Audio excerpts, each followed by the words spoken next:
This boy was the last student to take the admission test for the academy. He thought it was just a waste of time, since none of that looked like a real challenge for him. Ban had already fought those monsters many times before, and his special ability was to get stronger every time he defeated powerful enemies. He could even absorb different types of attributes. He was summoned to another dimension, where this school was created with the purpose of training the strongest warriors, so that one day they could complete the Tower of Babel. Ban Yuan still didn't really understand how the rules of this world worked, but he remembered reading a book as a child that told the story of that tower. He accepted the test and crushed everything with ease, as if it was nothing. As soon as he passed, he was teleported straight to the academy, with only a few minutes left before the ceremony began. People were shocked, because the deadline for new students had already passed, but soon they started laughing when they saw he was just a human. That's when Ban realized, in this academy, the students weren't humans. There were all kinds of different races, and to make things worse, he could see people's attributes, and they were insanely strong. A group of humans called out to him. They told him that lower races had to sit in the back. His spot was already reserved with the so-called inferiors. But Ban noticed something strange. These people who were supposed to be the weakest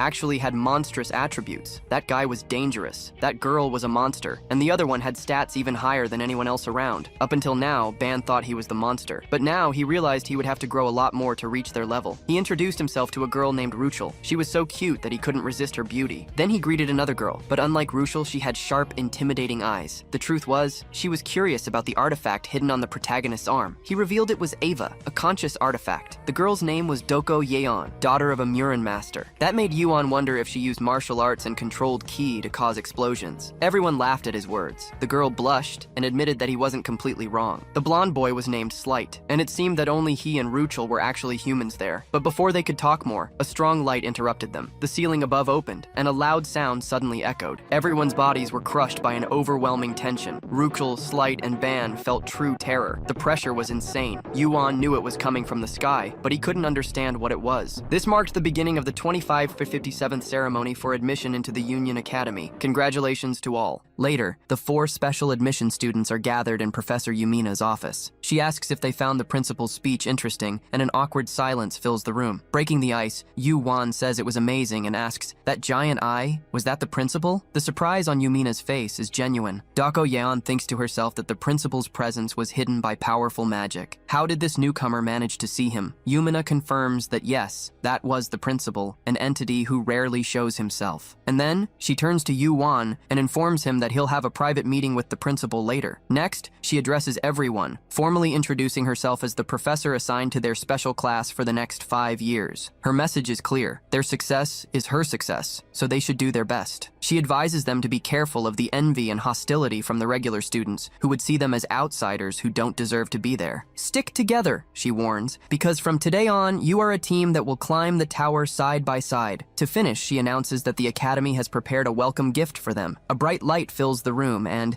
in each of their hands, a necklace with a pendant appears. "Is this a student ID?" asks Slight. Yumina explains that the pendant is much more. It's an ID, a pass to the facilities, and a personal teleportation device. To demonstrate, Slight accidentally fiddles with the pendant, and in the blink of an eye, he, Dakoyan, and Ruchel disappear and reappear in the same spot, completely bewildered. Yumina smiles and adds that the pendant is the only way to enter the tower, so they should take good care of it. The 3 leave the room, confused as to why Yuan stayed behind. Dakoyan, ever observant, suspects the reason. It's probably because he was the only one who looked directly at the principal. The scene changes. Yuan is sitting, hunched over in an uncomfortably large chair, in a quiet and imposing room. He can only think that he did something wrong to deserve a private meeting. A powerful and calm voice echoes through the room, coming from a figure sitting in the shadows. "Ban Yuan," says the principal. "Face me. There's no reason to be afraid. After all, this is not my true form." In the imposing room, Yuan kept staring at the floor, intimidated by the principal's presence. The calm, ancient voice echoes again. "It's all right. You can look at me." Hesitantly, he finally raises his head, and the scene completely confuses him. There was no one in the principal's chair. Instead, sitting on the desk, was a simple rag doll. The voice was coming from it. "Should I call you principal or chancellor?" Yuan asks the doll. The answer comes straight to the point. "You can call me master." The master then explains the reason for the meeting. He says he doesn't usually interfere with the students' development. If they're weak, let them stay that way. His only goal is to witness, with his own eyes, the one who will finally reach the top of the tower. Yuan processes the information in silence. For the master, it was a show, but for him, the tower was his family's legacy, something he was willing to risk his life for. What did it it mean to everyone else? Why did so many gather there with the same goal? Breaking the silence, he looks at the doll and asks the fundamental question: what exactly is the tower? The rag doll is quiet for a moment and then reveals, the tower is a path to the divine, a kind of judgment. The answer echoes in Yuan's mind as he tries to understand if divine referred to gods or something completely different. Before he could think too deeply, the master continues, stating that he sees in Yuan the greatest potential he's found in centuries, and because of that, he would make an exception to his rule of non-interference. The doll points one of its fabric arms at Yuan, and at that moment, the ID pendant in his pocket starts to glow intensely. What's happening? The protagonist asks, scared. The master explains that he expanded his privileges, giving him unrestricted access to any dungeon outside the academy, so he could hone his skills before facing the tower. Outside the academy? Yuan questions,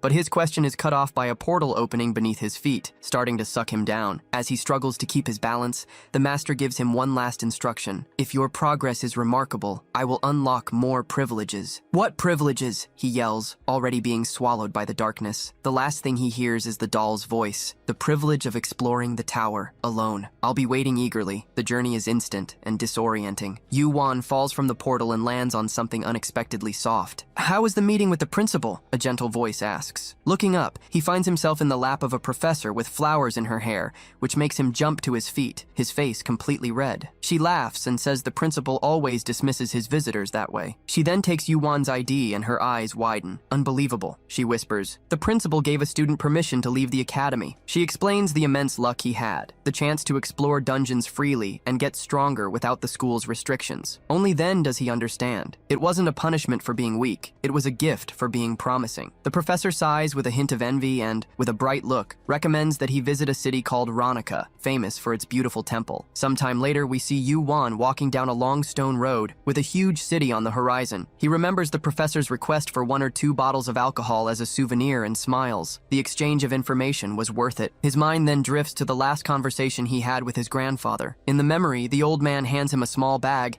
asking if he was prepared. Inside the bag, a pile of gold bars gleamed. It's the legacy of our ancestors, the grandfather said with a smile. Gold has value in all worlds. Before, carrying so much weight would have been dangerous, but with his inventory, it was the perfect preparation. He takes a few bars, feeling the weight of his heritage and responsibility in his hands. Finally, he arrives in the city. Ronica is a vibrant metropolis where ancient architecture blends with fantastic technology. Flying cars and motorcycles cross the skies, and Yuan watches them in awe. Distracted, he's stopped by 2 city guards. Their initial suspicion turns into immediate respect when they notice the academy's uniform on his shoulder. They salute and explain that the peace in the city is maintained thanks to the protection of the academy and the chancellor. Seeing that he was a newcomer, the guards offer to help with anything he needs. Anything? Yuan asks, a mischievous smile forming on his face. He then points to the sky, towards a flying motorcycle that was zipping by. I want one of those, he says, his eyes shining. How much is it? Far from the academy, Yuan was tearing through the skies around Ronica, speeding his new flying motorcycle across open fields and diving off cliffs to feel the wind in his face. The feeling was pure freedom. The purchase had been an impulse, but an impulse that was well worth it. When he asked the guards about the price, they said the basic model cost 250,000 ranas. Yuan, having no idea of the value, simply pulled out one of his gold bars and asked how much it was worth. The guard's reaction was pure shock. That single gold bar, as he would find out, was worth over 7 million ranis. As he flew, Eve, his faithful snake-shaped weapon, materialized on his shoulder. Excited, he asks what she thought of the trip. He had infused the motorcycle with the concepts of demon and ghost, turning it into a living artifact, a sister for Eve, which he named Lilith. The two seemed to get along, and together they explored this new world. Back at the academy, freedom gave way to a splitting headache. Yuan was slumped over the table, while Slight stared at him with a furious look. I'm disappointed, the blonde said, placing a glass of water in front of him. The reason for his anger was that, after the group's first meeting, Yuan simply disappeared without a word. He apologizes, blaming the professor for insisting on drinking with him, but Slight isn't convinced. What's that? Asks Doko Yan, the white-haired girl, pointing to an emblem on Yuan's shirt. He explains, a bit sheepishly, that he was appointed class president. Slight seems to agree with the decision, but Doko Yan cuts him off immediately. I'm the strongest. The position should be mine, she declares, staring directly at Yuan. Slight gets angry at her arrogance. You always act like you're the best, he retorts. The argument heats up when Dako Yan reveals that she knows about Slight's plan to try to climb the tower alone. Caught off guard, the swordsman stutters, while Ruchel, the pink-haired girl, watches everything with curiosity. Tired of the fighting and his headache, Yu-Wan lays his head on the table. He analyzes his new team. Slight, a proud and ignorant lion, Dako-Yan, a strong street cat who easily makes enemies, and Ruchel, a docile puppy. Sighing, he raises his hand to get their attention. The class president doesn't have to be the strongest, he argues. If that were the case, they'd make all the decisions alone. The leader's real job is to unite the group. After a long debate, Dako-Yan finally gives in. She stands up and, looking Yu-Wan up and down, accepts the decision. But know this, she says with a sharp look towards Slight. To get what we want, sometimes we have to accept unnecessary things. As she walked away, Slight was trembling with anger, and Yu-Wan wondered how he would get those two proud individuals to work together. Taking advantage of the silence, Ruchel approaches with sparkling eyes. Hey, Yu-Wan, where did that cute little white snake go? Yu-Wan's first mission as leader started with a challenge. During the first practical class, in a training field with other classes, a stone-bodied student from Class 1 started to challenge the professor. The regular students, who already hated the special admission ones for their preferential treatment, got rowdy, all wanting a chance to fight them. Yu-Wan just put on a clueless face, but Slight was already expecting this, knowing the resentment the other classes held for them. In the middle of the chaos, the stone student, whose name was Erector, notices Professor Yumina's brooch on Yu-Wan's uniform, a symbol of his status. Enraged at seeing a weakling with such an honor, he shouts, demanding to be the first to fight. The professor, finding the rivalry interesting, looks directly at Yu-Wan. All right, the professor announces to the crowd, ban Yu-Wan. You will be Erector's opponent. Meanwhile, in her office, Professor Yumina was reading the reports from the joint class in disbelief. A practical combat between classes in the very first period? It was a disproportionate and arrogant decision, and she wondered who would have designed such a hostile curriculum. Back on the training field, the substitute professor was announcing the matchup, and Yu-Wan calmly raises his hand. With a charismatic smile, he tries to be respectful. Professor, with all due respect,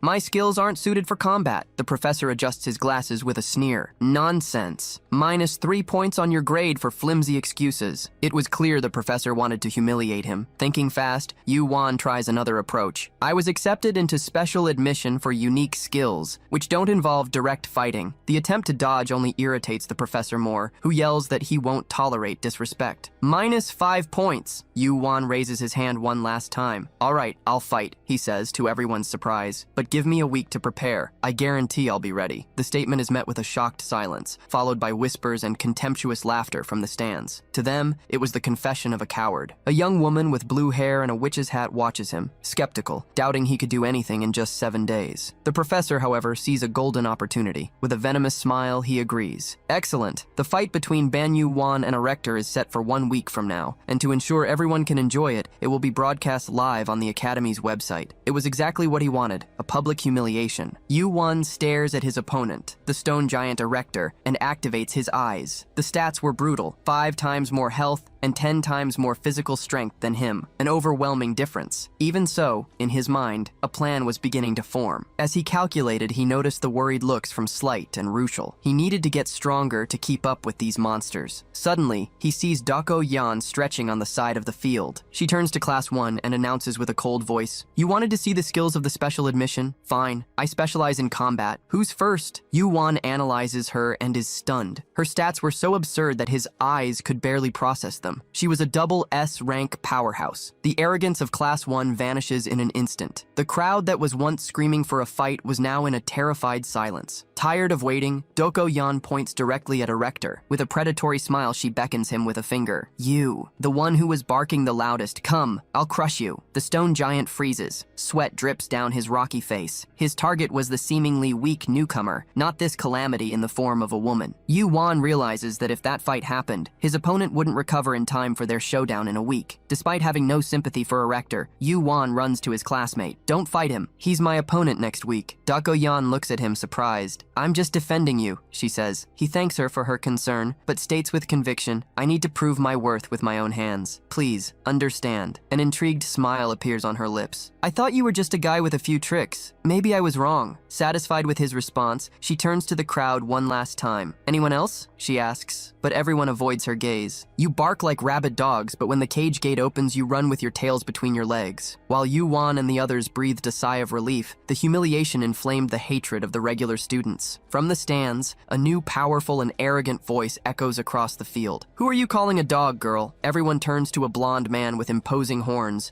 who exuded an overwhelming aura of power. "It's always the weak who travel in packs," he says with a disdainful smile, growling to protect their little group. Small dogs are a pathetic sight. Dokoyan's attention turns completely to him, and a new, much more dangerous confrontation was about to begin. The horned man smiled with a palpable arrogance, sure that no one there could challenge him. But Yu Wan saw something more. That man's power was in a completely different league, even among the prodigies. "Who is he?" Yu Wan asks. Slight answers with a tense voice. "That's Ortama, regent of the Katuis dimension. He belongs to one of the 10 great families that rule the highest-ranking dimensions." As Ortama came down from the stands, even his own companions looked nervous. He approaches the substitute professor and demands that the fight be made official. The professor, with a malicious grin, pulls out a recording device. "He's going to stream everything on the Academy's internet," Slight explains. Slight's surprise is twofold when Yu Wan not only understands what internet is, but also pulls a device from his inventory and accesses the Academy's channel. Ruchel and Slight huddle together, amazed to see the screen. On the live feed, the professor's smug face makes his goal clear: to publicly humiliate the special admission group. But Yu Wan looks at Dokoyan, who was already in the center of the arena, and knows things wouldn't go as the professor planned. The two combatants face each other, their auras already distorting the air around them. "Make the first move," Ortama says with disdain. Dokoyan holds out her hand in a dismissive gesture. "You're the newcomer here. I'll grant you the first move." Insulted, Ortama raises his hand, and with a voice that echoes with power, commands, "Kneel!" A tsunami of invisible force explodes from him, a crushing pressure that doesn't just hit Dokoyan, but sweeps across the entire arena. In the stands, students fall from their seats. Slight feels the air being ripped from his lungs as if he were being crushed. Ruchel, terrified, grabs Yuwan's arm, trembling. "That's a distortion of natural law," Yuwan murmurs, and Slight stares at him, shocked by his perception. But at the center of it all, Dokoyan remains motionless, unfazed. A dark and menacing aura, a bloodlust that felt like sharp glass in the air, erupts from her. With a simple and elegant hand gesture, she dispels Ortama's pressure as if it were a breeze. The professor's jaw drops. Ortama's team is left speechless. Even Yu Wan, who knew she was strong, realizes her power was even greater than he had measured. "Your power is as ridiculous as those horns of yours," she retorts, her voice icy. In the blink of an eye, she disappears and reappears in front of Ortama, throwing a devastating kick at his torso. Caught by surprise, he barely manages to raise his arms to block. The impact drags him backward. "You're not using the same trick twice," she warns, and the hunt begins. What follows is a massacre. Dokoyan moves like a shadow, fluid and lethal. Her attacks are a blur of punches and kicks that Ortama,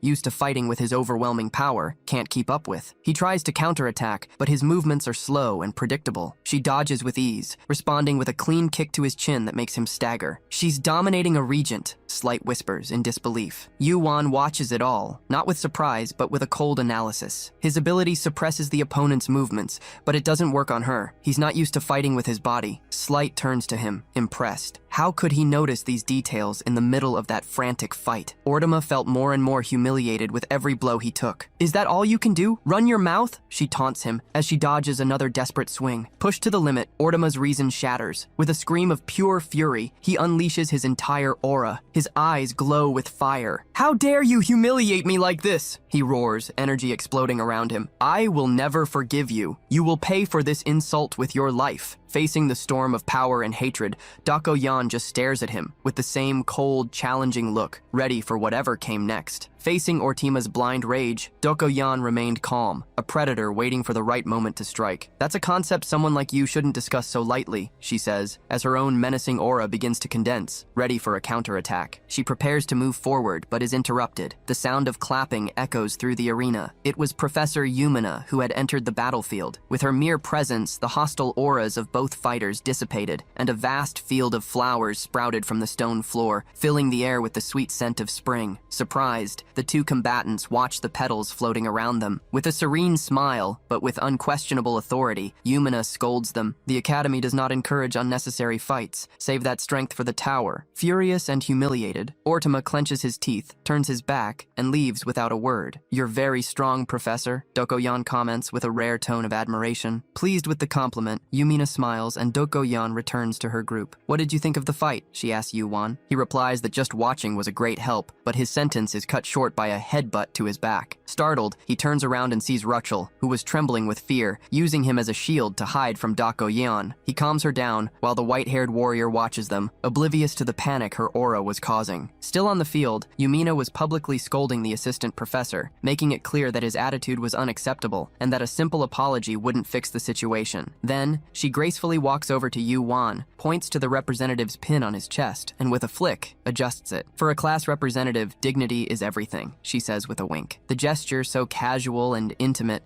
provokes a wave of envious and furious glares from all the guys around. Yu Wan sighs. Instead of helping, the professor had just added more fuel to the fire. After the battle, the gossip spread like wildfire. The video the professor posted to humiliate them had the opposite effect. The recording showed Dakoyan's complete domination over Ortama, and the comments exploded. Soon, two figures became the center of attention. Dakoyan, now nicknamed the Silver Queen, and Yu Wan, the master of bargaining, who cleverly negotiated time for his own fight. His interaction with Professor Yumina at the end of the video only fueled more theories, and the special admission students became the Academy's biggest celebrities. Reading the comments with his group, Yu Wan laughs. Beside him, Slight was trying to decipher the internet slang, completely lost. "It's not strange that they're talking about us," says Dakoyan before dropping a bombshell. But that guy Ortama wasn't the strongest in their class. She remembers the blue-haired girl with the witch's hat. There was at least one other person there more capable than him. Yu Wan admits he didn't notice, as he was too focused on her fight. The conversation is interrupted when they realize Ruchel is sitting apart, still terrified of Dakoyan and unable to get close to her. Seeing that the situation was unsustainable, especially since they were roommates, Yu Wan decides to act. He opens his inventory and pulls out a glass jar. "I think I know how to solve this," he says. It was a jar of special elixir jelly. As soon as he opens it, an incredibly sweet and inviting aroma spreads through the air. Ruchel's head snaps up instantly, her eyes fixed on the jar. Yu Wan spreads the golden jelly on some bread and offers it to the group. Slight and Dokgoyan take a bite, and their eyes widen. "This is delicious," the blonde exclaims. Even Dokgoyan's ice heart pose melts for a second. "It's amazing," she stammers. Smiling, Yu Wan turns and calls to Ruchel,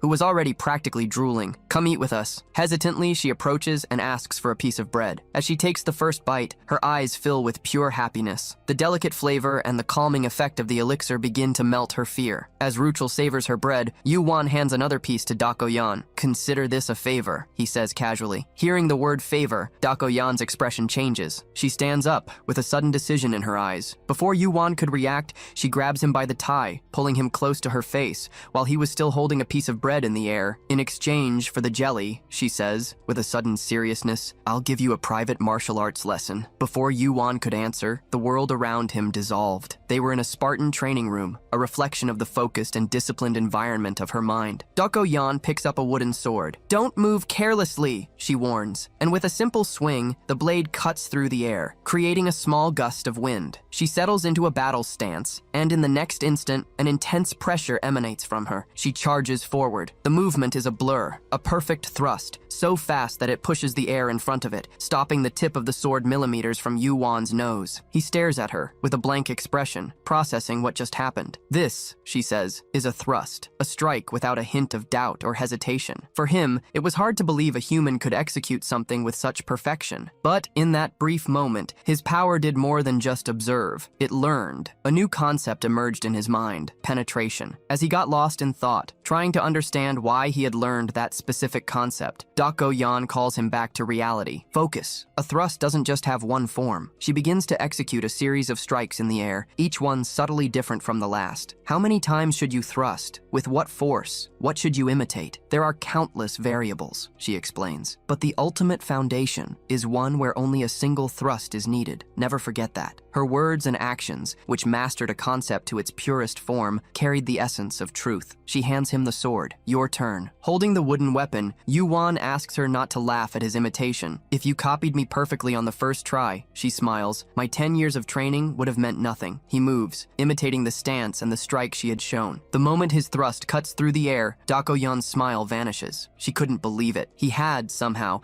grasped the essence of the strike just by watching it once. But Yu Wan wasn't satisfied. He felt something was wrong. Until now, he had focused on mixing various concepts, but her lesson made him realize his mistake. He needed to strengthen and deepen one concept at a time. Taking off his shirt for more freedom of movement, he concentrates. He repeats the movement, thinking, why penetration? The answer comes like a lightning bolt, because the original user, Dokgo Yan believes with her entire soul that the true essence of a thrust is to penetrate the target. With this thought in mind, he puts all his focus, power, and conviction into a single attack. The result is completely different. The strike through the air is immensely more powerful, as if he and the sword had become the very embodiment of the concept of a thrust. "Stop!" she orders, seeing the effort drain him. He falls to his knees, panting, as a flood of system notifications fills his vision. Martial arts concept learned. Swordsman concept absorbed as a sub-concept. He looks at his stats and his jaw drops. His attributes had skyrocketed. The swordsman concept, which had barely moved before, had risen drastically. His combat skills had literally doubled. "I never thought I could lose like this," she murmurs, impressed. He, embarrassed, scratches his head and says he was just imitating, and that he only learned quickly because she was a great teacher. The compliment catches her off guard, and she turns her face to hide the slight blush on her cheeks. Satisfied, Yu-Wan thanks her and offers her an elixir as payment. "Just one elixir doesn't make up for this lesson," she says, and he tenses up, not knowing what else he could offer. Seeing his concern, she smiles. "Don't worry," she says with a playful glint in her eyes. "I'll get my compensation over time. Be prepared." With the mood completely changed, she reminds him of the next class, and they teleport out. Yu-Wan was still thinking about her enigmatic smile when the scene changes. In the academy hallways, Ruchel and Slight are walking distractedly, looking at a phone. Suddenly, Ruchel bumps into a group of students from another class, with hostile glares and threatening auras. The leader of the group slams his hand on the wall, blocking her path. "Where do you think you're going, cutie?" he says with a sneer on his face. The bully kept blocking the path, but Ruchel, though visibly annoyed, didn't let herself be intimidated. Seeing the scene, Slight didn't hesitate and stepped between them. "What do you want with my classmate?" he asks, his voice cold as ice. The aggressor glares at him, irritated. "Get out of my way, insect." At that exact moment, Yu-Wan and Dok-Go-Yan appear in the hallway, teleported. The sudden arrival of the now famous Silver Queen changes everything. Recognizing the warrior who had humiliated Ortama, the group of bullies backs off instantly, running away but not before throwing a veiled threat. This time, Ruchel hides behind Slight, thanking him for defending her. Yu-Wan notices the restrained fury in his friend's eyes. This wasn't over. Moments later, in the classroom, an elderly professor was lecturing about the history of the Union. But for the group of bullies, the class was an opportunity to continue their harassment. Secretly, they start taking pictures of Ruchel, whispering malicious comments among themselves. The young woman tried to ignore it, but her sadness and discomfort were obvious. Both Slight and Yu-Wan felt their anger rising. It didn't matter the world, Yu-Wan thought. Human wickedness was always the same. Unable to contain himself, Slight suddenly stands up, catching the professor's attention. "Excuse me, but some students are disrupting the class." The old professor just asks for silence and, without paying much attention, resumes his explanation. Seeing this, the bullies mock Slight under their breath, calling him naive and accusing him of trying to show off. The provocation escalates when they ask if he and Ruchel were dating. That was enough for silent tears to start streaming down Ruchel's face. It was the last straw. With a dry snap, Slight breaks a pencil in his hand, ready to explode. But before he could get up, a firm hand lands on his shoulder. It was Yu-Wan. "Calm down," he whispers. "Seriously?" Slight replies, in disbelief. "Causing trouble here will only make things worse," Yu-Wan says, showing his phone screen. "Just watch." On the screen, a live stream on Union Tuber was on. Slight gets it instantly, and a malicious smile appears on his face. He turns to the bullies and says loudly, "Keep laughing, please." The audience is loving it. Confused, they look around and see nothing. What they didn't know was that right behind them, little Eve was holding a camera in her mouth, recording every word and every laugh from the beginning. In seconds, the live stream's comments section explodes with hundreds of messages of outrage. "Great initiative," Doko-Yun comments quietly to Yu-Wan, who just replies, "They messed with one of us. They weren't getting away with it." When the three stooges finally realize what's happening, it was too late. They try to hide and desperately search for the camera until one of them spots the little white snake. But before they could reach her, Eve disappears in the blink of an eye. The noise catches the professor's attention, who this time loses his patience. "Your names, and out of my classroom, now," he orders. As they were being kicked out, the professor grumbled that he would give them low grades. Yu-Wan thought the punishment was light, but Ruchel, with a more relieved face, disagrees. "It was enough," she says, thanking the two with a genuine smile. "I'm okay, thanks to you." The moment of gratitude unites the group. Even Dok-Go-Yan shows a rare, subtle smile. They agree that things got easier with Yu-Wan as class president, but the peace didn't last long. After class ended, the three expelled bullies were waiting for them in the hallway. Scared, Ruchel hides behind Yu-Wan. The group's irritation returns with full force. This time, the aggressors weren't empty-handed. They were armed. Facing the weapons pointed at them, Slight takes a step forward with a dangerous calm. "What do you want?" Facing the three armed bullies, Slight remained unfazed. Their leader demanded an explanation for the humiliation of the recording, which, according to them, had ruined their grades. Yu-Wan glanced over and noticed the substitute professor watching from a distance, doing absolutely nothing,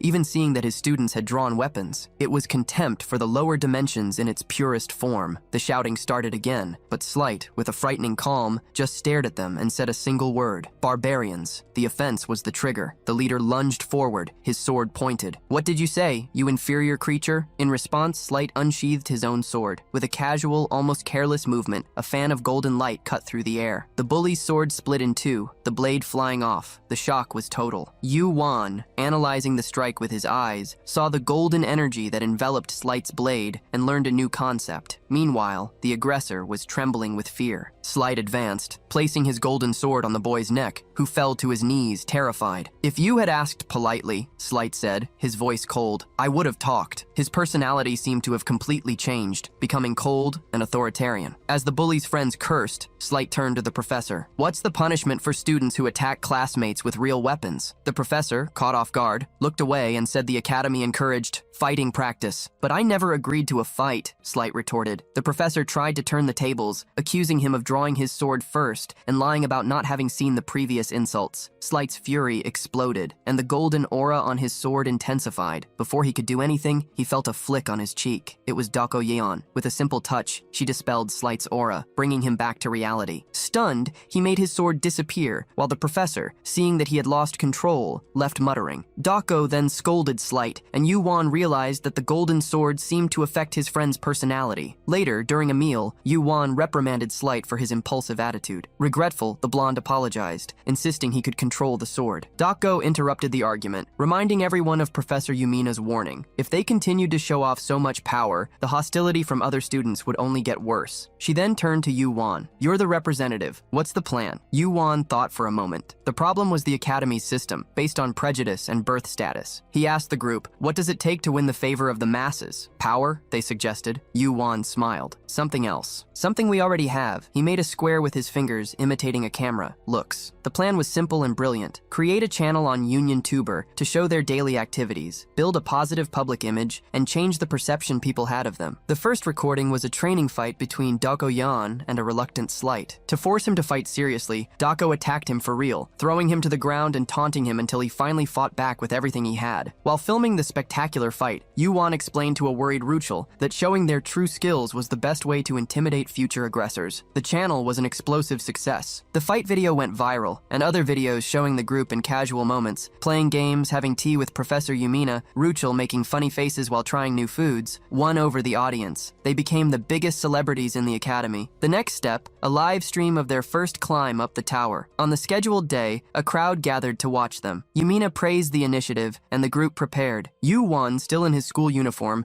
stood out from the others who were wearing combat gear. With conviction, he straightened his tie and stated that this was enough. Yumina teleported them to the tower entrance, where they were met with more stares, now of admiration and curiosity. He announced they would stay for 3 days and 2 nights, and, with a floating mini-camera recording everything, he led his team into the biggest challenge of their lives, wishing his ancestors could see him. Inside the tower, the rules were different. As Yumina had explained in a previous meeting, the floors, or rooms, constantly changed their layout. Death wasn't permanent. Defeat usually resulted in being teleported to the entrance, with the student pendant allowing a return to the same point. However, she admitted that there were areas where death was, in fact, the end of the line. On the first floor, they faced claw scythers, slimy monsters that were easily sliced up by Slight and Dako Yan. Meanwhile, Yu-Wan was trying to extract the concept of fire from a torch, but to his surprise, his power didn't work. Distracted, he was almost attacked, but Eve protected him, turning into a chain of spikes. It was then that Ruchel sprang into action, revealing a wild side with red eyes and sharp claws, tearing the creatures apart with ferocity. Dako Yan sensed a more powerful energy gathering and alerted the group. Yu-Wan used his eyes and saw an obelisk forming a summoning circle. "Ruchel, destroy that now!" he ordered. With a devastating blow, she shattered the obelisk before the elite monster could appear,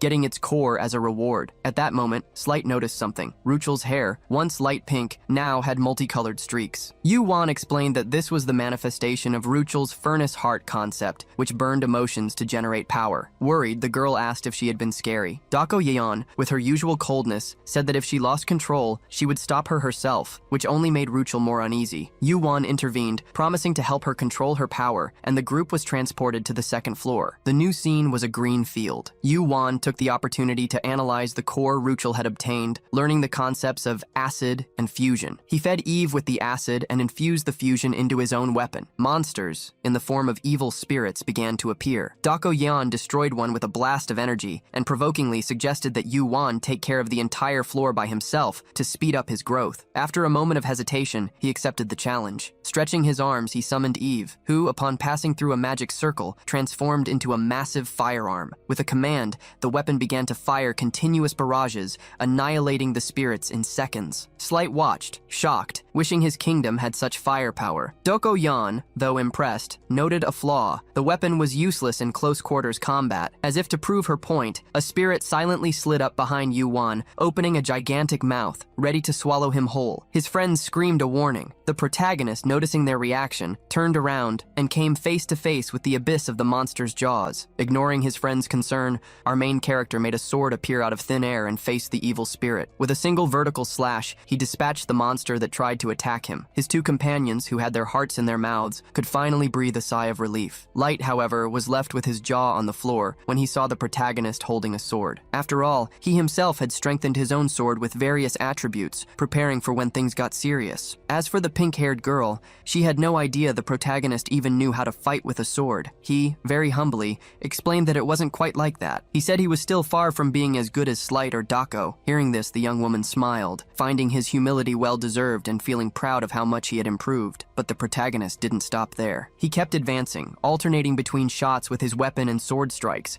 destroying all the evil spirits that appeared in his path. The monsters just kept coming, only to be defeated one by one. Now, in addition to using Eve, he also wielded the sword with impressive skill. Every move showed everything he had learned up to that point. Smiling, the protagonist commented that, even though he wasn't the best, he was trying to evolve with every battle. After finishing off most of the spirits, he rested his sword on the ground and sighed, tired. He looked at the others and announced that there were no more enemies nearby, only the last one remained. With that in mind, he summoned Eve and transformed her into a chain, ordering her to bind the last spirit. With the monster immobilized, he said they could take a break before finishing the job. While they caught their breath, the white-haired young woman bent down and touched the remains of one of the defeated spirits. That's when she noticed something interesting. The edge of the protagonist's sword had melted and disintegrated the monsters. She quickly figured out that he was already using the abilities he had acquired in the previous room. Light also couldn't hide his surprise at what he saw. Dako, for her part, didn't hold back on the praise, saying that his last attack had been excellent. She began to think out loud, commenting that his style was much better than just swinging a sword around without any strategy. Slight got all annoyed with the comment and asked why she treated him like an amateur. In the middle of the argument, the protagonist reached into his inventory and pulled out a cold energy drink can. He opened it and started drinking calmly, laughing at the two of them fighting. Seeing this, his three companions glared at him. They all got angry, wanting to know what he was drinking, and of course wanting a sip. He just pointed at the can and said he didn't have any more, commenting that this type of drink could be bought outside. No one bought the excuse after all. Unlike him, no one there could just go out and buy something. Upset, he put the can back in his inventory, grumbling that he would only use it again when he was very tired. This comment caught the attention of the white-haired girl, who decided to take the lead from that moment on. Realizing that everyone had rested, the protagonist hurried to destroy the last monster. At the same instant, a magic circle appeared under each of their feet. As they were being transported to the next room, the protagonist closed his eyes. He wanted to take a look at his own attributes. A window appeared in his mind, showing more than 10 different attributes. Seeing that, he got excited. With that score, he would already be at the average level of the academy. However, he realized that to be more efficient, he needed to focus on strengthening his swordsman skills. The difference in strength between him and a certain erector was about 200 points, and there was no way he could close that gap in a weekend. But since he was learning martial arts from his classmate, he thought he might have found a way. He knew it wasn't enough just to acquire skills, he had to evolve them. Thinking about how to improve, he considered asking his classmate to teach him a little more, but quickly dismissed the idea, thinking it would be unfair to burden her. While he was racking his brain trying to figure out how to get stronger, several gusts of air came towards him. The problem was, he was so lost in his thoughts that he didn't even notice the danger. For a moment, he still thought he was being transported to the other room. That's when a voice started shouting his name. It was Slight, and he was falling. Suddenly, the protagonist opened his eyes and realized the situation. The four of them were in free fall, with the wind whistling around them. Faced with that scene, the protagonist panicked for a second. Looking down, he tried to understand why the hell he was falling from the sky. Ruchel seemed even more desperate, fighting against gravity and holding down her skirt to keep the wind from lifting it. He looked down again, still not understanding anything. But this time, he noticed something that made his blood run cold. Down below, the ground was covered with sharp spears, all pointed upwards. Thinking fast, he summoned Eve, who immediately transformed into a chain. With a precise move, the chain wrapped around Rukel, saving her from becoming a skewer by a hair's breadth. Relieved that it had worked, he sighed, but continued to hold the chain with all his strength. But there was a trap right at the transition point. As he tried to make sense of the situation, he heard someone call his name. Looking back, he saw the pink-haired young woman trapped upside down on the ceiling. Her suggestion was obvious. He needed to move, and fast. But instead of acting, he froze, shocked at the sight of her hanging like that. As soon as she finished her warning, he heard a huge noise. One of the walls was opening, firing a shower of spears in his direction. Frightened, he thought quickly. He couldn't let the girl he was holding with the chain fall, no way. Without hesitation, he gave a strong pull on the chain, throwing her upwards. At the same time, he had the idea of summoning Lilith while still controlling Eve. The young woman screamed in fear from the pull, but she needed to be thrown at that exact angle for the spears to pass right by without hitting her. The protagonist's quick move caused the spears to crash into each other. When the girl started to fall again, he was already there to catch her in his arms. She blushed a little at the closeness, while he asked if she was okay. Now the two of them were riding a hover bike. Calmly, he apologized for the pull from before, explaining that the situation was complicated and he had no choice. As he spoke, more traps were being activated all around. He just smiled and, with agility, began to dodge the axes that were flying towards them, destroying them all before they got close. Suddenly, it was clear that Slight was different. He now had 2 pairs of dragon wings on his back. With his divine sword in hand, he walked among the destroyed axes, wondering what was happening. He remembered the meeting with the professor. She had said that the traps would only appear after room 20, but they were only in the 3rd room, and the difficulty was already at this level. Flapping his wings to float, Slight saw a flying motorcycle zipping through the room and wondered when his friend had gotten an item like that. The protagonist, riding the motorcycle, was annoyed. He sped up, dodging the traps that appeared at every moment. Behind him, Ruchel still remembered how he had held her just moments before. Now, smiling, she hugged his back, already more comfortable with the situation. Surprised by the sudden hug, the protagonist got distracted for a second, and it was enough for an arrow to hit the motorcycle. He started weaving between the columns of the room, trying to dodge the weapons that were being launched at them. The danger was getting closer and closer, until a slash of light blocked some spears. The protagonist stopped the motorcycle, and looking to the side, saw Slight floating. He wanted to know why his friend was just standing there, watching. Looking closer at Slight's appearance, the protagonist was surprised and asked, "What are those wings?" But the blonde kid also had a question. Pointing to the motorcycle, he wanted to know where it had come from, saying it looked like an item from Yu-Wan's world. The protagonist then asked about Dako, worried that she might have fallen into a trap. But the situation was quite different. She was moving with incredible agility along the tower's walls. The protagonist didn't know where she was, but he trusted that she wouldn't fall into such an easy trap. And he was right. The young woman was dodging the spears like a pro, always with quick and precise movements, keeping an eye on everything. Now, without worrying about her safety, Slight asked what they should do. He remembered the manual, which said they should. The protagonist asked Slight to run to the other side of the room, so he would have time to analyze the pattern of the traps. As Slight flew, the protagonist watched and noticed something. All the traps were chasing a single person, Slight. That's when it clicked. Maybe the traps were targeting whoever was moving. He remembered the situation with his classmate at the beginning, and finally understood. They needed to avoid moving thoughtlessly in that room. The protagonist put his hands on his head, frustrated that he hadn't realized it sooner. Meanwhile, his classmate was trying to warn him about another arrow coming his way. The arrow hit the floating motorcycle. Annoyed, the protagonist pulled out the arrow and held it tightly. He needed to warn the others to stop moving, but if they did that, how would they pass the level? Holding the arrow tighter, he finally noticed something. A reaction was happening to it. Looking closely, he saw that the arrow was being absorbed. This was new. Since the first room, he had been trying to absorb concepts, but it had never worked. Now he looked at his sword. Could his hunch be right? He wouldn't know unless he tried. So, he decided to grab the sword. His companion, not understanding a thing, just watched. Before her eyes, he started absorbing the sword itself, and they were both shocked. After the sword dissolved in the protagonist's hand, turning into a golden dust, he received a concept, but it wasn't what he expected. Instead of sword, he received the concept of cutting, which reminded him of the thrusting technique his companion was teaching him. While he was thinking about this, Ruckle asked him to look in a certain direction. When he looked, he saw Slight surfing on a wave of traps. After getting out of the wave, all annoyed, he leaned on his sword. All of that had happened because he let his guard down. down, thinking that only the weapons were dangerous. After falling into the trap, Slight's vision began to darken, and he realized that he could barely defend himself from the dozens of new traps that were appearing. At that moment, the protagonist didn't just stand there. He was on Lilith, his glider motorcycle, and had to leave Rukel behind to go help Slight. Before leaving, he had already apologized to her, and the girl understood that he didn't want her to get involved. As the protagonist sped over the waves hitting his friend, he gained more points in his water concept. Everything happened as he expected. What touched him was water, but he received the concept of waves. Finally, he began to understand his power and the reason he hadn't received the sword concept before. As he advanced on the motorcycle, Dako was jumping from pillar to pillar, analyzing the situation. She was surprised to look down and see the protagonist on the motorcycle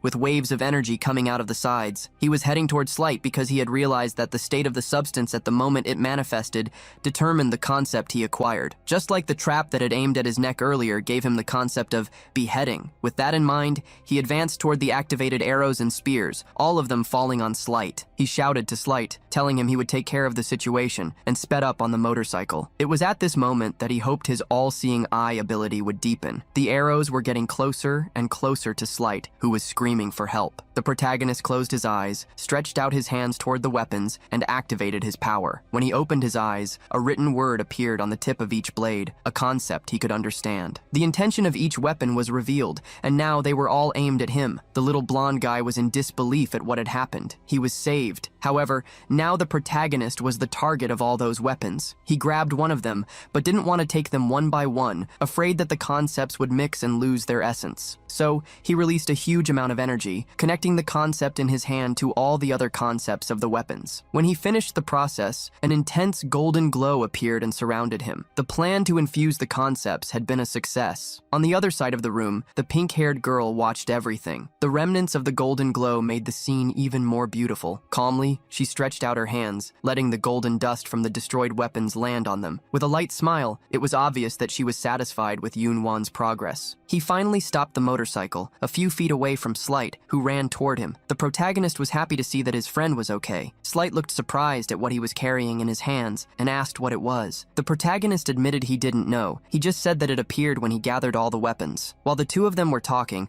a new trap was activated. They immediately went on alert, but to their relief, the two girls appeared. With incredible and synchronized movements, they deflected the swords with their blows, preventing anything bad from happening. Ruchel sighed in relief, while the white-haired girl took the opportunity to scold the two of them again. The protagonist was so impressed with the girl's performance that he didn't even care about the scolding. Slight, on the other hand, didn't like it at all. With the last trap controlled, the four spheres of light appeared again, and the room change began. While they were being transported, the protagonist just watched the duo fighting again. Slight questioned why she always wanted to act like a savior, arriving at the last minute just to show off. The protagonist found that inspiring. Even though they were always fighting, he knew that one would always save the other. In response, Dako just stated that she waited on purpose until the last minute to surprise everyone. They were transported to the fourth room. Now at least the protagonist could get a good look at the monsters before being attacked. They were giant spiders. Looking at the creature in front of him, he didn't really know what it was or what its power was. Slight explained that this was a unique monster, the tower spider, and that it could appear anywhere. With that, he drew his sword, ready to take the lead and protect his friend, since even after Yunwan's attacks, the spiders hadn't suffered a scratch. Dako, however, stepped in front of everyone, asking them to take a step back. Looking at the protagonist, she told him to watch her next moves closely. She concentrated energy in her hands, forming a cannon-like attack. With a powerful shot, she hit a large number of spiders at once. The energy explosion left the protagonist speechless. Her attack was much stronger than Eva's bullets. It was then that the young woman told everyone to leave the final attack to the protagonist. Looking at him, she gave a smile and bragged, saying that she was a phenomenal master. A little embarrassed, he smiled back, drew his sword, and asked Slight to cover his back. He moved forward to face the spiders, grateful for the chance to finish them off. However, Slight and Ruchel, who were watching, were very worried, and for good reason. When the protagonist hit his sword on the spider's shell, the blow had no effect, and just made his hands tremble. He tried again with more force, but the shell was too thick. After the failed attack, it was the spider's turn. Its eyes glowed, and it jumped toward him. Sensing the danger, he leaped backward, narrowly escaping, but he didn't give up and advanced again, this time remembering to use a thrust. At least now he managed to hit the spider's head, but it still wasn't enough to defeat it. The couple got excited to see that he was making some progress. Even so, the protagonist knew that he couldn't continue with such weak attacks. He was frustrated just thinking that the tower spiders were too strong for him. Suddenly, he remembered something he should have thought of before, the concepts he had absorbed in the previous room. He still hadn't used any. Seeing that this was the perfect time, he infused the cutting concept into his sword. As soon as the weapon received the concept, it began to release small lightning bolts and, with a simple swing, emanated a powerful aura. He decided to test if that would work against the spiders. The sword moved quickly, cutting the spider with incredible ease. The feeling of finally landing a hit was amazing. Slight was shocked by his friend's instant evolution. Even Dako was surprised, but she didn't comment to avoid drawing attention. After the attack, the protagonist felt that he had made a clean cut, but something felt strange. He began to wonder if he hadn't swung the sword with more force than necessary, and tried again. Seeing his determination, Slight and the pink-haired girl moved forward to help. Dako, after observing for a while, realized that he had done something to the sword that allowed him to cut the spiders with ease. She continued to watch as he kept cutting the spiders, trying to improve his skills with each blow. She knew that normally when someone strengthens their weapon, they end up just swinging it without technique, but the protagonist showed no signs of this flaw. She hoped that, even if it took time, one day he would understand the true essence of a cut for himself. Watching him, she ended up remembering her own story. After overcoming the 3 calamities, she was proudly called the greatest prodigy of the martial world, and now, she realized that she was watching someone as good as her, someone who made her own talents seem small. Unaware of all this, the protagonist just kept swinging his sword, focused on destroying the tower spiders. While fighting, even without knowing what his friend was thinking, the protagonist felt a shiver. Slight, seeing him look around, asked what was happening. At one point, his gaze crossed with Doko's, who, seeing him with drinks in his hand, ran after him. At that point, the 4 of them received an external message. It was the same message for everyone, a warning from the director to leave the tower immediately. The protagonist didn't understand why the rush. Meanwhile, Ruchel noticed that something was bothering Dako. The peace didn't last long. Ruchel screamed, warning that the enemy was coming. They all looked and were scared. 2 giant portals opened, and hundreds of spiders began to come out of them. Now they understood why they had to leave. And it didn't stop there. More dimensional cracks began to appear. When they tried to use their student ID, they noticed they had no signal. With the notifications not working, the group was completely trapped. Light already drew his sword, preparing for the worst. They knew that this was the dangerous situation the teacher had warned them about, one that could finish them off. The portals covered the room with spiders, which were on the floor, on the walls, on the ceiling, advancing without leaving any room to breathe. Ruchel and Slight were the first to move forward to fight. Faced with so many spiders, the protagonist was scared. He had never faced anything like this. He remembered the meeting where the teacher, Yumina, revealed that there was a high chance of dimensional pirates invading the tower. She explained that, due to abnormal invasions, safe areas could become hostile, the number of monsters would multiply, and the difficulty would increase unpredictably. And now, they were living exactly that scenario. An explosion opened a passage in the wall. The protagonist, on his floating motorcycle with Ruchel on the back, followed the others to a more spacious place. Seeing the spiders passing through the new entrance, Slight was furious. Ruchel growled with anger, and the glow in the spiders' eyes became more intense. Being well organized, they all invaded the room where the group was. "They don't seem to have an end," the white-haired young woman commented, before attacking again. Using her energy explosion, she aimed at a cluster of spiders and fired, eliminating several at once. Seeing her determination, Slight also entered the battle, and the 2 together began to cause a lot of damage. Dako and Slight were already getting worn out. Ruchel too, after using so much power, already had most of her hair darkened. She barely spoke, just growled, driven by the will to finish off all the spiders. The protagonist knew that if her hair became completely dark, things would get ugly. Dako, noticing his concern, stopped attacking and approached. She commented on Ruchel's situation and admitted that she herself couldn't last much longer without a break. Hearing that she was getting tired, the protagonist didn't think twice. He took an energy drink can from his inventory and handed it to her, saying that he would hold off the spiders while she drank. She took the drink, smiled,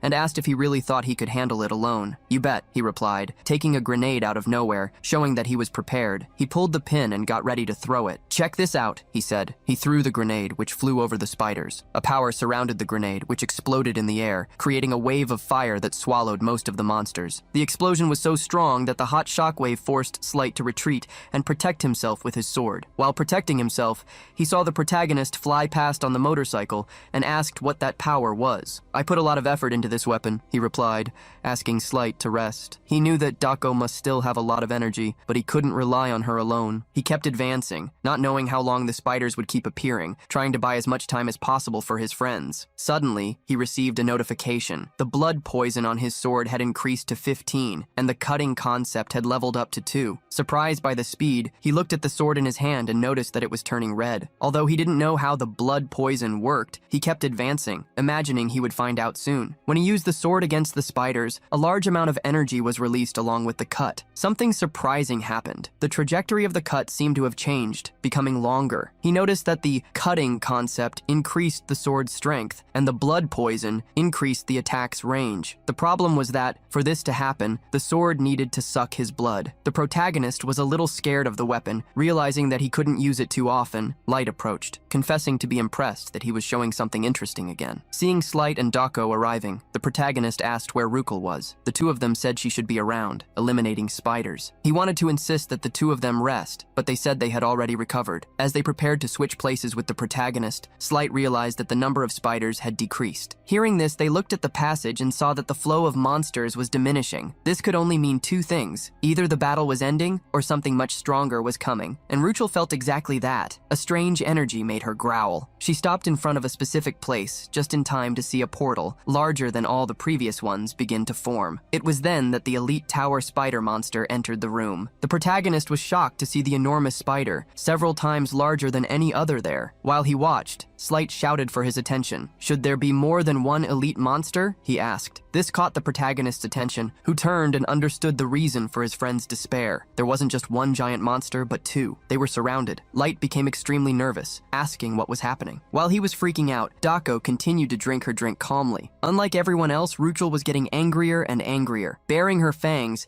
she charged at one of the giant spiders, attacking without thinking twice. Slight got worried, but the protagonist said that maybe it was a good idea and that they should coordinate to help. They agreed to split up. Slight and Ruchel would take care of one spider, while the protagonist and Dako would deal with the other. Positioned in front of his spider, the protagonist raised his sword. All that confidence seemed to have vanished when facing a monster of that size. Seeing his hesitation, Dako, who had already finished her drink, approached and whispered in his ear, "You said you could handle it easily with my help, didn't you?" She moved away, threw the empty can back at him, materialized her own sword, and placed herself in front of him to lead the attack. "Now we're going to pay the price for that sweetness of yours," she said, facing the giant spider. Startled, the protagonist wondered why she had drawn her sword. She was, obviously, showing her technique to him. Noticing his curious eyes, she looked at him with a sharp gaze and said, annoyed, "I just don't want to get my hands dirty, don't get the wrong idea." But that wasn't entirely true. After analyzing what he had learned for so long, she knew that he was still missing one move to master, and she was determined to show it to him, just that once. A strong blue energy surrounded her. As she prepared to attack, she wanted the protagonist to pay close attention. Her eyes shone with the same blue tone as her energy, but in the brief moment she stretched her arm for the attack, the protagonist lost his concentration. The reason was simple. On the other side, Ruchel had lost control and instead of attacking the spider, started attacking Slight. He tried to defend himself with his sword, but the girl was enraged. Neither of them noticed that their elite spider was advancing. The spider jumped and shot a web jet to trap the two of them. Slight was caught by surprise. Thinking fast, he threw Ruchel away so she wouldn't get caught with him. With that, he was left alone to be wrapped in the web. The young woman landed on a pillar, growling at the spider, which growled back. With all this confusion, it was impossible for the protagonist to concentrate 100%. Noticing his distraction, Dako scolded him, "Where are you looking? Just look at me." He claimed that he was looking, but admitted that he was worried. The moment he said that, she moved her sword. With her energy, she performed the movement slowly, so that he could watch. "It's all right," she said. And then, the giant spider in front of her just fell, perfectly split in half. The blow Dako used was a simple movement, from bottom to top. With that single cut, the protagonist was able to see the gigantic distance that existed between his level and hers. The spider just fell, with its body parts scattering everywhere. After seeing that, the protagonist started receiving a bunch of notifications for new concepts, so many that he started to get a headache. He had just understood super advanced techniques, and several other concepts had also leveled up. The power he saw was similar to what he felt in Ortima's force field. Trembling with a headache, he wondered how someone could put so much will into a sword. The concept was so deadly and so alive that it gave him chills. With his vision blurred, the girl suddenly approached and asked if he had watched her blow closely. He complained that she got too close and she simply threw a violet sphere at him. With the sphere in his hand, he noticed that it was overflowing with energy. He was happy, but wondered if he should really keep it, since it was her who got it. Smiling, the girl said that it was his reward and that he shouldn't hesitate, he should just accept the gift. From a distance, Slight saw the two of them being all chummy and got furious, screaming at them to stop chatting and go help him. He had been stuck in those webs for a while and was very worried because Rukel, who was in berserker mode, had already defeated her spider and was now completely out of control. The protagonist looked at the young woman, scared. Seeing Slight's situation, Dako just commented, "He's a complete loser." Our hero knew that if they moved forward, they would be defeated in a second by the out-of-control girl. He looked back and stated that the only person who could deal with the situation was Dako. She didn't seem happy at all about having to solve all the group's problems again. Meanwhile, the completely out-of-control young woman began to look at the others. The protagonist tried to reason with Dako, asking for help, since that was a completely abnormal situation. Being insistent and with a good argument, she couldn't say no, but she did notice something. With that, she decided to move and started stretching. Seeing this, the protagonist got excited. Looking at him, she stated that she would keep the beast entertained, but in return, he should defeat the other spider. In the middle of the conversation, Dako interrupted what she was going to say and charged toward Ruchel, still provoking her with words to attract her more and more. She said she could have a real blast with that out-of-control girl, and the more she provoked her, the more Ruchel entered a state of blind fury. At least Dako got what she wanted. Ruchel charged at her with her claws, jumping off the dead spider. Dako simply dodged the first attack and jumped backward, continuing with the insults. With each of Ruchel's blows, she performed a simple move to deflect it. After several attacks, the girl hadn't managed to hit a single white hair on Dako. Now in the spot she wanted, Dako grabbed Ruchel's wrist and threw her to the ground. With the impact, a little reason returned to the young woman's head, but it still wasn't enough. Seeing this, Dako let her go and made a few more provocations, telling her to stop blindly attacking someone stronger and telling her to get up. She claimed that she would entertain her enough to keep her conscious. While listening to the young woman growling, the protagonist watched the two of them fight. Seeing that he was distracted, Dako scolded him, and with that, he materialized his sword to fight the spider. Even in front of that giant monster, Dako believed that he would be able to win if he had watched her blow correctly. He asked her what she was basing all that confidence on. At that moment, one of the spider's giant claws hit the ground, very close to the protagonist. He barely managed to dodge. Slight, from a distance, saw his friend almost get hit. Although the spider was very debilitated, it still underestimated his strength. Seeing that he was being provoked even by a spider, he got so annoyed that he gritted his teeth. Knowing what to do, he invoked Eva. This time, not just one chain appeared, but several along with various magical symbols. The chains tied up a large part of the spider, which showed all its dissatisfaction. Slight was surprised to see that his friend had managed to trap the monster. Dako also looked back for an instant, diverting her gaze from her own fight. The protagonist advanced with his sword against the chained spider, but not all of its legs were trapped. The ones that were free tried to attack him, but he dodged several times. With Eva's help holding most of the legs, and with the cutting and blood poison concepts on the sword, he was ready. He got as close as he could and, with hatred in his eyes, attacked the giant spider. The blow hit the target, but it wasn't strong enough to defeat it. Watching everything, Slight was skeptical, wondering why the attack had failed. Without much effort to deflect Ruchel, Dako watched the protagonist with her sharp eyes. He retreated a few feet, wondering why his attack had been so weak. Looking at the sword, he finally realized the blood poison hadn't been activated correctly. At that moment, the spider, which was already trapped, began to break the chains to free itself. It made sense for one of the abilities to have failed. After the spider freed itself, it was ready to attack. Immediately, it struck a blow with its huge legs, an attack that could have ended his trajectory right there. As the giant spider broke the chains and attacked the protagonist, raising a cloud of dust, Dako froze,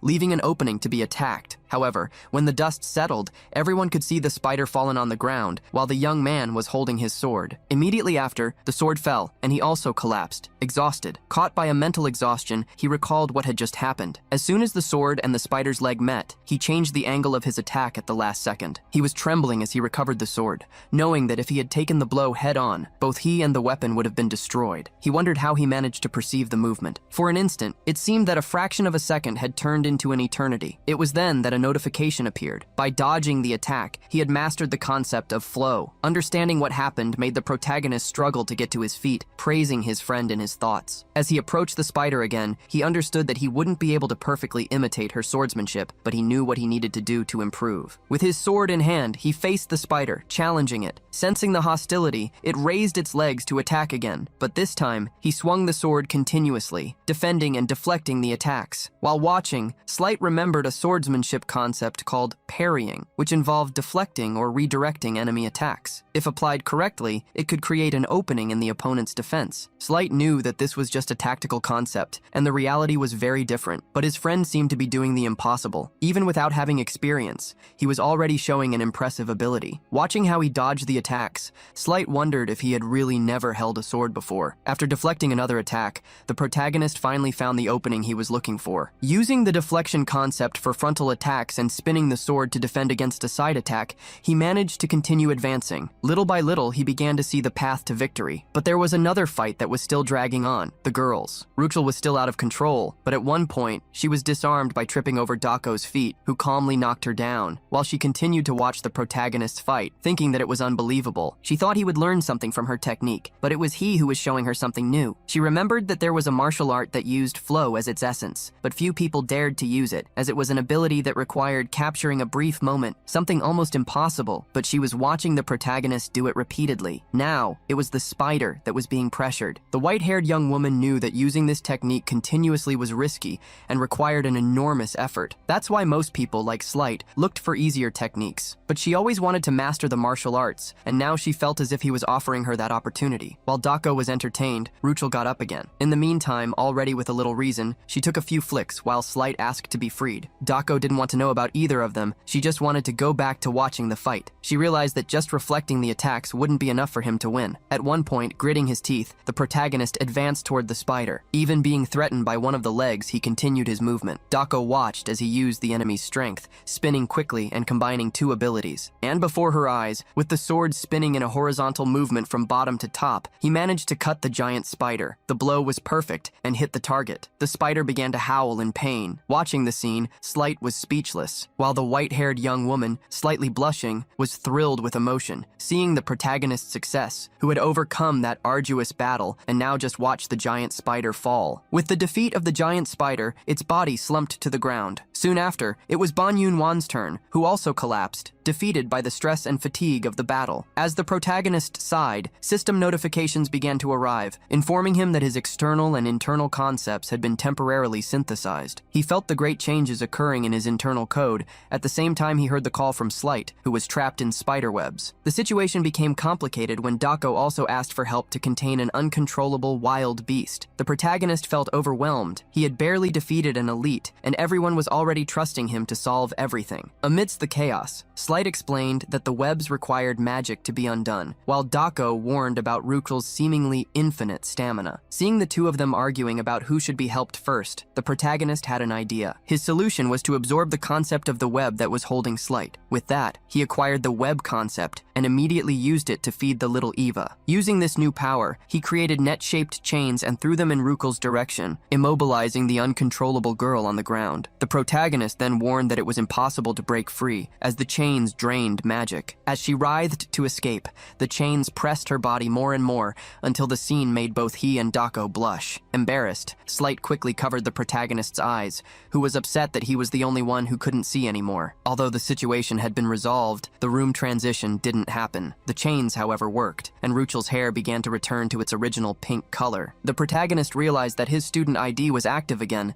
and asked the others if they should leave. They all agreed, but were suddenly startled by a red shadow that appeared near them. The shadow, like an illusion, began to murmur that they had passed the test. Not knowing how to react, the group watched the shadow condense into a circle of intense internal energy. This circle molded itself into a red light and finally transformed into a woman, who offered them an opportunity to make a contract with the 10,000-eyed observer. Meanwhile, outside the tower, the teacher was waiting anxiously. Her look showed all her concern as she held the ID. Suddenly, a large teleportation portal formed in front of the tower, and when the dust settled, she saw her students, with the protagonist in front. Yumina ran to them, asking repeatedly if they were okay. The protagonist reassured her, saying that everyone was fine. The teacher confessed her concern, explaining that they hadn't left even after the evacuation notice. Faced with her question, the protagonist asked to go somewhere more secluded before explaining. Speaking on behalf of the group, he said that they were caught in an irregularity after the transition to room 4, but admitted that it was difficult to put into words everything that had happened. Yumina then revealed what she knew. She said that the irregularity was caused by an external intruder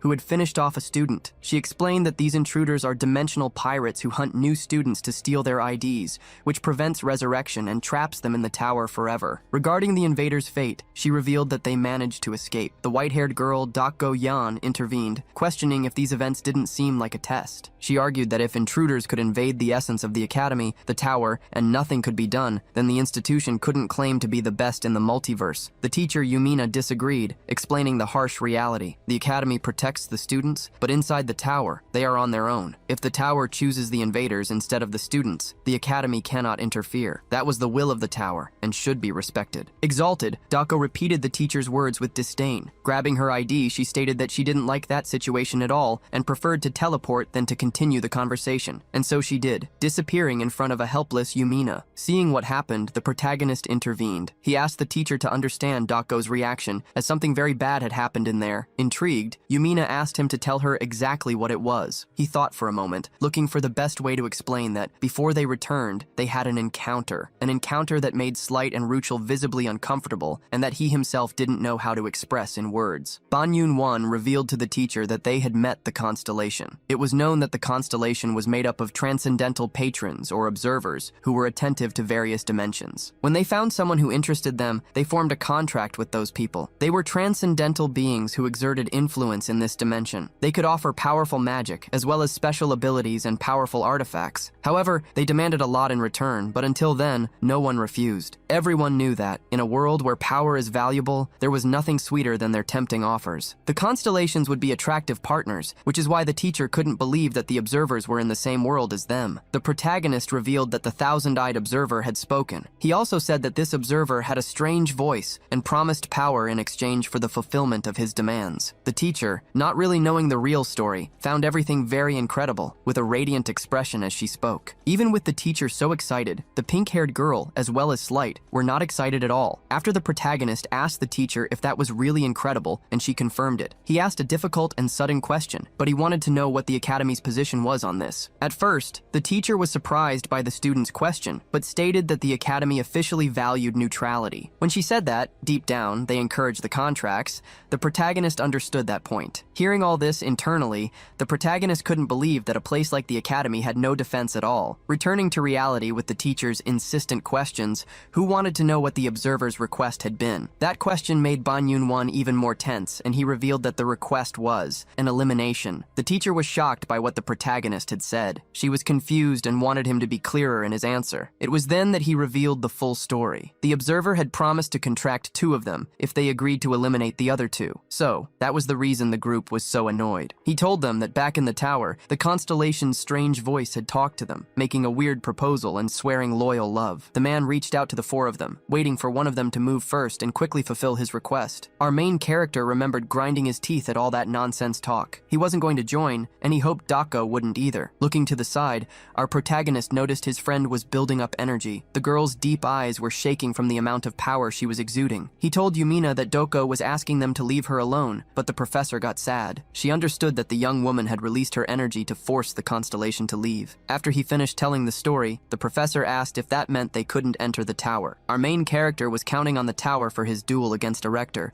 and not being able to use it was super inconvenient. He thought he'd just have to train with the time he had left. He called the professor and said he was thinking of sending what happened in the tower as a report, along with the recording he had made. She said that was fine, but if possible, she'd like to hear more about it while they had a meal. But when he looked at the girl, he knew that wouldn't be possible, not after everything that had happened. The protagonist explained. Both of them were visibly exhausted, physically and mentally. She was devastated when she understood how her students felt. In the end, the professor praised the 3 of them for a job well done. Our main character was so grateful for her consideration. She promised to do everything she could so this situation wouldn't happen again, hoping none of them would think badly of the academy. With that, she told everyone to get some good rest. Slight said goodbye to the 2 of them as he and Ruchel left, using teleportation. Meanwhile, our main character asked them to give Dako his regards. He was about to leave too, but the professor asked him to wait for a moment. She said she had a question to ask and warned him she was going to be direct. Then, worried, she asked why the observer hadn't just promised contracts to 2 of the 4 of them, but instead had selected him and Doko Yeon. The professor's question shocked our protagonist, but in the end, he confirmed her question. Deep down, he knew the observer observer wasn't just trying to pit them against each other. He seemed to want to sift something from the sand, and the observer pointed to them, claiming they could definitely reach the top together, but only if they got rid of the dead weight. When they saw this, both the blue-eyed blondie and the pink-haired girl were devastated. That being,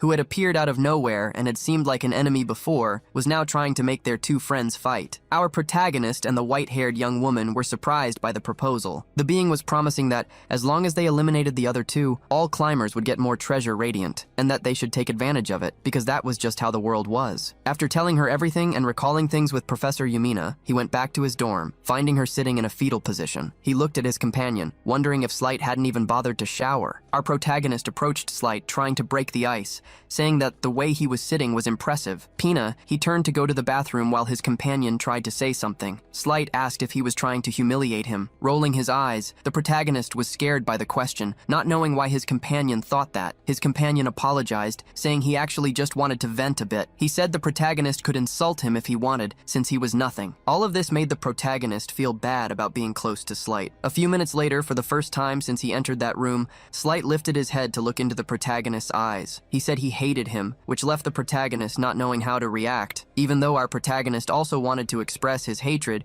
he had to settle for just thinking about it. So, he had to endure and wait, saying that he was naive, which could be useful. Despite everything, our protagonist decided to sit and listen to what his roommate had to say. It was then that he told Slight he could say anything he wanted. He wouldn't mind. However, Slight continued to sit there depressed, but decided to speak. He said he was important in his world too. He was one of the most talented, and from what the protagonist knew of Slight, he already expected him to be talented in his world. Slight's father had said he was exaggerating, as had his family and even his companions. They praised and commented on his talent, even giving him the sacred sword, entrusting him with unparalleled power. He said that thanks to everyone who trusted him, he was able to form a contract with the sacred sword. Bora asked why they were so worried about the protagonist, who still tried to tell Slight that he was talented. He didn't need to take the words of that ridiculous entity into consideration. While listening to what the protagonist was saying, Slight's eyes widened, since for him, the situation was different. So, Slight used the protagonist's words against him, claiming it was easy to ignore the entity, since he had been chosen. Light, deeply offended, continued his complaints. To begin with, they were divine beings. They were transcendental beings, much stronger and more recognized than humans. He couldn't believe the protagonist, Doko, could refuse so easily. Upon hearing that, the protagonist was surprised by the question. He understood more or less what Slight was trying to imply, and then lowered his head, stating he had rejected it because that kind of proposal was pointless. He also explained that there were many ways to stand out. Light, however, claimed he was only saying that because he had overwhelming talent, and he, to be honest, said that if he were able to receive a choice from a divine being, he would even hesitate, but with some reluctance. Our protagonist couldn't believe he was hearing Slight say that he wouldn't reject it so easily. He said he might have even made that choice, but the fact was he felt resentful and scared. Faced with that scary revelation, our protagonist couldn't say anything. After his shower, he sighed several times while drying his hair. He looked around and realized that, now calmer, Slight had gone to bed. Feeling that he was calmer, our protagonist looked at him for a moment. He even thought he was asleep and decided to leave, but at that moment the young man called him. Light, now with a guilty expression on his face,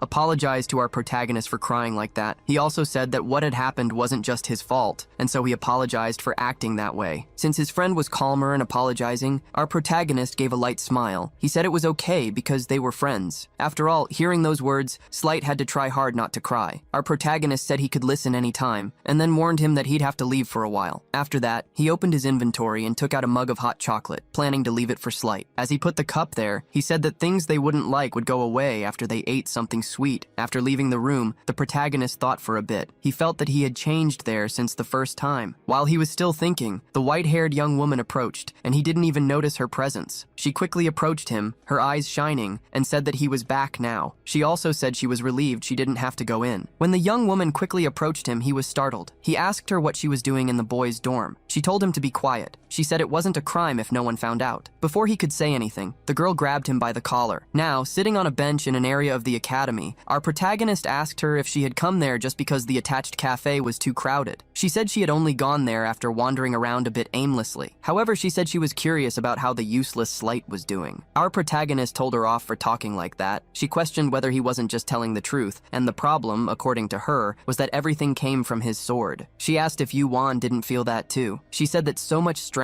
or the body instincts sharpened in combat, even Slight's special abilities, everything came from the sword. Shamelessly, she added a few more characteristics to her long list of complaints complaints against Slight. She also said that he couldn't even understand the situation. Our protagonist, feeling frustrated, asked her to stop, but she finished by saying that in difficult times, Slight even lost his courage and spirit. She wasn't content with just talking about Slight. She also pointed out Ruchel's flaws. With that, our protagonist sighed. He didn't know if she just wanted to provoke her friend or show that she was worried. In the end, he just looked at the sky and asked if she was okay. That question caught her by surprise. So, he had to be more detailed, saying that she had been acting weird ever since she met the divine being. She showed her irritation even with the professor, and he asked if she was okay. The young woman was startled, blushing. In a moment of shyness, she asked if he had discovered that with his abilities. He just tilted his head back. Returning to his normal position, he took out a little more hot chocolate for the two of them from his inventory. Handing her the hot chocolate, he revealed that he didn't need abilities, as she revealed everything through her expressions. Dako didn't know what to do about the protagonist's concern. She calmed down, simply taking the hot chocolate. Then she took the first sip of the drink, wondering if he was comforting her. After the first sip, she said the drink was sweeter than she thought, but our protagonist wanted to know what she expected from a chocolate sec drink. She then remembered the observer she had met in the tower and revealed her thoughts to him. She wondered if her two friends thought the same thing. So many ideas revealed by her startled him. The beings they met in the tower existed only to destroy in search of desires. She questioned the protagonist if he thought both the being and she had the same thought. Faced with that question, the protagonist was startled again. Knowing he wouldn't be able to answer, she answered for him. In essence, it was the same thing. She thought that if the two weren't of any help, she would have thought about discarding them. Her words scared the protagonist. She realized that if she had been more radical, she would have been led astray by the idea of choosing only the best. She could have easily neglected Slight and the incompetent pink-haired girl. Doko blamed herself for the uselessness of the other two. She thought she couldn't have thought such things. Our protagonist, not knowing what to say, took a sip of his drink, looking for some inspiration in it. After a while, and listening to the girl reaffirm that that was what she thought. For an instant, he decided to look at her and said that she was naive too. She blushed and turned her face towards him. She had vented her deepest thoughts. When she asked if he thought the other two had talent, it was clear that he believed so. Meanwhile, Slight, in his room, was looking at the cup while our protagonist was telling his friend about their qualities. Since he had a few tendencies to rely too much on a sacred sword, meanwhile, Slight, in his room, took the cup of hot chocolate, since Slight couldn't keep up with the circumstances. However, the protagonist thought the same was true for Ruchel, since she had an incredibly strong ability. The problem was that all that potential was being foiled by her various internal struggles. If both of them managed to overcome and correct their weaknesses and flaws, he knew they'd become great fighters. So, he tried to convince his colleague that their talents would surprise both of them. The white-haired young woman tried to follow the protagonist's thoughts, but she didn't have the same capacity. In silence, she showed, by clenching her sides, that she didn't have the same confidence in her friends that he had. The problem was that she didn't believe in the others, but she decided to believe in the protagonist. With that, he was initially surprised. This encouraged him to hear from her if the two friends trained,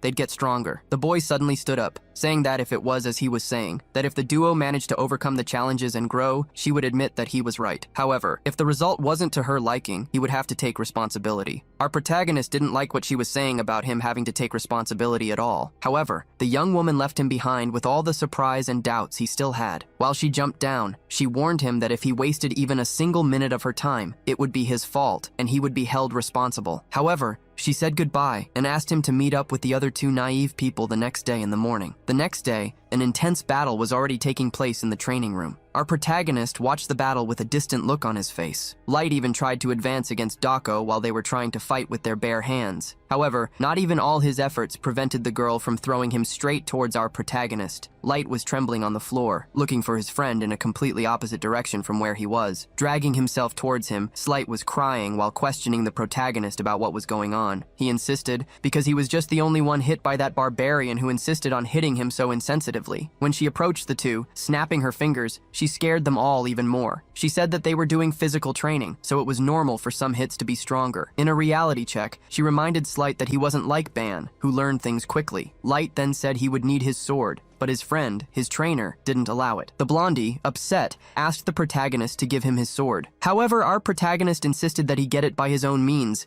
since he was being trained by his colleague Dako. Looking at Slight, he wanted him to believe in them, at least that time, that it was all for his growth. Reluctantly, seeing that our protagonist insisted a lot, Slight agreed, lowering his head. He stood up because he thought that might mean something. He was determined to trust and try, but the moment they were preparing to start again, the encouragement was just a foot approaching his face. It was his colleague Dako, who decided to catch him off guard after having told him so many times not to do so. While our protagonist was surprised by how fast his friend got close to Slight, she continued to throw her hits to train Slight, who really needed all the reinforcement he could get. She thought he shouldn't just confirm with his eyes to feel the attacks that would come towards him. As long as he didn't understand what was happening, she would continue to attack him over and over again. She took the opportunity to hit him more times and, angry, told him to keep an eye on his posture. He needed to react fast, not just with his eyes, but he should feel where the attacks were coming from. While the young woman continued to throw provocations at Slight, our protagonist observed the fight with his all-reading eyes. He realized that, currently, Slight's stats were unilaterally dropping in real time. Normally, Slight was a monster who could easily deal with a Rector, but for some reason things had changed. Now that he had the need to avoid using his sword, his abilities seemed to not exist. Still observing the fight, he thought that if such a change had been caused because of the sword, then Slight's condition might be even worse than he had imagined. Meanwhile, the girl continued that intense fight. She wasn't just launching physical attacks, but psychological ones too. She needed him to understand quickly, always asking if the real Slight wasn't a person and simply a sword. Even if he denied it once or twice, he continued to be hit, but already tired of his friend's provocations, he began to react. A strange power began to hit Slight's body, like powerful flames, and he tried to take the initiative for the first time, trying to punch in Dako's direction. This left the girl totally surprised. It was an explosive energy in the young woman's direction, however, Dako dodged in time. However, one of Slight's attacks caused a great wave of air, leaving our protagonist with his mouth open upon seeing what had happened. Next to him, Rukl also didn't understand how something like that had happened. Everyone looked, and the young blondie had turned into a woman. Her curves were accentuated and her hair was now long. The moment Slight stopped hiding and gave up, what he was suppressing was released. Dako observed Slight's appearance and got very annoyed. However, it was at that moment that the power around Slight began to fulfill and gather. It was an intense glow and a light that came directly from his chest, making him writhe in pain. It was so intense that he crouched on the ground while our protagonist ran in his direction. He couldn't do anything as his white-haired friend stopped him, telling him not to worry because his friend was fine. She, watching the boy return to his original form, felt that he wasn't the real problem, but he wasn't easy to solve. Sitting on the ground, there he was, with a look of disbelief. Approaching and looking at Slight, Dako asked if he knew what his problem was, and at this point, the confirmation came that she and Ban were right. Slight thought he couldn't continue this way, but he asked her to continue fighting him. She gave him a strange look before accepting the request. She said that before that, the girl said she would need to apologize to Slight because she was wrong. Seeing the young woman apologize in front of him, he was embarrassed and even scratched his head, stating that she didn't need to apologize. Dako's next words truly came to hurt him, saying she thought he was naive and clueless, and not a complete naive, clueless person. At that moment, Rukl pulled on Ban's shirt, stating that they should also train. At that moment, he didn't pay attention to the young woman. Our protagonist's eyes displayed a strong golden tone. As he observed Slight, from him, two concepts were released, that of demonic spirit and that of sacred spirit. The protagonist didn't know how two such different powers could be in the same place. He thought that could be the cause. He even wanted to talk to a colleague, but decided to do it later. First, he apologized to Rukl. The girl accepted the apologies, saying it was fine, but she would like to train. He remembered at the time how she was after having transformed. She also thought it could go wrong, but she thought he would figure it out. He quickly summoned his snake, knowing that would be the only way to restrict her in case the transformation came. Even so, he had some resistance, but the girl was firm in her conviction. She wanted to be able to control her own power, and thus be able to help everyone. Decided to accept her request, he went to the easel, where there were some wooden swords to choose from. After choosing one, he threw it in the girl's direction. She grabbed the sword with a curious look. Unlike the battle between Dako and Slight, our protagonist wanted him and the girl to determine their own rhythms. He didn't want the two to be the same as the other duo, and the pink-haired young woman understood his reason. And when the two were already with their wooden swords, our protagonist asked if they could start. While the young woman said she was going to do her best, something came to the protagonist's mind. He thought that this was what he had always dreamed of for his life at the university, the peace of youth he had imagined. It wouldn't be a chaotic fight of strong blows without a goal. They were young men and women encouraging each other. Just thinking about that, our protagonist smiled with a slightly flushed face, realizing how lucky he was. The young woman, seeing that the boy was thinking, asked if they should start. As soon as the two decided to start, the cute pink-haired girl released all her powers. showing claws. 5 minutes after the beast showed her demonic side, the room was all dusty. Like a very scared protagonist who quickly called for his snake, Ava asked her to turn into a chain and hold her, the girl. The chains again wrapped around the young woman's body,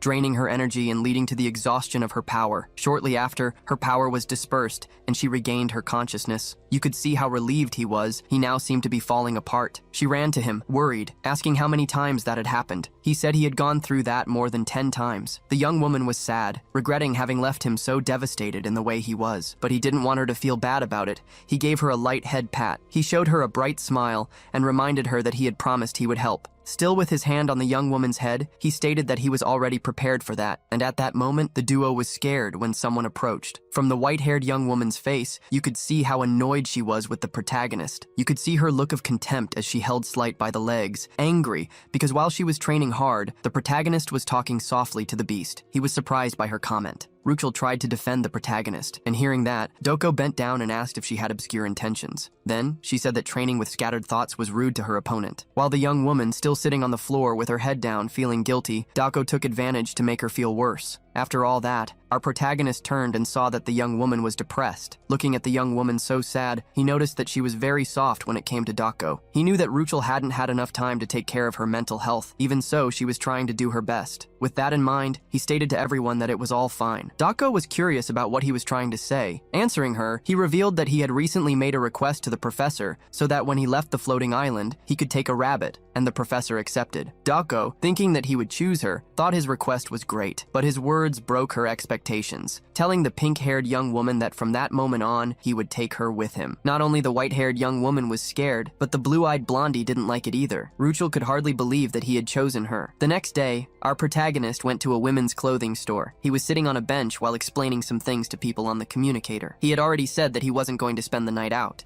that he would definitely be back before dawn. Dako was furious. While talking to that duo, his eyes widened as he looked to the side. The pink-haired young woman appeared after changing into the clothes Ban had chosen, a white shirt along with a pink skirt. This gave the young woman a cute look, matching her hair. She then looked at the protagonist and asked him how she looked, because she thought she was showing too much of her appearance. He quickly put his hand to his mouth to cover his smile of joy at seeing her. After that, the two left the store and walked through the streets. She was amazed by everything she saw. The protagonist crossed the street, calling her to walk a little more, because there was more of a department store district. While she tried to follow the protagonist, she got lost in the middle of a crowd. When she managed to notice, several people had already appeared. She tried to hurry, because at that rate, she would end up losing him. When she thought she was lost, someone approached and held her arm. It was Ban, who pulled her out of the middle of the crowd. He apologized and said he had forgotten that it was her first time in a place like that. Ruchel blushed when she heard Ban holding her hand. He knew there were many crowds in the department store district. Quickly, he turned and hid, since his face was flushed. Therefore, he also didn't see that her face was flushed. The two walked in silence. At a certain part of the walk, they ate various street foods like meats and crepes. They also went to a candy store where there were stuffed dolls. She won a penguin from Ban. Sometime later, they ran free, scaring a group of white doves that flew, making the scene more beautiful. Ruchel was having so much fun that she was even blushing. The two were having a lot of fun. And lunchtime came. The duo sat down at a restaurant to eat, where he asked the young woman if she was enjoying the dishes, since they were all made of monster meat. But for her, it was all good. She thought it was absolutely delicious, and for him, who was eating that kind of thing for the first time, he could see that it was better than he had imagined. Ruchel was amazed. She couldn't believe she was eating meat and walking around the city. While eating, her thoughts varied and her expression quickly changed. He, who was eating a piece of meat in front of him, noticed the change in the young woman's face. Seeing that she looked worried, he asked if there was something wrong with her, if she hadn't liked the food. But the reason was different. She felt excessively excited after so many walks in such good places. He was surprised to find out why she was so sad. She was wondering if what she was doing was fair, as she didn't even know if it would help her abilities. Our protagonist pressed his lips together, irritated and quite annoyed. The next moment, he thought it was important to show her the concept of worry, and he asked her to look at his hands for a moment, telling her that the worry she was feeling was taking shape.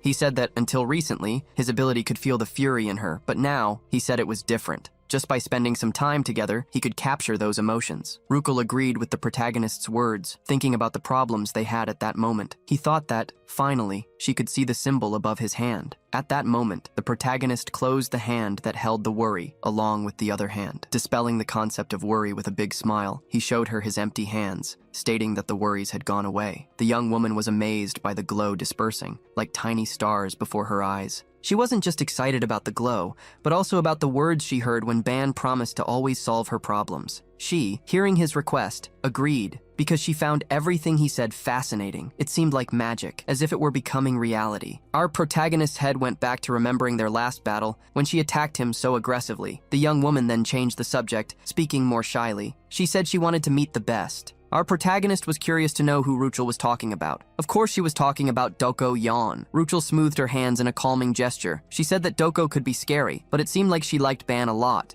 and he quickly disagreed with that. It was more like she treated him as if he were her possession, like a sword. Ruchel started laughing when she heard the protagonist's comment. She found the fact that he was comparing himself to a weapon hilarious. He didn't understand why she was laughing, since he thought the analogy was strange. However, she said she felt relieved, surprising our protagonist. She gave him a beautiful, bright smile, while saying that she thought he was an omniscient wizard or something. Our protagonist didn't understand what she meant, or why she was getting so close while talking. She grabbed our protagonist's hand, calling him to leave, if he had already finished eating. Her smile was now much more beautiful than before, showing that her worry had really gone away. She said that, as a thank you for everything he had done for her that day, she would choose an outfit for him. The young woman walked ahead, all smiles, while he carried the purchases. Back at the academy, Professor Yumina was in a meeting in a dark room. With her, there was also the camera robot that Ban had given her. He seemed to be pressured, but she asked him to hold on a little longer because it would be over soon. Watching the recordings, one of the professors was furious that information about the tower was spreading. They were going to find out who had allowed them to climb the tower. He also didn't like inferior beings for their transgressions. A blue-haired professor asked if there was any way to prevent this information about the tower from spreading. Another professor said that there were no violations in the videos shown. Even so, there were still angry professors. At one point, someone asked everyone to be quiet. This person made a point of talking to Professor Yumina. He said that it was clearly an infraction, and wanted to know if she had already thought about how she planned to take responsibility for it. Faced with that professor's arbitrariness, she just stared at him, holding her emotions firm, unlike the robot next to her. Some time ago, Yumina watched the recordings made by the protagonist. She slapped her own face, realizing that they had really gone that far. When Ban had said he wanted to climb the tower and record a video, there was no reason to oppose it. She even thought it wouldn't work, as she already knew that external machines and artifacts didn't work inside the tower. And yet, Ban ignored common sense, bringing results. She ended the footage shown by the little robot. Yumina was sure that Ban still didn't know what was going on. It wasn't the fact that he had brought the recording from the tower,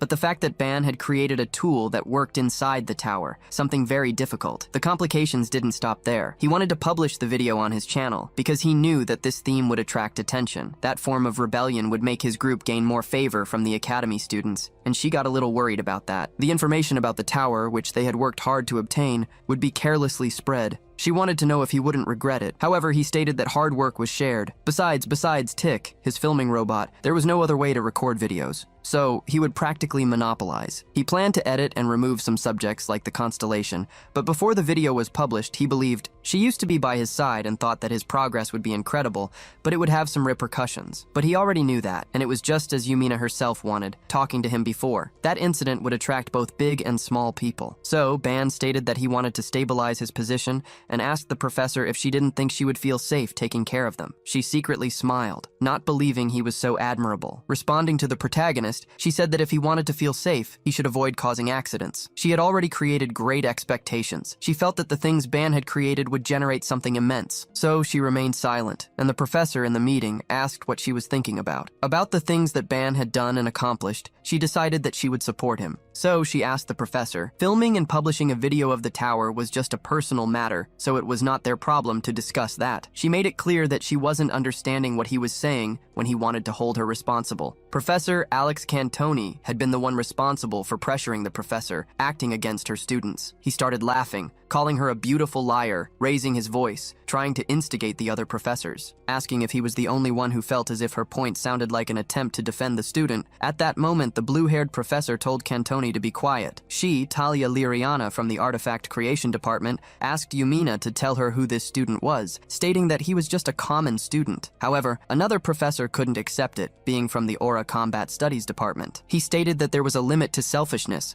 and that the information about the tower was centered on the academy. At that moment, she confronted the professor, saying that his words were strange. The reason no one had filmed the tower until that moment was because it blocks. Professor Cantoni interrupted Yumina with a smile, hiding his own interests, wanting her to explain the principles of the ability. Yumina remained silent, listening to that question. On the other side of the table, Thalia also spoke up, claiming to have spent 200 years studying these subjects. She knew very well that artifacts created outside the tower didn't work inside it, especially filming equipment. It was common knowledge that no circuit could handle the waves demanded by the tower. The more she researched, the more she became convinced that external machines would never work inside. Hearing all those words, Professor Yumina completed the words, saying that her student had succeeded. This left Talia much more curious, saying that was what she wanted to know, who this boy was. She was annoyed because he came from a dimension that didn't even have mana, and that made it seem like only he was special. The moment she finished saying those words, she realized something. The artifact that had filmed that recording was now with Yumina. The blue-haired professor revealed a scholarly look, determined, putting on her gloves and asking to hand over the artifact. Yumina quickly hugged the little robot, refusing to hand it over. She said she had been asked to bring the artifact to the meeting, but that was a feat accomplished by her student, and she couldn't let anyone do that. Professors one after another went against her. Suddenly, someone raised their hand, asking everyone to stop. That was the professor in the corner of the table next to her. That professor was the Academy's vice president and head of the Constellations department. Putting his finger to his mouth with a smile, he asked everyone to be quiet so that the heat of the discussion could pass, and everyone agreed. However, after a while,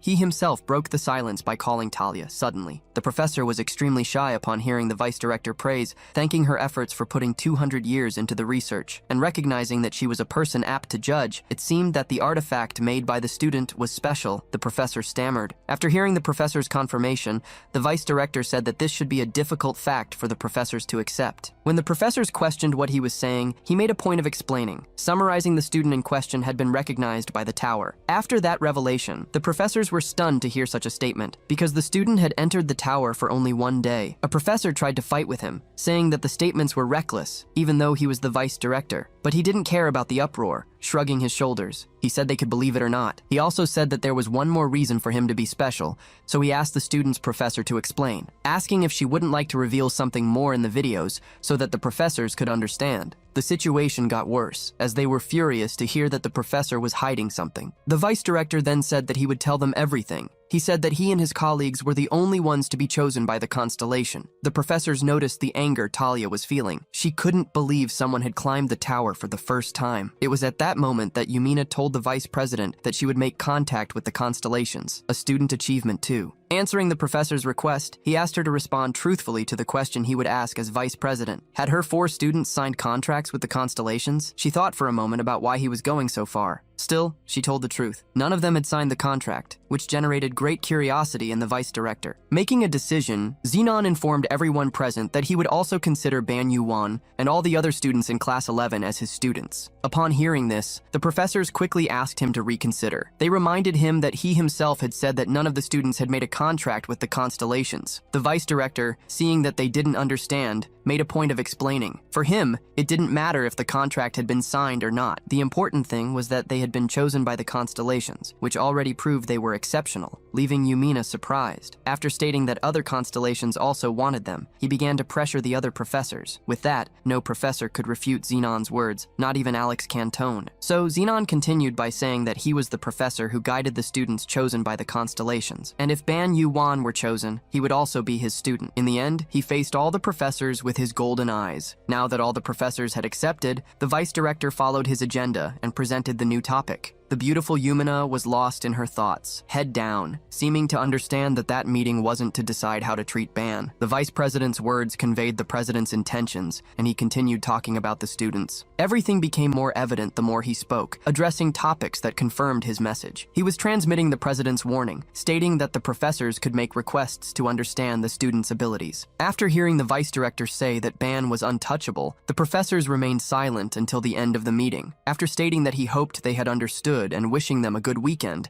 the vice director disappeared. Yumina sighed in relief, never imagining that her student would receive so many favors from the director. In that small moment of relief, one of the professors approached her, Alex Cantone. Inviting her to have some drinks at a bar, he said he wanted to toast to the student's success. With that man's invitation, Yumina turned green with disgust, but didn't respond, just teleported to another place. The professors, realizing the reaction, quickly tried to console Cantone. The next day, several people surrounded the protagonist in the cafeteria. Many people wanted to introduce themselves. Everyone wanted to be Ban's friend, even offering him an invitation to the student council. The protagonist was scared by so many people and so many requests for dates. On the other hand, Doko met with the other two colleagues and they wondered what was happening with all that commotion. Light explained the situation and asked if Doko remembered the channel. He revealed that the channel had gone viral. By now, it was hard to find anyone at the academy who hadn't seen their videos yet. Hearing the explanation and looking around, seeing several people watching the video created by Ban, Doko thought Ban's ideas and abilities were truly excellent. However, Rochel, observing the scene, thought about Doko's reaction and what was happening. At that moment, the protagonist placed his tray on the table, asking what was going on that morning. Tired, he couldn't help but put his head on the table due to everything that was happening. The protagonist also wanted to provoke Slight,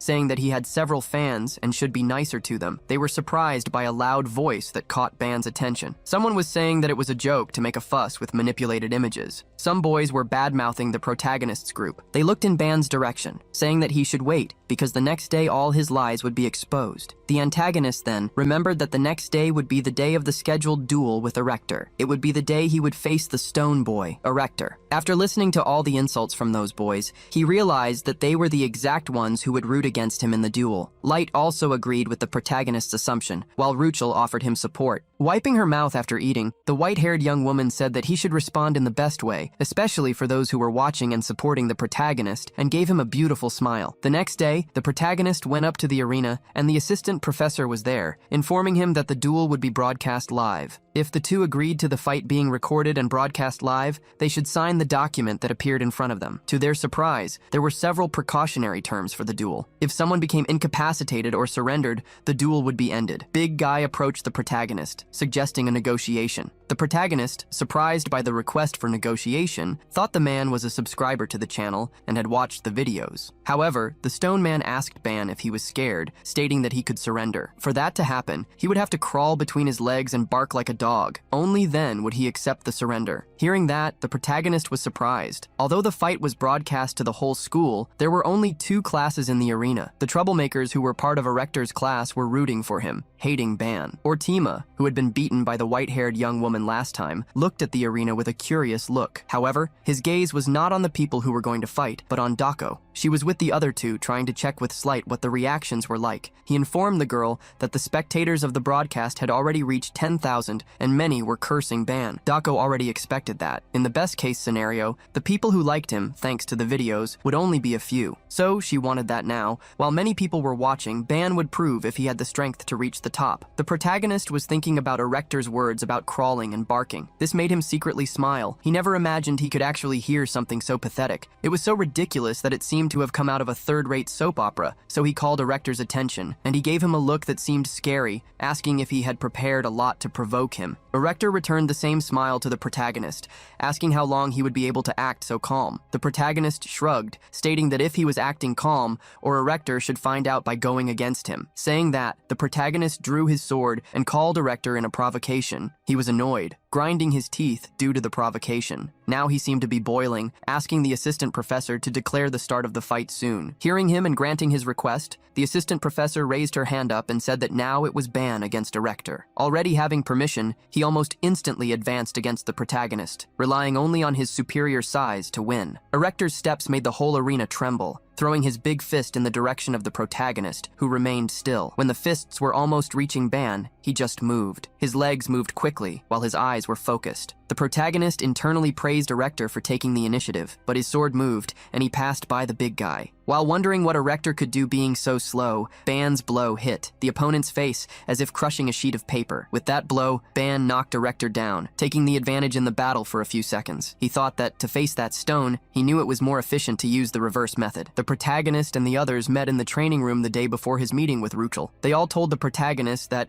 before using a technique, there were attempts and errors. Therefore, he learned that when facing a new opponent with a new attack, he should be able to use the technique. Then, only then could he say that he was mastering the reverse method. After the theoretical method, he would go to the practical one. The protagonist had a sword to try to block at least one of the blows. Dako, he trembled with fear. but he knew that she was teaching that method so that Erector couldn't even touch him. The protagonist, upon executing the technique moments ago, felt that this was true. Unlike Dako, Erector was much worse, who managed to get up, still asking what had happened. However, before he could understand, another attack was given in his direction, and Erector fell to his knees. While the protagonist observed the effect transmitted by the technique the moment before his attack hit, the protagonist had infused his sword with a wave of energy. Thanks to that, Erector's hard stone body transmitted the energy as a wave, causing aggressive damage and leaving Erector furious. He even asked how Ban was hurting him. The protagonist, crouching down to stay at the same height as the big guy, apologized and told him to stop complaining. Looking into Erector's eyes, he said that if he didn't want to continue, they could stop there. Those words made Erector even more furious with the provocation of such an insignificant human. He got up and went full speed towards Ban,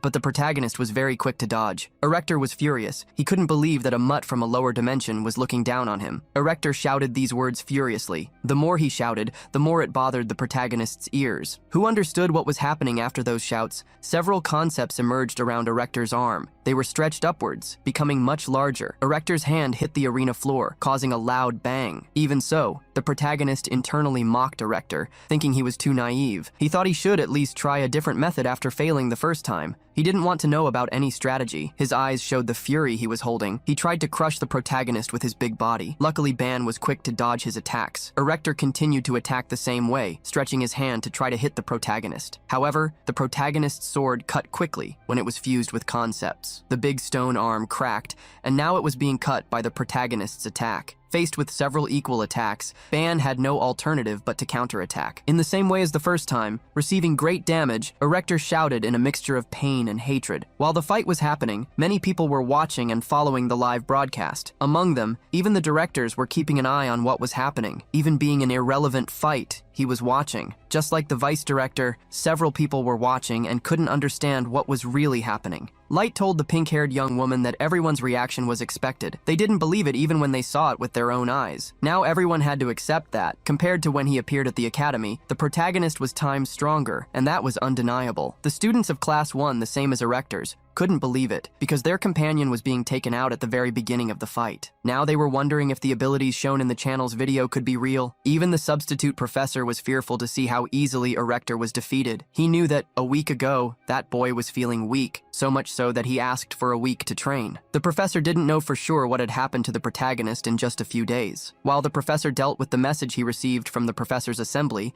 the protagonist thought about what to do. Erector was in front of him and couldn't move. For him, attacking someone who couldn't even make a move was something ridiculous. He stood for a while looking at him, hoping that he would get up to continue the fight. While he was in that cheering, he heard the professor, who had already raised his arm, saying that the fight was over. The professor's announcement caught both of them by surprise. It was the decision of the observing professors of that match, and he declared the duel over. While the professor was speaking, Erector's eyes were full of hatred, since the professor was considering him incapable of continuing to fight. Even with Erector's revolt, the assistant professor warned that the duel would end at that instant. Even the protagonist trying to say something, the professor said that the objection of neither of them would be accepted. Ban still gritted his teeth when the assistant professor ordered him to leave the arena. Very upset, but having no other option, he left the arena grumbling. Drawing his sword, he was upset because he couldn't decide whether he would win or not. He was upset and frustrated, but at least he hadn't lost. The sadness in his friend's eyes was visible. As he was leaving the arena, sad, he heard Erector calling him an insect and asking him to wait a while. Even with the assistant professor saying that he was considered incapable, Erector didn't want to lose to someone like that insect. Looking Ban in the eyes, he wanted to end that humiliation once and for all, even going over the professor's word. With that in mind, he advanced on the protagonist first. That's when he made his arm all spiky, shouting at Ban about his intentions. The assistant professor was scared, shouting for Ban Yuan to dodge as soon as possible. He, however, smoothed his sword again, not willing to dodge. Even in front of Erector's furious eyes,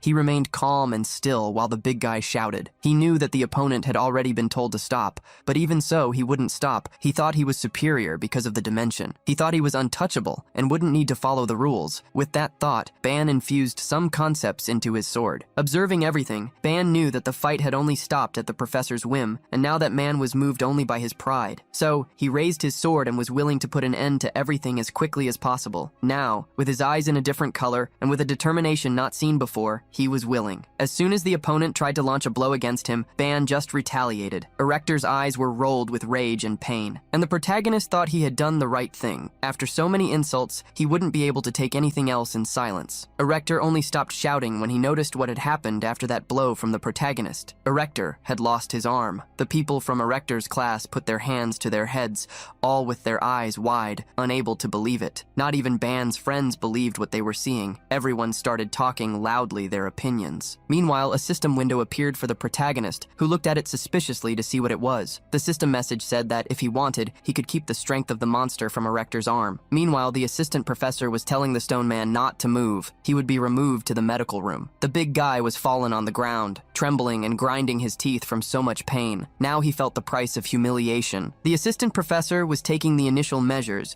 while the protagonist looked to the side. Now the protagonist was getting a sermon from the assistant professor, who had already said it was just to dodge. The protagonist tried to explain himself, apologizing since the incident happened so fast, it was difficult for him to associate. The professor was indignant, because the protagonist's excuse was silly. But while the professor was angry with the student, he received a notification that asked the professor to stop. The vice director would give him the answers he wanted. Then, the assistant professor showed the vice director's message to Ban. The message greeted him and warned him that the person speaking was the representative of the professors. He said that from that moment on, he would ask the questions and Ban should answer honestly. He wanted to know if he couldn't dodge. The professor's representative warned that their forces were so conflicting that even the professors decided to end the duel. Now, he demanded a response from him that could be accepted by everyone and insisted on knowing why he didn't dodge the attack. The protagonist just stared with a closed expression, without any response. The protagonist thought that, even having gained the ability, he had never reflected deeply on what the so-called spirit words were. Now, with the question that consumed him, he felt a terrible pressure beyond the screen and wondered who that person was. So, he asked the other person on the other side how they had guessed, since he didn't dodge the opponent's attack and instead counterattacked. He believed that a student who disrespected the authority of the professors and acted as he pleased deserved to face the consequences. The person on the other side wanted to know if he was saying that the professors were authority. The protagonist agreed and continued by saying that besides, in an official part where the rules should be strictly followed, this was necessary to prevent other students from disregarding the rules and trying sneak attacks. While exchanging the messages, the group of professors could hear everything that was happening. He continued by saying that if he had responded peacefully in that situation,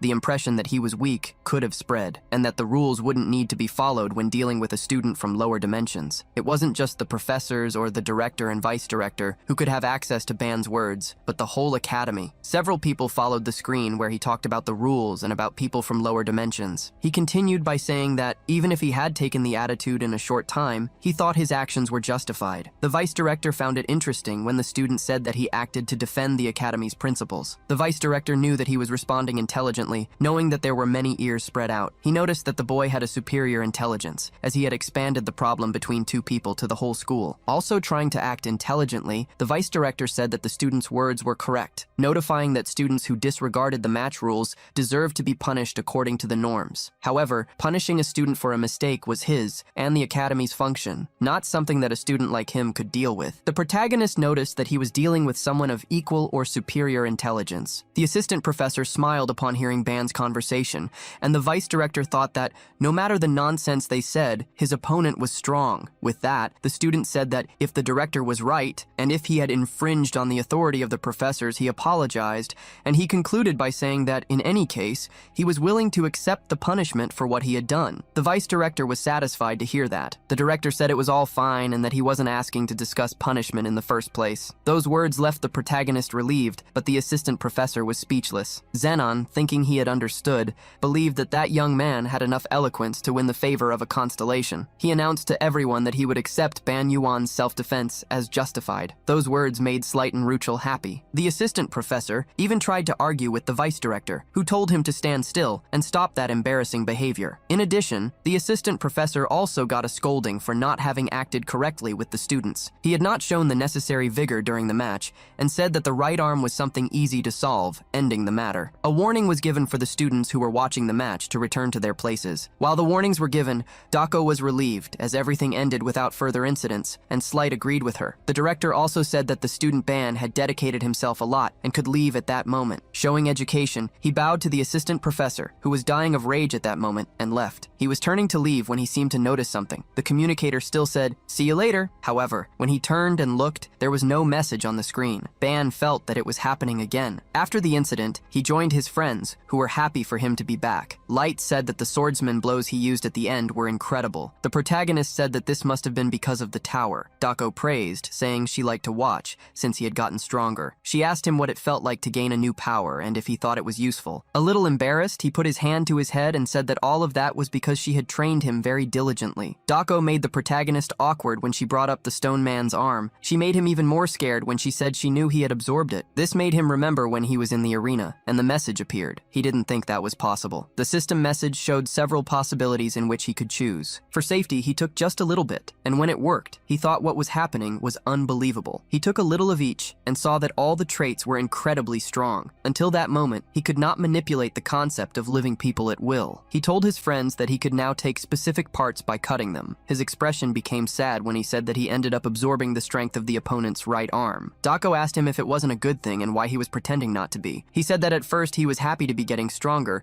but then when he saw, he was not fighting with the monster from before. He shared with his friends that, after everything, he felt abnormal and uncomfortable. The white-haired young woman, screaming, told him to raise his head because there was no reason to say such nonsense. She reminded him that that person had gone on top with murderous intentions all the time. She told the protagonist that, in a kill or be killed situation, he should know what the choice would be. Those words from his friend brought a little comfort to the protagonist, hearing her saying that he shouldn't feel guilty for having made his choice. After he calmed down a bit, he said that he was overthinking things and apologized to his friends. Dako told him that he couldn't just go around cutting the arm off those from the so-called special class. While the girls were fighting, he seemed to have received a message that left him very worried, even shouting. His shouts scared his friends, who didn't know what was happening in the face of his shouting. There was a mandatory additional cost, which was the course on the constellations of Babylon, taught by Professor Zenon. He taught how to get support from the constellations effectively and how to negotiate contracts with them smartly. This knowledge and preparation were useful to avoid the constellation's wrath. Now, that course was being offered to Class 11. Everyone watched when the people from the lower dimension began to pass. It was commented that the bargaining boy was walking around with his head held high,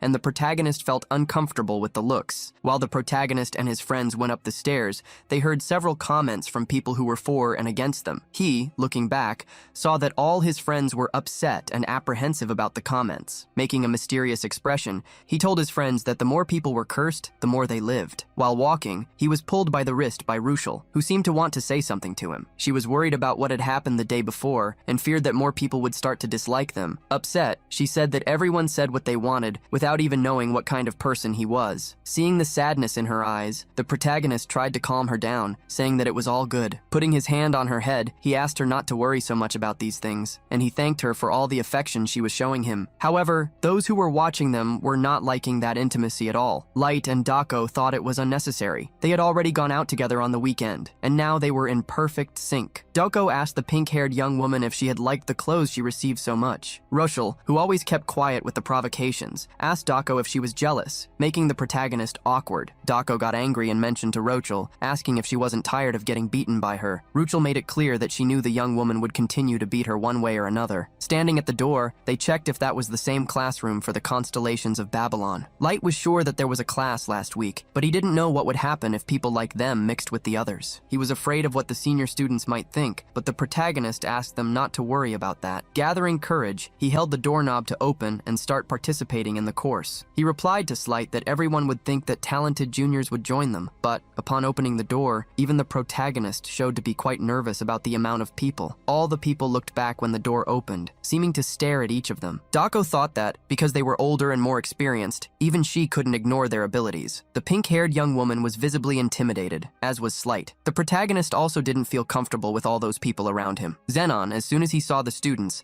said that they, from Class 11, were welcome to his lecture. The protagonist, when looking at the vice director, couldn't understand what his power was. Nothing about him was revealed. And when the man spoke, the protagonist noticed that that voice was the same as in the duel. Zenon began by saying that the origin of his classes was to understand the tower and the constellations. He told the people who joined the class that day that he he would first talk about the tower. He began by saying that, at first glance, it seemed like a huge structure, without descriptive principles or ends. He said that the tower was no different from a living organism. The class, for the protagonist, seemed to be a bit boring. He explained that it might seem that they were claiming rewards for clearing the rooms. He said that this was not what happened. It wasn't because they found some rewards that the tower would gladly receive them. It did this to separate the most outstanding climbers among all, and for these it gave better and more exceptional treasures. There were also the transcendents, like the mediums. That was a basic condition for any intelligent being to be able to reason like a superior. It was a fragile system that could be turned upside down by a single irregular intruder through non-standard routes. All that professor's talk seemed like nonsense.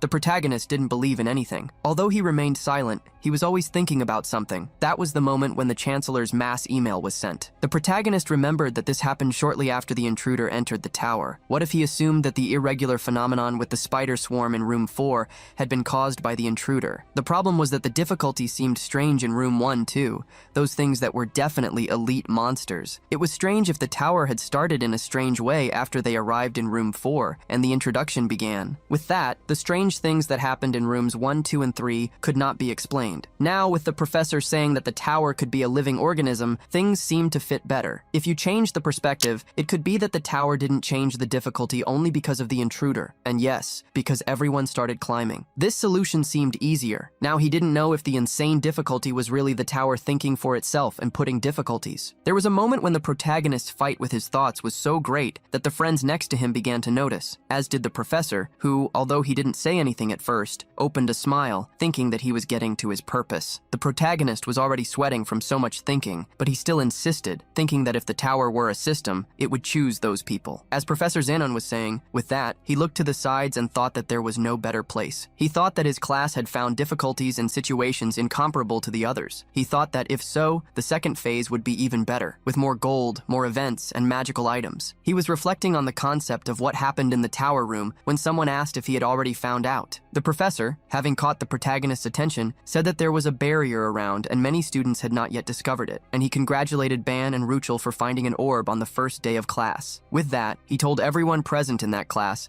that Class 11 was fully qualified to continue in the lectures. Zenon raised his hand up, throwing something into the air. Then, that poor violet orb landed. The professor said he had a question for the student Ban, and he asked what he saw when he looked at that sphere. Ban, even looking a lot, couldn't see anything, because it was immeasurable or unknown. Being honest, he said he wasn't seeing anything. The professor asked him to concentrate a little more and check again. Although the protagonist said he couldn't see anything, the professor insisted that he focus a little more, because there should be something there that he could see. Despite seeming to be genuinely trying, the words immeasurable and unknown were what he could perceive. He should try to discover the secret of that orb and, for an instant, somehow, his eyes widened. With that, he was able to see the central concepts of the orb: barriers, separation, and protection. He said that, besides that, there was something he couldn't understand. The professor asked him to close his eyes and rest. The professor just smiled and thought that that young student had discovered 3 main abilities of the orb, with the protagonist rubbing his eyes, looking tired, and Slight observing. Now he knew why the director was putting so much faith in him. Pointing to the orb, Violeta asked the protagonist if he had understood what it was. Being honest, Ban said he didn't understand at all, which made the professor say that he was very honest. Zenon said he wanted to highlight to everyone the importance of expanding thoughts and stimulating imagination. He also said that if they wanted to use the abilities in an advanced way, they should develop the power of thought. The driving force is behind this. Now, the protagonist didn't know what all that had to do with the orb. He wanted to know if someone with high cognitive capacity or imagination could control the orb. He agreed that yes, and said that if one day someone had the ability to understand, analyzing, and developing themselves, they would be able to expand that capacity. Smiling, and with the strange voice, the professor said that when that person managed to do that, the orb would turn them into a pseudo-god. Those words from the professor were exaggerated and scary, and the students were staring. But, for the protagonist, everything continued to be very tedious. The professor insisted, saying that at the moment it might be difficult to understand. He said that as the lecture advanced, everyone would gradually come to understand. Finishing the lecture, he said that their task was to try to imagine the possible applications of everything that was said. From the beginning to the end of that lecture, the protagonist found everything very complicated. He had a doubt. If God was God, What would a pseudo-god be? He didn't know if it was something similar to a god or a false good. His thoughts were interrupted when Slight called Ban to leave, while Ban was asking someone from his class to explain the lecture again because he hadn't understood. Meanwhile, Slight said he thought the protagonist would summarize very well, but he had his eyes wide open ahead, seeing Ortama. After the scare passed, he managed to ask Ortama what he was doing there. The bad-faced young man said that he was the one who asked the questions. He wanted to know where she was, and Slight could hardly believe that he was talking about their colleague. Suddenly, Dako arrives, asking why everyone was grouped together. Smiling, she said in an ironic tone that she thought something serious had happened. The protagonist, awkward and not wanting things to get worse, didn't know what to say. Ortama approached the white-haired young woman and confirmed if her name was Dako. He said he had business to deal with her. She continued to ironize, and she asked if he was making another duel request, saying that if he wanted to hurt her, she wouldn't prevent it. He clung to her, saying that dueling inside the academy seemed like something difficult. While she was talking, the young man put one of his knees on the ground and told her that it was not a duel request. He took out a beautiful bouquet of flowers and offered it to the furious young woman in front of him. Leaving everyone scared, Ortama asked the young woman out on a date, while he was blushing with shame. The people behind, with their eyes wide, never imagined that that scene was possible. Just like them, the cold-hearted young woman also didn't show her expressions. Nobody could believe that the proud and arrogant Ortama had fallen for a woman who beat him to a pulp. Our main character wondered what kind of taste someone had to have for that to even be possible. Remembering that Ban himself had been beaten by Doko many times, Slight asked if he wasn't answering his own question. Being called a masochist in such a not-so-subtle way really got to our main character, who transmitted the same feeling to Ruchel. Dako was surprised that Ban didn't understand another man's heart, since she was about to ask what kind of plan he thought Ortama was plotting. Hearing talk of a plan, the three of them stared at Dako with surprised looks, making her realize they really didn't seem to notice the situation. Dako was sure that Ortama was planning something, because his eyes had no trace of affection whatsoever. The main character had to disagree with Doko. No way. It doesn't seem like that's true. I mean, you're incredibly beautiful. The sudden compliment caught Dako off guard, making her blush. Trembling with anger, Doko questioned how the dense Ban could say that kind of thing so casually. Seeing that Ban didn't even understand what he had done, Slight advised her not to fall for his tricks. While Dako was arguing with Slight, Ruchel wondered if there really was another reason behind that confession. She was worried about a certain expression he had made. At that moment, with Ortama kneeling, Doko crossed her arms to dismiss him. Leaving Ortama behind, she called her group to leave. It was then that Ruchel looked at Ortama out of the corner of her eye and was surprised because his face had a sad look on it. During training, our main character received some information. By exposing his presence to so many beings, engraving his existence in their minds, Ban had unlocked a new concept of language, charm, and honor, which were immediately elevated to 10 points. The protagonist was surprised, since he had only just published a new video on the channel. Looking at the concept info, he found that charm could captivate and influence others, while honor stabilized dignity by being recognized by many beings.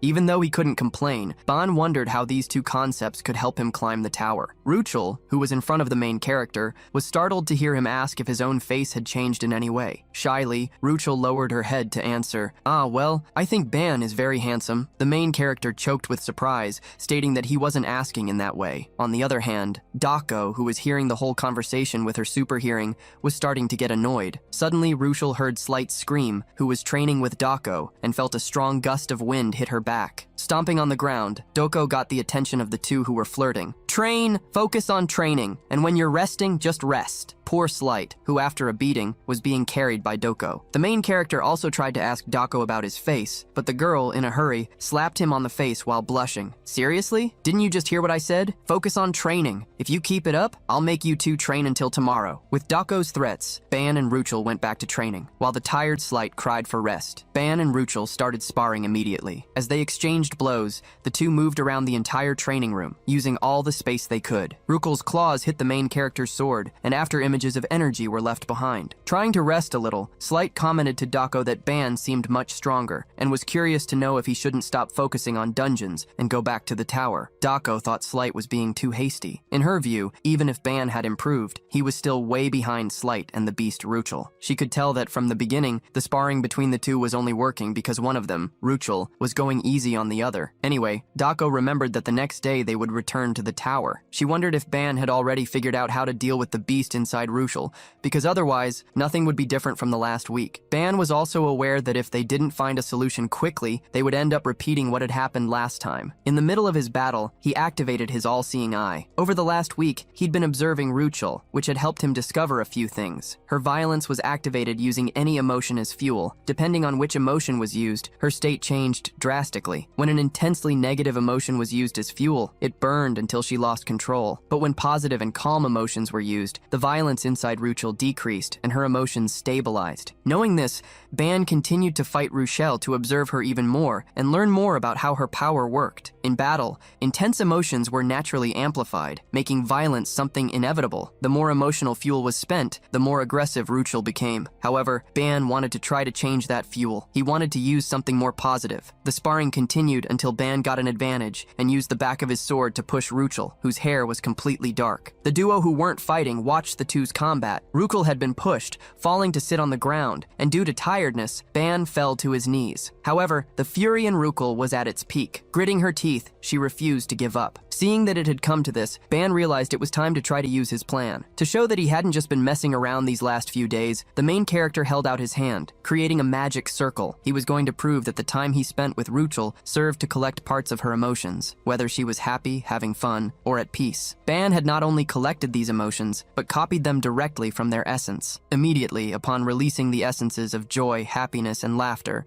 Ban moved toward Ruchel. Wielding such emotions, he hoped they would work. He directed them at Ruchel in an attempt to make his friend absorb them. However, a blow prevented him from getting close to her. In a fit of rage, Ruchel managed to hit Ban's hand, which held the emotions. The main character was slightly startled. In front of him, Dako was gritting her teeth hard. The girl got up instantly, grabbing Ban by the stomach like a rugby player, and with the inertia of the movement, threw him to the ground, falling on top of him. The main character felt the impact heavily. Mounting Ban, Ruchel had a demonic look. With a great roar, she attacked the main character with her sharp claws. Immediately seeing the danger, Dako and Slight ran toward them to prevent the attack. However, a chain was faster than the two. The chain wrapped around Ruchel's arm, preventing her attack. A second chain appeared, grabbing her other arm and immobilizing her so she couldn't attack anymore. Seeing Ruchel's expression, the main character was worried, but soon realized that the color of her hair was lightening. When Ruchel returned to normal, the main character asked if she wasn't moving faster after transforming. Finally, Ban could rest, relieved to see that the beast in Ruchel was calming down quickly. Still, it could be dangerous to have to tie her up every time they fought. He couldn't help but think if there wasn't a better method to calm her down, some condition for it. Pulling the main character out of his worries, Ruchel thanked him. Ban didn't understand why she was thanking him, since he hadn't completely solved the problem yet. However, Ruchel shook her head in a hurry and thanked him, because now she could at least fight a little. She already considered the improvement significant, and, because of that, was happy to have him by her side. Ban started to blush at Ruchel's words. Quickly, Dako approached him, staring at him. The main character was startled by Dako getting so close and had to make up excuses. "We were working hard here, didn't you see?" While Dako stared at the main character, Slight also approached, relieved that no one had been hurt. Dako, however, thought there was something more important. She started staring at Ruchel, getting everyone's attention, including hers, and worrying the main character. Dako analyzed Ruchel for a while, remaining silent, and then turned away. "No, it's nothing." She decided to end the day's training there so everyone could rest. Staying behind, Ruchel looked at Dako melancholically, with doubts and sadness. The next day, the group headed toward the tower. When they got there, Slight tried to ask Dako for permission to use the holy sword, at least when they entered the tower. He was worried about the difficulty they would face, since this would affect the fate of the four of them. However, Dako reminded him that everyone had agreed to create a solid foundation, without any rush. That was only their second exploration in the first semester as rookies, so she didn't think they needed to worry. The main character agreed with Dako, although Slight didn't seem so convinced. The more he used the holy sword, the more dependent on it he became. Faced with the concept of the demonic spirit imbued with the Holy Spirit, Ban was no longer sure that it was really a holy sword. Anyway, it would be better to keep Slight away from that negative influence. Slight understood that he couldn't use the sword,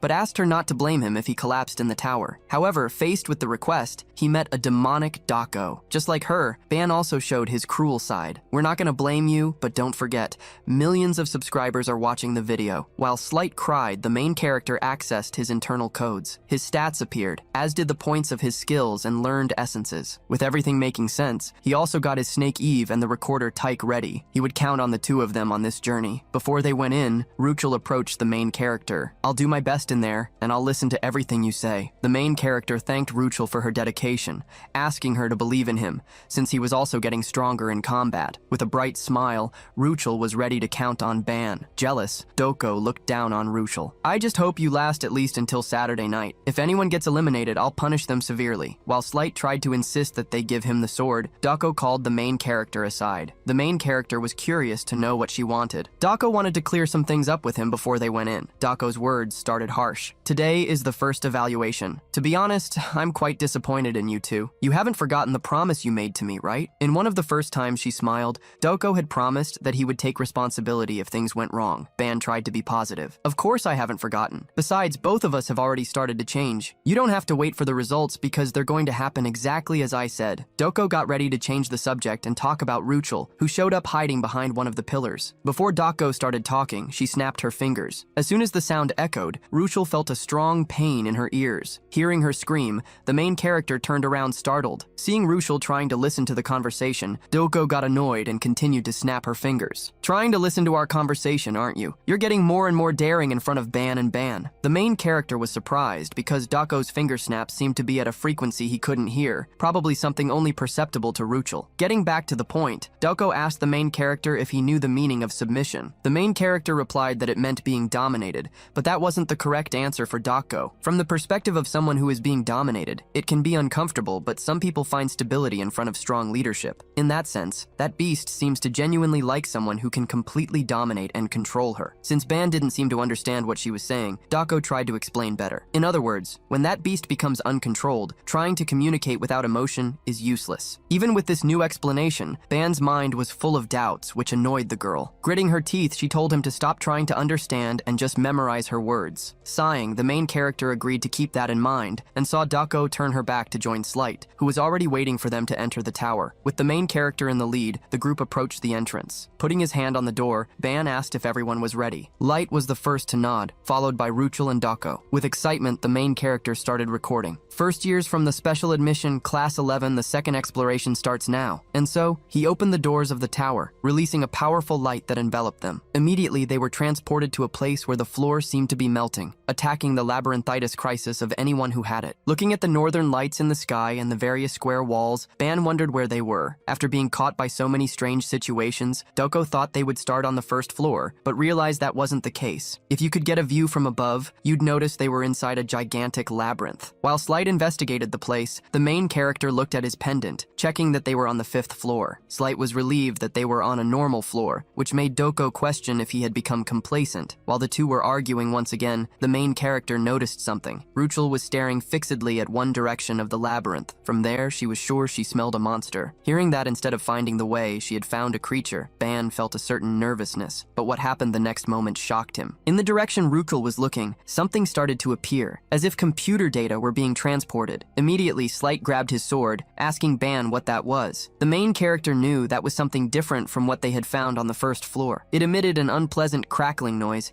and had a distorted appearance, almost as if it were breaking. Without hesitation, Ruchel revealed her claws and attacked the creature. She hit her target, which split into data. Immediately, Ban received a notification. From what Ruchel had hit, he got several concepts: 0.1 glitch and noise points, 0.2 demonic spirit points, 0.05 malfunction points, and 0.01 inversion points. As Ban expected, that was a glitch phenomenon. When a signal was interrupted, both the graphics and the sound became distorted. This inverted force created a strange sense of fear, which turned into a monster. Since this was a completely different type of creature from the ones they had found before, there were many unknown concepts. He didn't know how the malfunction and inversion concepts worked. For now, glitch had inversion, so it seemed pretty useful. It would be interesting to collect it. Lost in thought, Ban didn't realize he was being attacked, but with a blow of energy, Doko saved him immediately. Frowning, she reprimanded him. "Ban and Yvonne, stay focused. Defeating these things while escaping the labyrinth is going to be quite problematic." With Doko in the lead, they moved through the labyrinth, taking care not to get separated on the complex paths. While the main character was running, he received a message. "They don't seem like creatures that would appear in room 5, but it's not that surprising." Ban was already satisfied satisfied that he was able to get several fragments of inversion points while escaping. However, remembering that he needed 100 points made him wonder if it was even worth the effort. The main character stopped running when he heard Ruchel scream. The girl, who was confronting one of the glitches, was carelessly moving forward, but was stopped by the main character. Summoning the chain made by Eve, he didn't let Ruchel fight alone to prevent her from going into a berserk state. Hearing Ban ask her to stay by his side, Ruchel immediately agreed. While Dako defeated several other glitches, she argued with the two of them. Hey, stop flirting and keep moving. Protecting Ruchel, the main character summoned another chain. He was leaving the concepts on the walls aside for now to focus on the battle. With her keen sense of smell,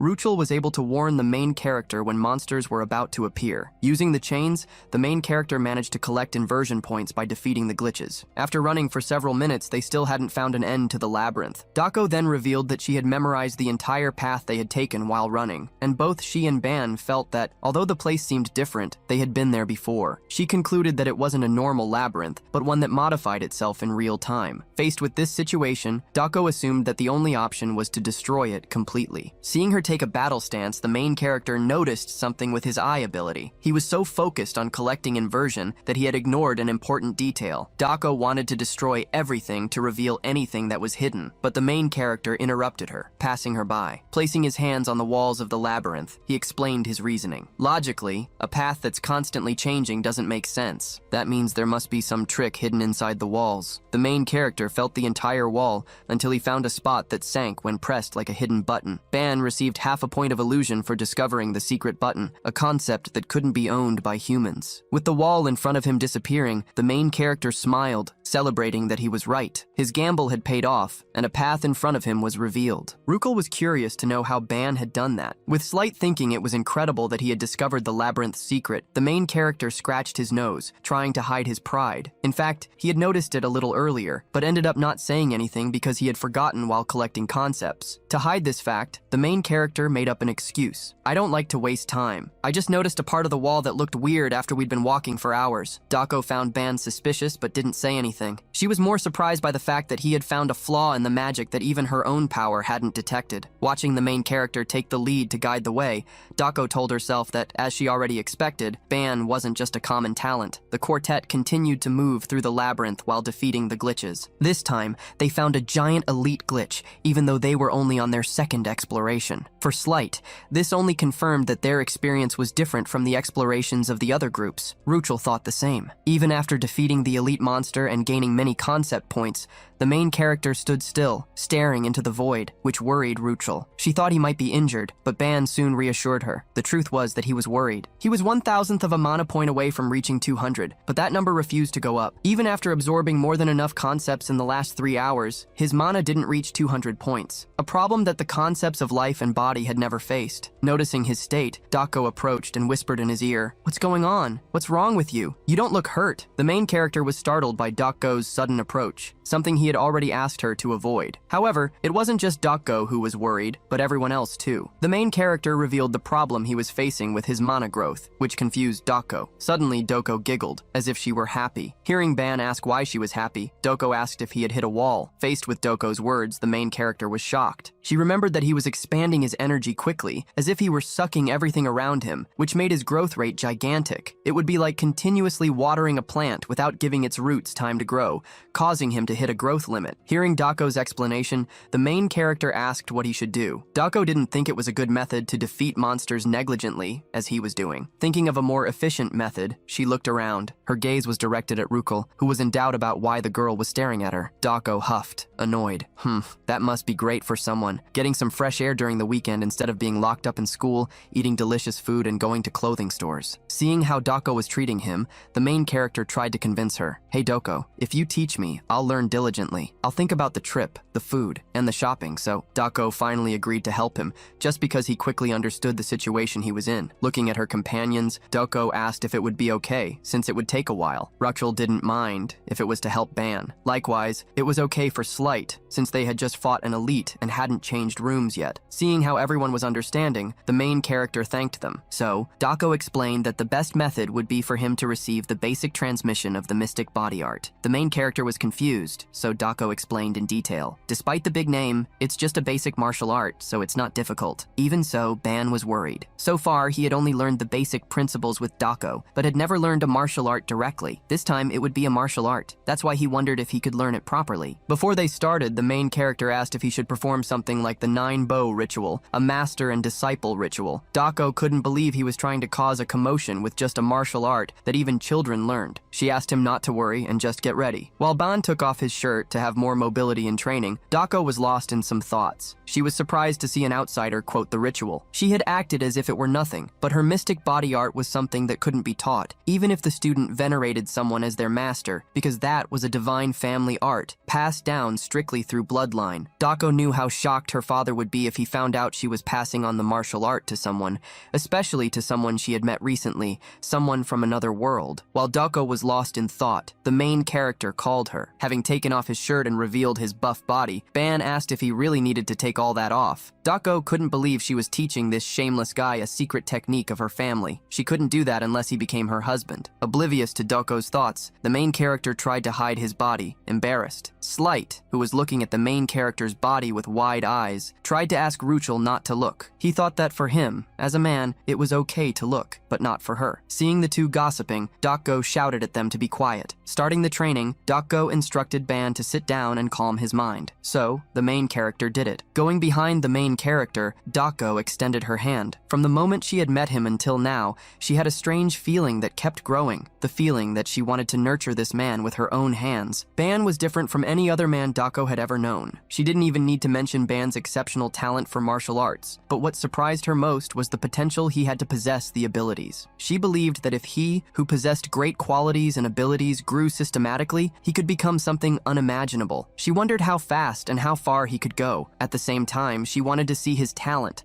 feeling the desire not to let him be influenced by others. She wondered what was up with this man to make her go so far for him. While Dako was lost in thought, Ban felt the warm touch of her fingertips on his back. Getting back to paying attention, Dako asked the main character if he was ready, since she had taught him the basics earlier. The main character said he was ready, but asked if she wasn't going to recite an oral formula before doing something like that. Dako didn't know that Ban wanted an explanation of the technique and started to laugh, finding his thought funny. Would you even understand if I recited the oral formula of a technique? Instead of explaining the details, it's better to imprint it on your body. Remembering Ban's thought about the master and disciple ritual, she couldn't help but laugh, asking where he had learned his knowledge of martial arts. The main character wondered if she would hit him if he said he had learned it in novels. Leaving the laughter aside, Dako got ready to start. Not being prepared, Ban tried to ask for a moment, but simply felt an energy reverberate in his body. A few minutes before, Dako had explained to the main character, "The divine manifestation technique I'm going to teach you now is going to completely alter the nature of your ki, magical power, and body foundation." Faced with such surprising information, Ban was shocked. Originally, he thought he would just be taught a basic martial art,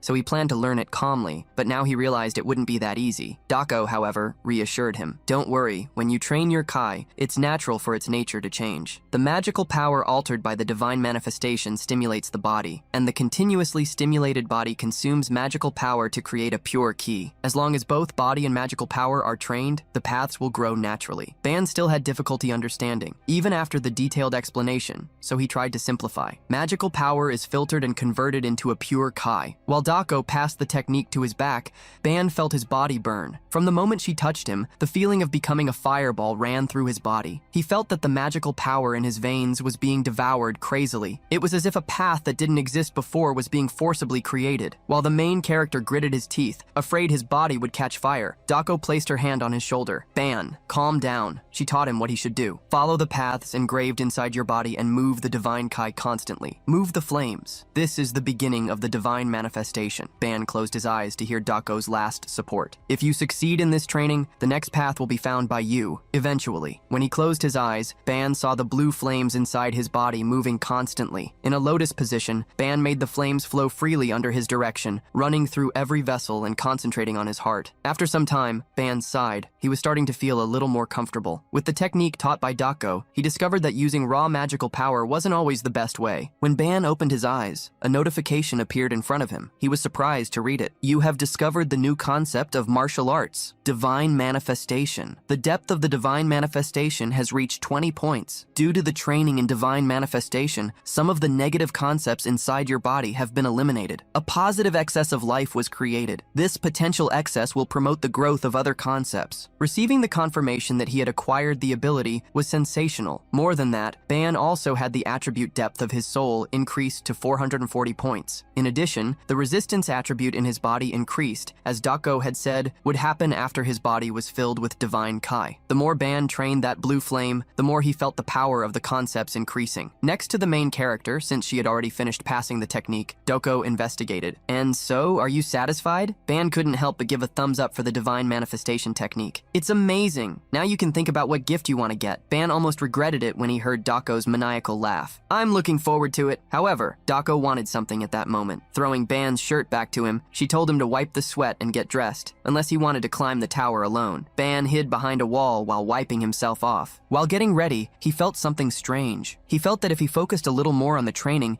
he could perceive the divine ki circulating in his body. Ban looked at his hand, being able to see the internal vessels. The more the divine ki increases, the more my body strengthens and my senses sharpen. To think that such a martial art would be passed on without any cost. After a while, Ban reunited with his group. Remembering what had happened, Slight asked if he was also going to publish a video of what had just happened. Obviously, he wouldn't do that. While talking to Slight, Ban noticed that Dako crossed her arms in a strange way. Noticing his look, Dako asked what was going on. The main character quickly changed the subject, asking them to move forward. Ruchel and Slight couldn't help but tease him before they left. Looks like the number of views is going to be high. A shirtless training art. While walking through the labyrinth, Slight asked if anyone was hungry because it must be lunchtime. Ban also realized that. I ended up delaying us, so it must be time to eat. Dako, however, didn't want to stop. Because they had stayed in room 5 for so long, she wouldn't be able to eat until they reached the next room. Slight didn't fail to provoke her. You're like a military person, imposing rules even for eating. Since Slight still had the energy to complain, Dako told him to spend it looking for the exit. As soon as Dako asked Slight to find the exit, the young blonde came across something. Right ahead was a large door. Apparently, he had really found the exit. Since that was the only door they had seen on the entire floor, the group thought it could only be the path that led to the next room. However, Ban asked them to wait a moment before moving forward. Ban's eye began to shine with a golden hue. For him, this was strange, as he hadn't activated any ability. However, from the grooves on the door, he could feel that there was another concept on the other side. Believing that the concept really came from the back of the structure, Ban started to walk toward it, surprising Slight, who wanted to leave to eat. Dako didn't contest Ban's decision and followed him, calling the others. Ban went around the structure where the door was, as did the others, but they didn't find anything. Approaching the main character, Slight asked if they had gone to the wrong place. Ban knew that, for the others, it might really seem like that, but to his eyes, that wall was completely full of illusory concepts. Ban held out his hand, approaching the wall. Halfway there, his hand touched a glass wall, which began to crack with his touch. The crack spread quickly,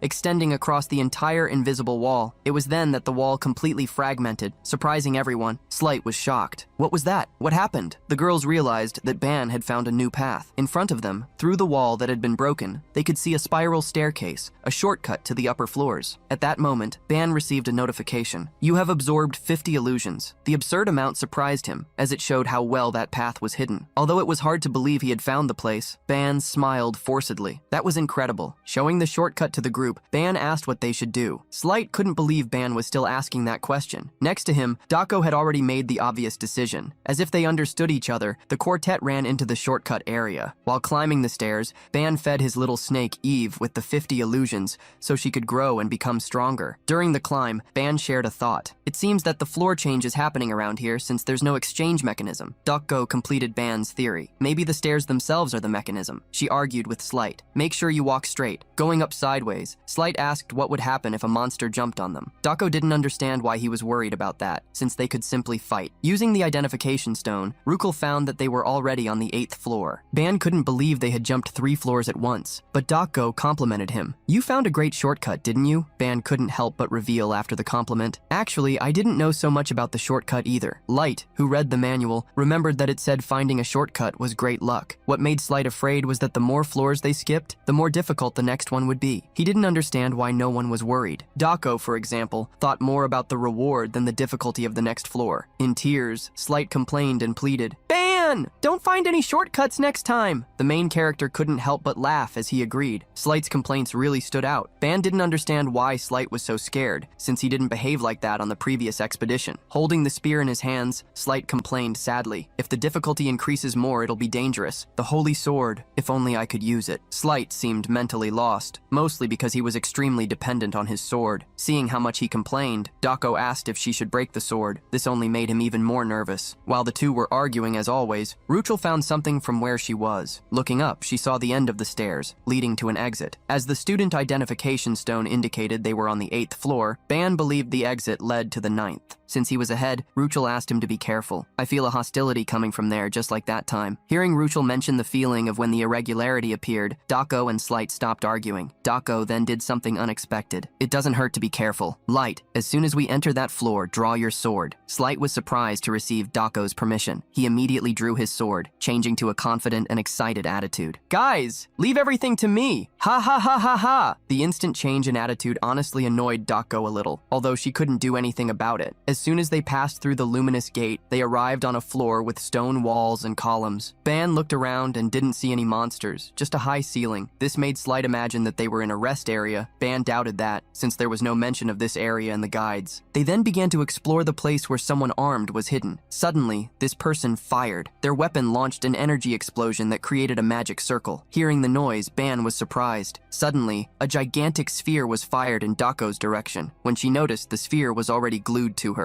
A strong explosion happened with the impact, launching debris and dust everywhere. Ban and the others had to protect themselves from the dust curtain, worried about Dako. However, when she appeared, she was simply stepping on that bomb, complaining to the main character. "Didn't you say that only you could use that kind of thing in the tower?" The main character, timidly, remembered that he had indeed said that, but this made him believe that it was a single-use weapon. Immediately, he looked around, looking for the bastard who attacked them. With his golden eye, he quickly discovered the enemy who was hiding. Ban pointed to one of the pillars. "Light, over there!" Before he could give the precise location, Slight had already moved forward. The hooded man looked in the group's direction, scared to see someone running directly at him. He couldn't believe they had located him. His stealth ability shouldn't be detected by rookies. Excited, Slight swung his sword, cutting the large pillar. The man, confused, tried to calm down. He intended to deal with the swordsman individually, and then blow up the three who were close to the sphere. Ban approached Dako, asking if she was okay. He knew how dangerous it would have been if that initial attack had hit anyone else. Dako acknowledged Ban's words. It was at that moment that, upon activating the all-seeing eye, Ban was surprised. Pointing to the sphere under Dako's feet, Ban detected a strong energy inside it. In fact, it was a level 30 magic bomb, incredibly powerful. While kneeling in front of the sphere, he asked everyone to step back. With effort,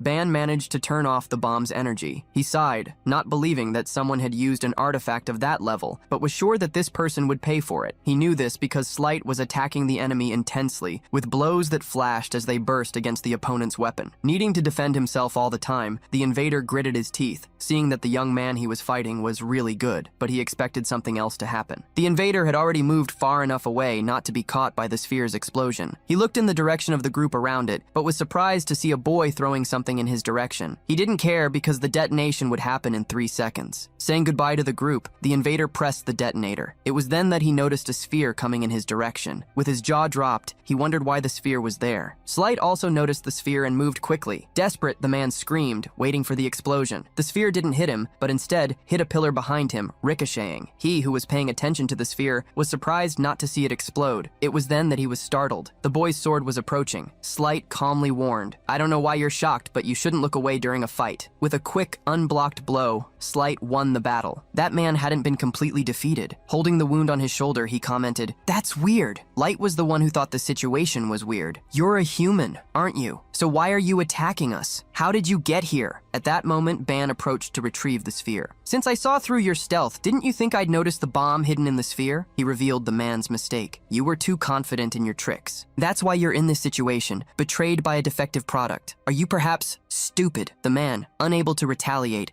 gritted his teeth, asking who those young people were. He became extremely furious. How do rookies who are still exploring the lower floors of the tower have so much power? While he was screaming his complaints, he was startled by an attack that hit the pillar next to him. him. Dako had caused the scare, launching an energy through her fingers. She had a sinister look, which could cause fear in the depths of anyone's soul who looked at her. Before we talk calmly, I'll need to make sure your arms and legs don't move, so you don't try anything stupid. However, another person thought more aggressively, Ruchel. No, we need to end him. We can't leave him alive. Ruchel's speech got everyone's attention. Her hair began to acquire a dark tone, while she gritted her teeth, getting more and more furious. If we don't do this, everyone will! Fury took over Ruchel, who moved forward explosively. Ban tried to act to stop her, but her claws quickly approached the man. But before she hit him, chains tied her body. The chains created by Ban with Eve made sure she was contained. At that moment, a somber voice reverberated along with a suffocating pressure. A failure. Idiot. Looking around, Ban wondered what that pressure was. Slight, however, had a suspicion. Dako knew exactly who was behind it. The Constellation. That voice began to torment the defeated man. Observing the situation, it seems that your function no longer makes sense. The man, now hit by a dark energy, tried to apologize to the voice, begging for a new chance. I can still do it, but the voice didn't believe him. Give yourself up so that your companions get the spoils. Seeing the man being tormented, Slight asked what was happening. Immediately, Ban told everyone to move away. The voice continued. For the Oshudos, sacrifice yourself, the man screamed, trying to avoid his fate. Ban tried to run away quickly, but faced with that energy, he realized it was too late. He couldn't avoid the explosion, nor get completely out of range. Once again, the explosion swept the air with dust and debris. Worried, Dako looked in Ban's direction, looking for him. Laughing, the main character sat on the ground. By a stroke of luck, the explosion had stopped a meter away from him. Almost fainting, he commented. For a moment, I saw the Samsara River. Worried, Ruchel ran to him. Light did the same. How are you okay in this situation? At that moment, Ban knew he wouldn't be able to dodge. It was then that he used the concept he had removed from the magic bomb, throwing the explosion against the ground to contain the shockwave from the other one. Stopping one explosion with another was new even to Doko. It had been difficult for Ban to do that. If I had been late, it would have been a real disaster. Curious, Slight asked what had happened to the man. The main character believed that he was fine, probably sent back to the first floor because they were in the tower. However, the somber voice disagreed. He no longer exists. He definitely no longer exists. The tower accepted this end during the battle against you. You ended his essence. Ban frowned and smiled, questioning the voice. What kind of nonsense are you saying? You caused the explosion. We just acted to survive. However, the voice sounded melancholic. I lost a member, but I didn't gain anything. I should have taken precautions when the tower started treating you specially. Slight couldn't believe it, and Ban quickly interrupted him. Stop beating around the bush and talk straight. What was that guy, and who are you? The voice fell silent until it decided to say only one thing to the group. We are Exodus, your enemies. The main character was surprised and confused by those words and by the mysterious voice's farewell. When the energy dissipated, Ruchel was relieved, although Ban was still gritting his teeth against the constellations. He couldn't understand how none of them acted normally. Despite that, Ruchel latched on to the important information they had obtained. The name of the organization, Exodus, which she remembered well. Slight knew that organization. Exodus is the most famous group of pirates in all dimensions. The constellation must be one of their investors. Ban remembered that Professor Yumina had already mentioned the Exodus pirates. Slight didn't understand what was happening, since these guys were after them. Dako found it interesting. We would eventually meet them while climbing the tower. Was having this experience now not beneficial? Ban ended up agreeing, making Slight frown. You guys really understand each other. However, Slight felt that there was something wrong with one of the constellation's lines about the tower treating them specially. Their speculation was now confirmed. Is anyone feeling something? Slight even looked worried. It was at that moment that Ruchel received a notification. Slight, too, as did Dako. The three, leaving Ban aside, gathered to see the notification, which worried the main character. Did you guys get a message from the director? Dako, in fact, denied it, but revealed that it was something that should have also happened to him. The three's level had increased, and, being left aside, Ban was scared. Dako saw her level go up for the first time since they entered the tower. Could this be a reward given by the tower for us dealing with the constellation's attack? She thought. Slight found it frustrating if that had really happened as Dako imagined. Ruchel, seeing her stats increase a lot, was visibly satisfied. The trio was sitting, watching how much they had improved, while Ban and Yvonne remained aside, a little annoyed. Seeing his colleagues use status windows for the first time,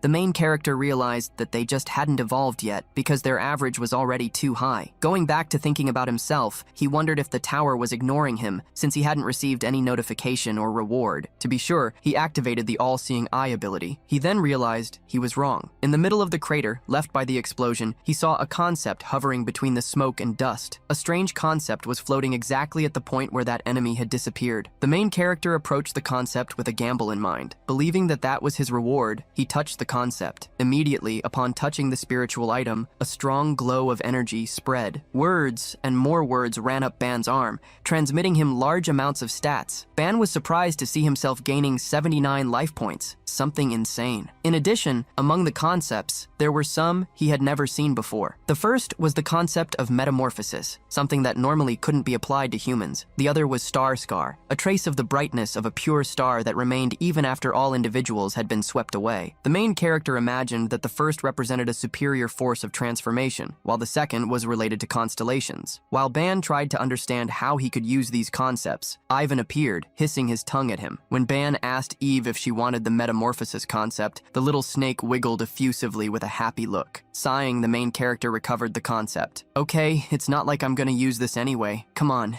eat Eve. With affection, the little snake devoured the metamorphosis concept, and immediately traces of energy began to run through her body. Ban's scream of surprise got his companion's attention, who soon looked in his direction. Rukel was the first to approach, asking what had happened. Trembling, Ban replied, Eve, she's turned into an egg. The main character was holding an egg with digital characteristics in his hands. A notification appeared from it. Object has mastered a lower-tier concept, origin mutation in progress. Worried, Rukel asked if that had happened before. Ban confirmed that it had, but explained that last time, Eve had hatched immediately after turning into an egg, which wasn't happening now. Slight imagined that this was happening because it was Eve's second evolution. Dako crossed her arms with a provocative smile. That little girl probably evolved too. Rukel, who had picked up the egg, felt a warm energy coming from it. Trembling, Ban even bit his nails. What do I do? What do I do? We've lost the only way to calm Rukel down in emergencies. Hearing Ban's comment about Rukel, Slight was worried. However, as the next floor was a rest area, they were relatively calm. It was when they talked about the next floor that the change was activated. Seconds later, they appeared on a floor that looked more like a garden under a dome. A beautiful fountain with a water spout had been built in the center of that place, while stone staircases led to higher gardens. This was the 10th floor,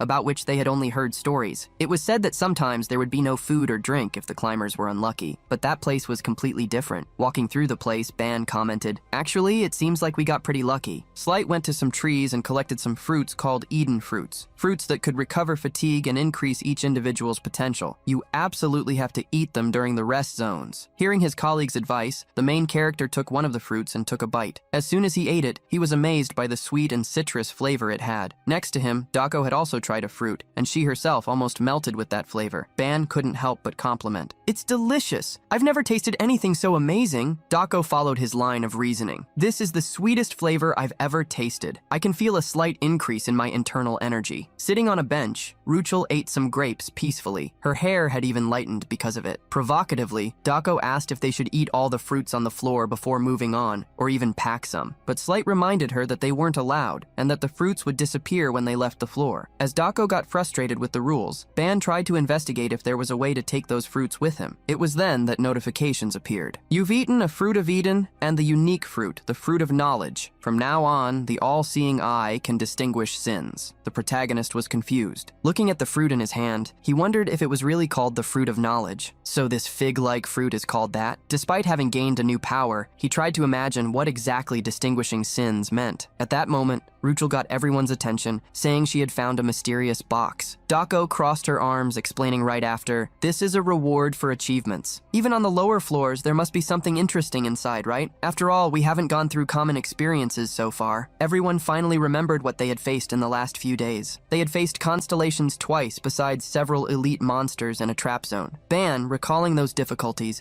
thought that all of that had been packed and delivered to the group, which made him believe that the reward would be worth it. As he approached the wooden chest with golden details, Ban was impressed. Wow, this must be the achievement reward we heard about. Since Rukel wasn't well informed about the subject, he explained, there's a treasure in each rest zone to reward the achievements you get. Since this is a wooden chest with gold details, it must be among the highest levels of the lower rank. Rukel was confused about how the chests were evaluated, and Ban continued. The treasure chests on the rest floors are ranked according to the material: wood, copper, silver, and gold. The better the material, the better the content. Excited about the reward, Slight wanted wanted to open the chest immediately, but Dako stopped him. Confused, Slight asked why, and Dako was direct. "Let Ban open the box." Slight became even more confused and was soon surprised by the explanation. "I feel like we'll have bad luck if you open the chest." Ruchel immediately agreed. Desperate, Slight wanted to know why he deserved that, and Dako was clear. He's unlucky. While the two argued as always, Ban opened the chest, with Ruchel peeking beside him. As soon as the two saw the shiny content, they swallowed hard, surprised. Ban recognized the item inside the chest, a magic wand for a magical girl. The wand inside the chest was a short pink staff with a bow and a large heart-shaped gem. Light, who didn't know such an item, believed that there was no clear function for it and soon imagined that it was a ceremonial tool. Picking up the wand, Ruchel commented, "This has a curious shape." Feeling the aura that emanated from the object, Dako imagined that it must be an artifact. A little more aware of what that item could be, the protagonist asked to borrow it from Ruchel. Just from the design, Ban knew that item was from his world, an item used by magical girls. Upon checking the object's attributes, he discovered that all its concepts were related to magic, besides having an incredible 200 soul points. Seeing how Ban looked thoughtfully at the wand, Dako approached. "Did you find out anything?" After analyzing the item, Ban revealed his thoughts. "I think it's a magical teaching tool for beginners. There seems to be an ego imbued in the item to teach its user." Slight was shocked to hear that an item could have an ego that taught people. Before their disbelief increased, the wand in Ban's hand began to twist as if it had a life of its own. As Ban recognized the item, he made a request. "Guys, can I keep this? Of course, I'll pay for it." Quickly, the protagonist's whole team agreed to let him keep the object. They recognized the efforts made by Ban until then and felt the need to reward him. Putting the item in his inventory, the protagonist commented lightly, "I have a feeling that this little guy will help me a lot." After storing the items, Ban began to collect countless fruits and quickly Slight warned him. "Ban, I already said there's no point in harvesting more." Ban created a basket with the fruits and handed it to him. Slight was tremendously confused. "What for? Aren't they going to disappear as soon as we leave?" Ban agreed that Slight was right. Taking out the golden jelly, he imagined he could try something, since he had nothing to lose. He did some stretches while preparing. "Okay, I'll pay you right now." Dako was a little confused and asked Ban if he was paying with money. Grabbing a new basket, the protagonist shook his head and stated that he wouldn't pay with money. He threw the new basket to Slight, asking the confused young man to follow him. Dako and Ruchel quickly realized what Ban intended to do, especially when they remembered how he had used the jelly a few days ago. The confused Slight approached the protagonist with the fruits. Ban sat on the ground while asking some questions. "Don't you guys think it's weird how only one fruit can be eaten? Or how they disappear when they're taken outside? But what would happen if they were fused with other items? What would happen after they were consumed?" Holding out his hand, the protagonist began to separate the concept of the fruits of Eden. As soon as the golden glow came out of the fruits, along with their concepts, the protagonist moved his hand to the jelly. "If no one has tried this before, then why can't we be the first?" A strong magic circle appeared around the jelly jar, starting the transcendental fusion of the fruit of Eden with the basic elixir. Being illuminated by the glow of the magic circle, Slight and Ruchel were surprised. In an instant, the jelly jar turned into the 30-point elixir of life, changing the aspect of the content to look even more like golden honey. Such an item now had the power to restore and strengthen the consumer's life and magic points. Infinite new possibilities were guaranteed. Long-term use could amplify the effects, but excessive consumption all at once would cause a divine punishment. Slight was shocked to see what Ban had created. Even the calm Dako was speechless to question him. Holding the new elixir, the protagonist stated that they still couldn't test it because of the room's rules. To check the taste or effects, they would have to leave first. Excited for the first time, Dako was the first to act. "Then let's go now. Everyone agrees to go, right?" she asked Ruchel and Slight, who, being already rested, quickly agreed. Seeing how everyone was blind with the desire to try the candy, especially Dako, Ban couldn't reject the decision to move forward. Quickly, they were teleported to floor 11. As soon as they got there, Dako hurried to ask Ban for the elixir. Looking in his inventory and seeing that the elixir was still there, he gave a thumbs up. "It worked! It's still here!" Unexpectedly, Dako jumped on top of Ban, hugging him to vent her happiness. "I knew you could do it, Ban." After Ban coughed to clear his throat, Dako realized the embarrassing action she had done and ended up blushing, as did Ban. More unexpected than the hug,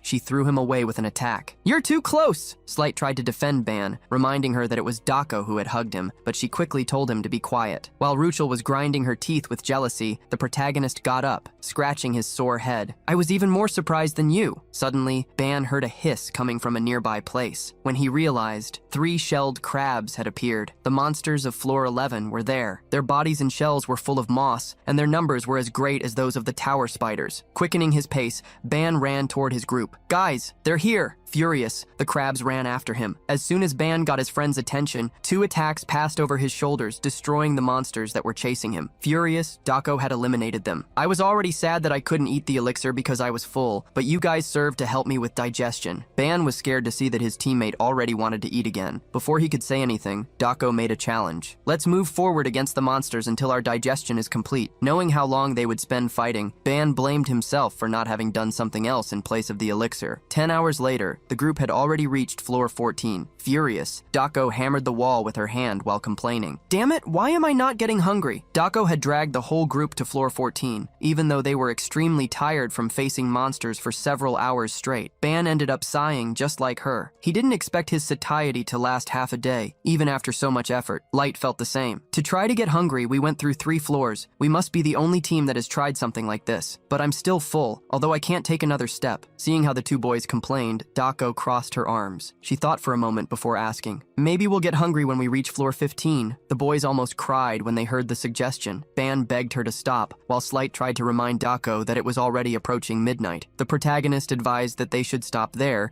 even if they still had stamina for more. Dako, upon hearing the suggestion, questioned why they should do that. In response, Ban pointed to a direction. Enraged, Ruchel scratched the walls with her claws. For having fought for hours, the girl was about to enter berserk mode. Dako, when looking at Ruchel, understood that she could lose control at any moment. That was exactly why Ban didn't want to proceed. Since they no longer needed to have dinner, Ban instructed everyone to clean up and rest. The next day, they could move forward toward floor 15. Without anyone expecting it, Ban created a portable bathroom with a basket of shampoos and soaps. He asked everyone to use the bathroom first, which led Dako to ask what he would do. Showing excitement, he replied, I'll clean up later. I want to focus a little more on the manifestation technique. Crossing her arms with a hidden smile, Dako was proud. I'm glad I taught you. The level of mastery completely changes the manifestation technique, so keep up the effort. Immediately, Dako grabbed Ruchel by the neck, pulling her to the bathroom. I'll take the beast to bathe. That way we won't get in your way. The protagonist, seeing that Slight had stayed by his side, tried to send him to the bath, but that only made the boy nervous. What are you saying? I'm a guy too. You want me to bathe with them? What kind of nonsense is that, Ban? Ban was surprised by the reaction. He couldn't believe that Slight still hadn't realized that his true identity as a boy had already been exposed. Shrugging, Ban suggested another option. Then, you can just take off your clothes and bathe outside. Such a comment only made Slight even more embarrassed. As Slight reacted so effusively, Ban decided to provoke him a little. We're both men, so what's the problem? Why all the fuss? Slight stammered, trying to find an answer. Even if we're men, I can't do that in front of others. Rolling his eyes, Ban asked what they should do. Practically in tears, Slight asked him to turn his back. While taking off his armor, Slight argued with Ban. If you try to peek, I'm going to get mad. While watching him take off his armor, Ban ended up noticing a necklace on his neck, but he didn't care much. After everyone did what they needed to, they slept and waited for the next day. When they woke up and started having breakfast, Slight was already agitated while talking to Dako. Pick up the spear again? How did we get to this? Dako calmly reminded Slight of how well he had fought without using his sword, from floor 7 to the rest zone. In the meantime, he would be getting more and more used to fighting. Ban also agreed with Dako, encouraging Slight to use the spear. The only one who didn't encourage Slight was Ruchel, who ate her instant noodles with her mouth watering. With a downcast look, Slight stated he couldn't use the spear anymore. Room 7 didn't have strong monsters, so nothing happened, but we don't know what will appear next. Elite monsters can appear at any moment. Fighting without the holy sword is too much. Something can definitely happen. Hearing Slight's words, Doko became thoughtful. Realizing that his words made sense, she agreed to let him use the holy sword. Receiving Doko's permission, Slight became extremely excited. In a second, he drew the sword and hugged it as if it were his precious. Holy sword!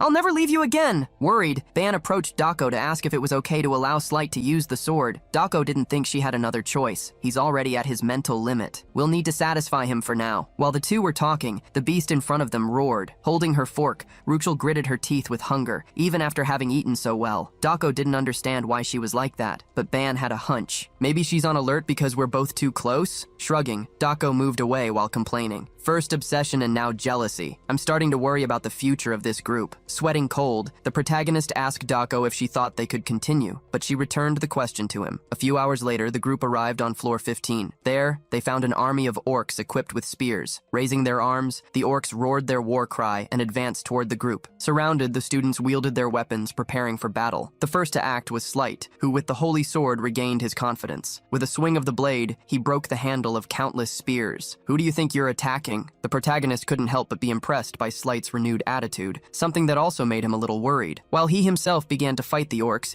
he commented to Dako that they could have had problems if they hadn't let Slight use the sword. Seeing Ban lose a little focus, Dako quickly warned him, "This isn't the time to think about other things." As soon as he was warned, a gigantic orc, several times bigger than him, raised its axe to attack him. Quickly, Dako got his attention, extending her arm full of energy. The energy attack passed beside the protagonist and hit the giant orc heavily. Ruchel also didn't stand still and, with her claws, opened a path to the orc, finishing the job that Dako had started. As soon as the girls defeated the enemy, Ban thanked them. Dako wiped her hands, asking him to be more careful, while Ruchel showed her teeth in response. She continued to fight the orcs with such ferocity that Ban realized she was close to entering berserk mode. At the same time, Eve still showed no signs that she was about to wake up. This meant that he would need to try again what he had failed to do last time. While thinking about how to contain Ruchel, Ban didn't realize that a new orc was approaching from behind him. However, when the orc's attack came, he managed to raise his sword in time, defending himself by pure reflex. The hairy and bearded orc roared at the protagonist. "Ah, I am Quonus of the proud legion of the rusted halberds. I will turn you into pate." Before Quonus could continue his speech, Slight attacked him sneakily, just like Kinos had done against Ban, to shut the orc's blabbering. Even so, the orc resisted the blow and remained standing, forcing its body to continue. Now, so close to Ban, he smiled. "You seem to be the weakest here." Smiling through the dust raised by the attack, the protagonist showed no fear. "And how do you know?" Before the orc could answer, Ban saw it get eliminated. Light had attacked again, and with a sharp look, he huffed. "You talk too much for a mere tower monster." After Slight's attack, what the monster had above its shoulders rolled on the stone floor. With a cold look, he stared at those who were on the other side of the room. To Ban Uwan's surprise, Slight advanced alone, while he shouted against other orcs. "Only small fish are left." With the holy sword, confidence came back into Slight's attacks, who gave the same fate to the other monsters. After dealing with the remaining group, he swung his sword, resting, while he sighed internally and commented to himself, "I didn't think I'd find the same orcs I saw in my homeland here." But with the radiant sword, he was confident that such a savage race would not resist him. In the middle of Slight's thoughts, Dako shouted, "Emergency!" When Slight looked back, he saw Dako irritably complaining. "What are you doing? Defeating everyone without saying anything!" Clicking her tongue, Wan told everyone that the elimination of the last orc would trigger the floor change soon. Dako continued and questioned, "Didn't we agree to regroup before the room transitions? Did you forget about that?" Unexpectedly, Slight huffed in response and scared both Dako and Ban with what he said. "What are you worried about? As long as I have my holy sword, we'll be able to clear the next rounds easily." Slight was confident enough to state that they didn't need to waste time on such a low level. With a mocking look, Slight questioned Dako, "Or are you upset because you couldn't do anything?" Okay, I'll leave some for you next time." Slight's words instigated the fury inside Dako, who squeezed her hand hard, frowning and exhaling an aura of irritation. She was ready to fight. Noticing the hostile atmosphere among the team members, Ban placed himself between the two, calming them down. Looking at Slight, Ban wondered why he had changed so suddenly, saying things he didn't usually say. The moment Ban warned that they needed to prepare for the next floor change, the floor began to shake. A light covered the team members while the space began to change shape. Dako and Slight, surprised, also prepared themselves. Soon several giant chess pieces began to materialize, while the walls disappeared. When the quartet realized it, they were in the middle of a giant chessboard with several pieces scattered. Confused, Ban noticed that they themselves hadn't been moved to a new floor. The floor itself had changed. Suddenly, Ruchel fell to the ground, getting everyone's attention. Ban ran in her direction, worried. "What's wrong? Are you hurt?" Heavily panting, Ruchel exhaled hot air while groaning. She grabbed Ban's arm, grinding her teeth in agony and murmuring, "No more. I can't take it anymore. I can't suppress this anymore." Ban realized that Ruchel was on the verge of losing control,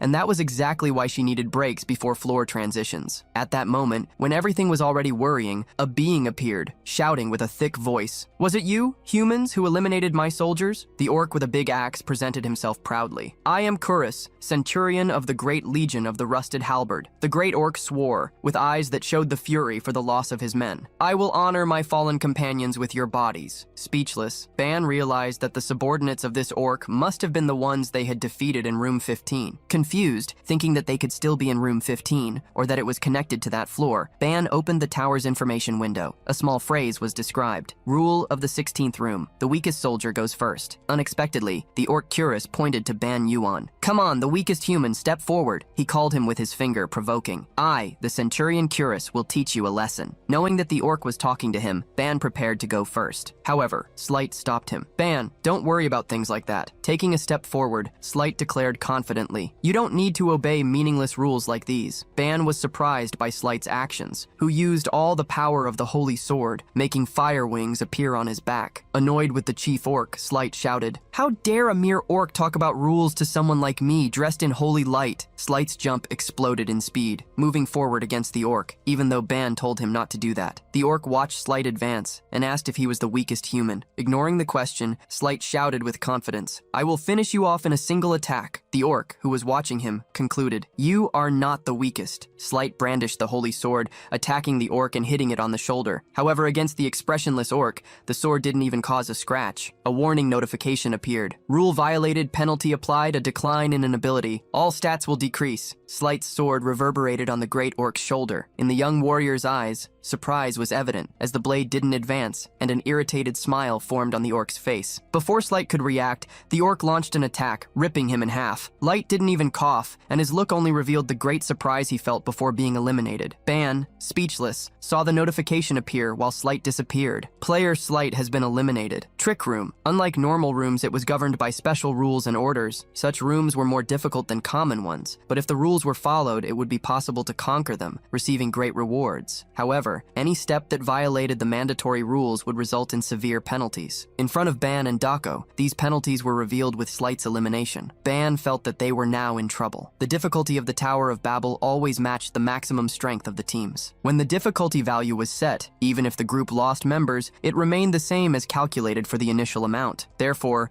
it was always crucial to advance to the next room only when the team was fully prepared. With Slight advancing hastily and being eliminated, Ban felt that the expedition in the tower was already doomed to failure. He even cursed Slight mentally. The orc put its hand on its shoulder, because despite Slight's sword not having advanced, it had still caused a small open wound. The orc looked at its own hand, stained red. The Centurion Curus gritted his teeth while he laughed. You are an absurdly strong human. You went straight to take my life and still managed to wound me before losing yours. I liked fighting against you. The orc took a step forward, and overflowing with energy, began to grow while it challenged. Come, human! Face me! Face me, the Centurion Curus! I'm ready for anything you want to throw at me! Gritting his teeth, Ban wondered if the breaking of the rules had also strengthened the orc. Dako sighed, not expecting things to get to such a point. I knew the sword affected his mind, but I didn't think he would become a complete idiot. Scratching his head, Ban ended up confirming Dako's words, which were unfortunately accurate. Ban hadn't known Slight for a long time, but he had never seen him so irresponsible and impatient. He really couldn't understand what had happened. The only possibility that Ban could imagine was that restricting Slight from using the sword throughout the expedition had caused a backlash in him. Dako didn't know if Ban was right, but she was sure of one thing. We can't trust that sword. He'll definitely make a mistake at a crucial moment again because of it. With a somber look, Dako swore, as soon as we get out of here, I'm going to make him go through some serious training. Ban then looked at the orc, asking Dako to also stay focused to clear the floor, but she refused. With one person eliminated, there's no reason for us to continue the expedition. However, Dako conjured her own sword. Advancing against the orc, she revealed her plan. Let's use this chance to break as many rules as possible and find out how heavy the price is. The orc laughed when it saw another human, not the weakest, advance. It pointed at Dako, shouting, just by looking at you, I know you're not the weakest. Are you ignoring the rules again? Dako, upon stopping, looked back at Ban and at Ruchel. She gritted her teeth, as the decision was difficult to make. She moved forward definitively this time, while she spoke to Ban Yuan. I'll apologize first, Ban Yuan. Try to deal with this alone with the beast. While Dako placed herself in front of the orc, and it raised its axe to eliminate her, she reminded Ban, don't forget what I told you before we entered the tower, got it? Ban tried to stop her, but the orc, overflowing with energy, had already reached the young woman. Dako waited for the orc's attack, attentive. In the last second, she drew her sword. The notification of rule violation appeared once again, as did the penalty 1. At the same instant that the orc attacked Dako with the axe,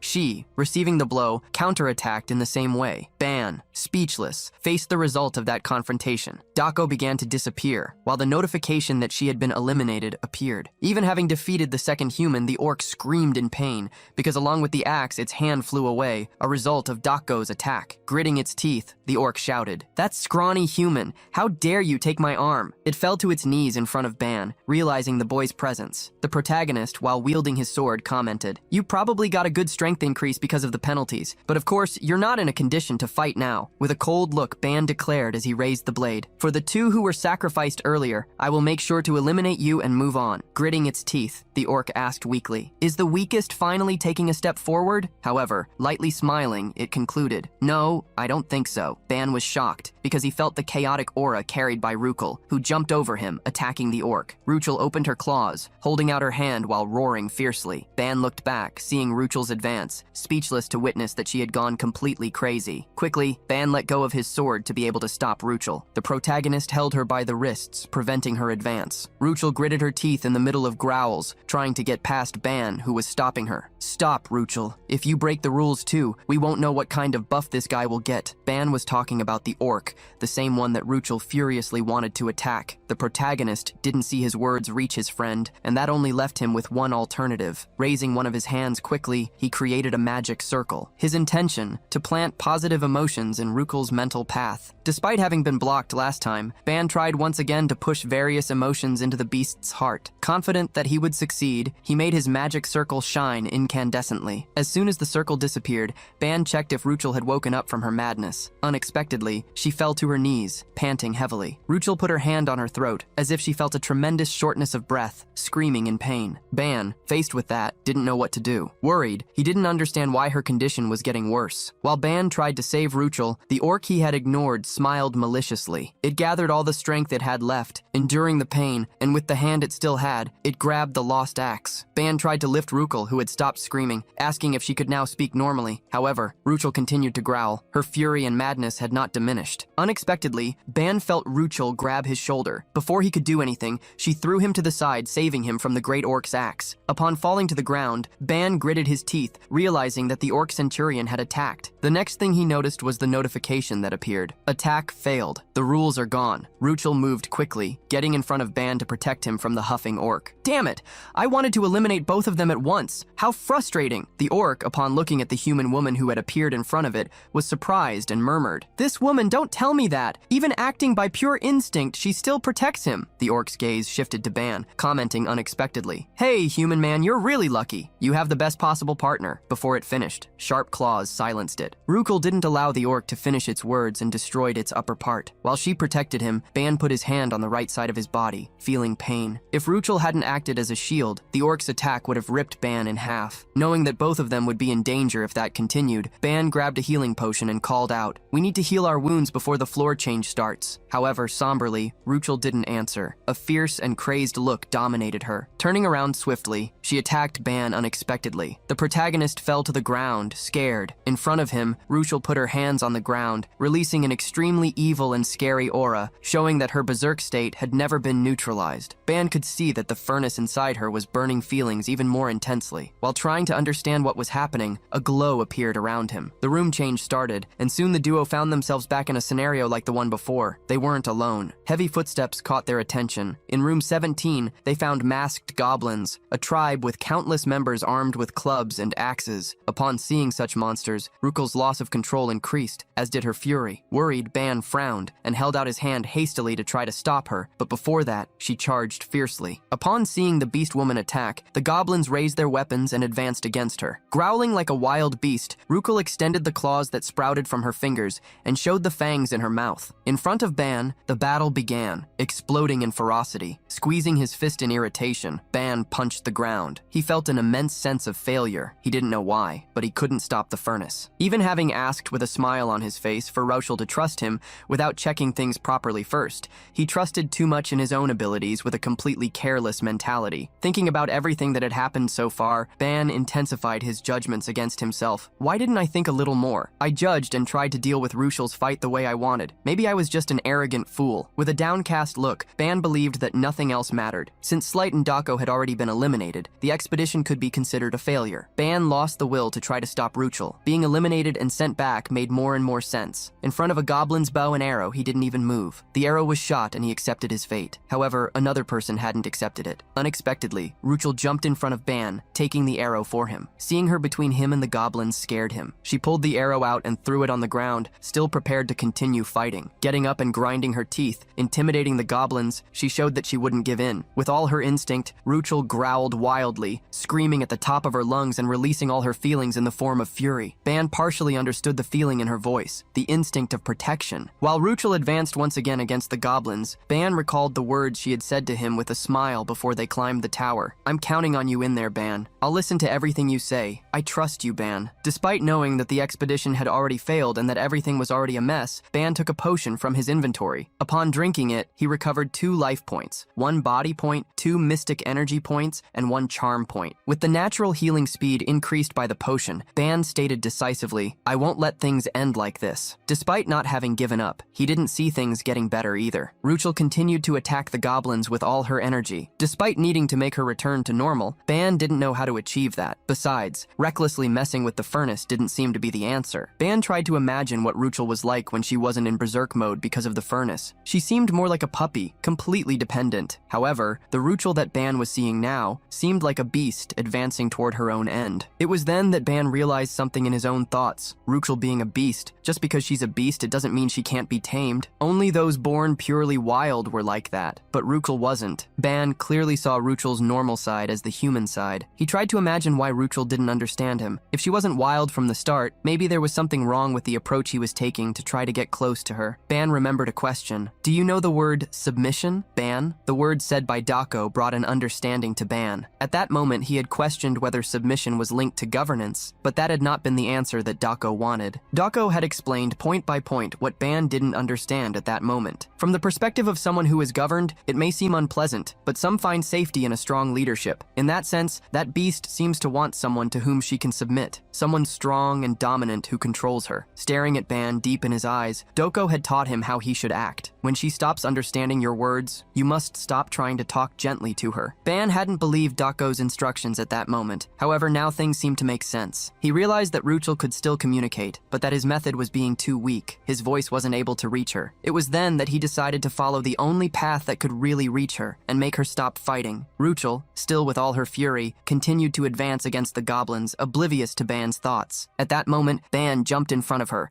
blocking an attack by placing his sword in front of his own body. He brandished the sword, making Ruchel recoil while he shouted, "Ruchel, that's enough!" The last goblin was confused to be saved by the human, who was trying to warn him, "Ruchel, this is the last goblin. If you defeat it, we'll be sent to the 18th floor. If that happens, we'll be eliminated quickly. So let's stop here. Let's heal ourselves and get ready first." Ruchel, although gritting her teeth, didn't advance immediately. Upon seeing the humans stopped, the last goblin attacked with its axe. However, Ban broke its movement, as well as its teeth, with a kick. Annoyed, Ban snarled at the goblin. "I'm dealing with a serious matter. Shut up for a second." Fleeing to a corner, the goblin cried like a rookie. When he looked at Ruchel again, the protagonist noticed her movement. Ruchel had gotten up and attacked again. Seeing that she refused to listen, only one alternative was left for Ban. Taking out a rope and wrapping it like a whip, he snarled with eyes that overflowed with irritation. "Since that's the way it is, I have no choice but to use this." Ban threw the rope up, making it spin. Ruchel was attracted by the rope, which Ban pulled fiercely in her direction. The rope ripped through the air like a whip. As soon as it hit the ground, creating waves of energy loaded with Ban's power,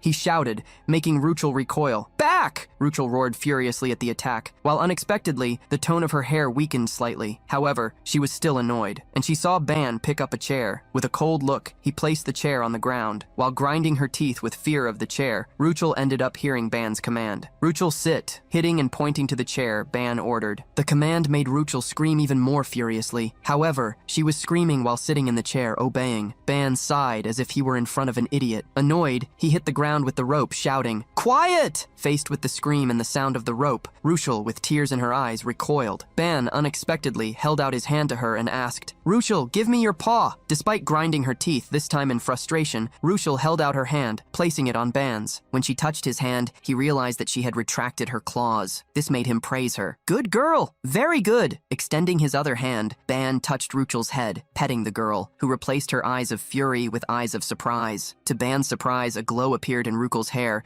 making her return to normal quickly. Feeling Ban's head pat, Ruchel, now conscious, blushed completely while lowering her head. Upon seeing her speak once again, Ban, surprised, was relieved. "Ah, Ruchel, you're back! You finally came back to your senses!" In the middle of his sentence, Ruchel got up quickly. Unexpectedly, she hugged Ban, whispering a vow. "You are the first, and you will be the only one in the world, my master." Ban felt a strong shock hit his body. The protagonist fell, with Ruchel falling into his lap, and wondered what had just happened. Immediately, a notification window appeared for him. The concept of submission has taken root. Ruchel has become a being governed, solely and exclusively by Ban. Upon reading that, Ban felt that everything seemed insane. Sometime later, Ruchel woke up again, now lying with her head on a pillow, while a shirt covered her. Ruchel got up hastily when she remembered what had happened, only to hear Ban's voice beside her, tying up the goblin. "Oh, you woke up, Ruchel." Tears of worry ran down Ruchel's face, who quickly approached Ban to check if he was hurt anywhere. To reassure her, Ban showed her how the elixir had worked. He explained that he made her drink the potion while she was unconscious to heal her wounds. The goblin, ignored, heard the beast that had decimated his species state that she didn't feel pain anywhere. However, despite not feeling pain, Ruchel felt bad. "You saved me again, Ban. I ended up being a bother to you again." Ban put his hand on Ruchel's head once again, petting her, while he asked her not to worry. Looking at her in a welcoming way, he remembered, "I promised I would do everything I could. I'm sorry for being late. I didn't understand the messages you were sending me properly. If I had noticed a little earlier, we would have solved the problem more quickly." Ruchel removed Ban's hand from her head and held it. While guiding his hand to her own cheek,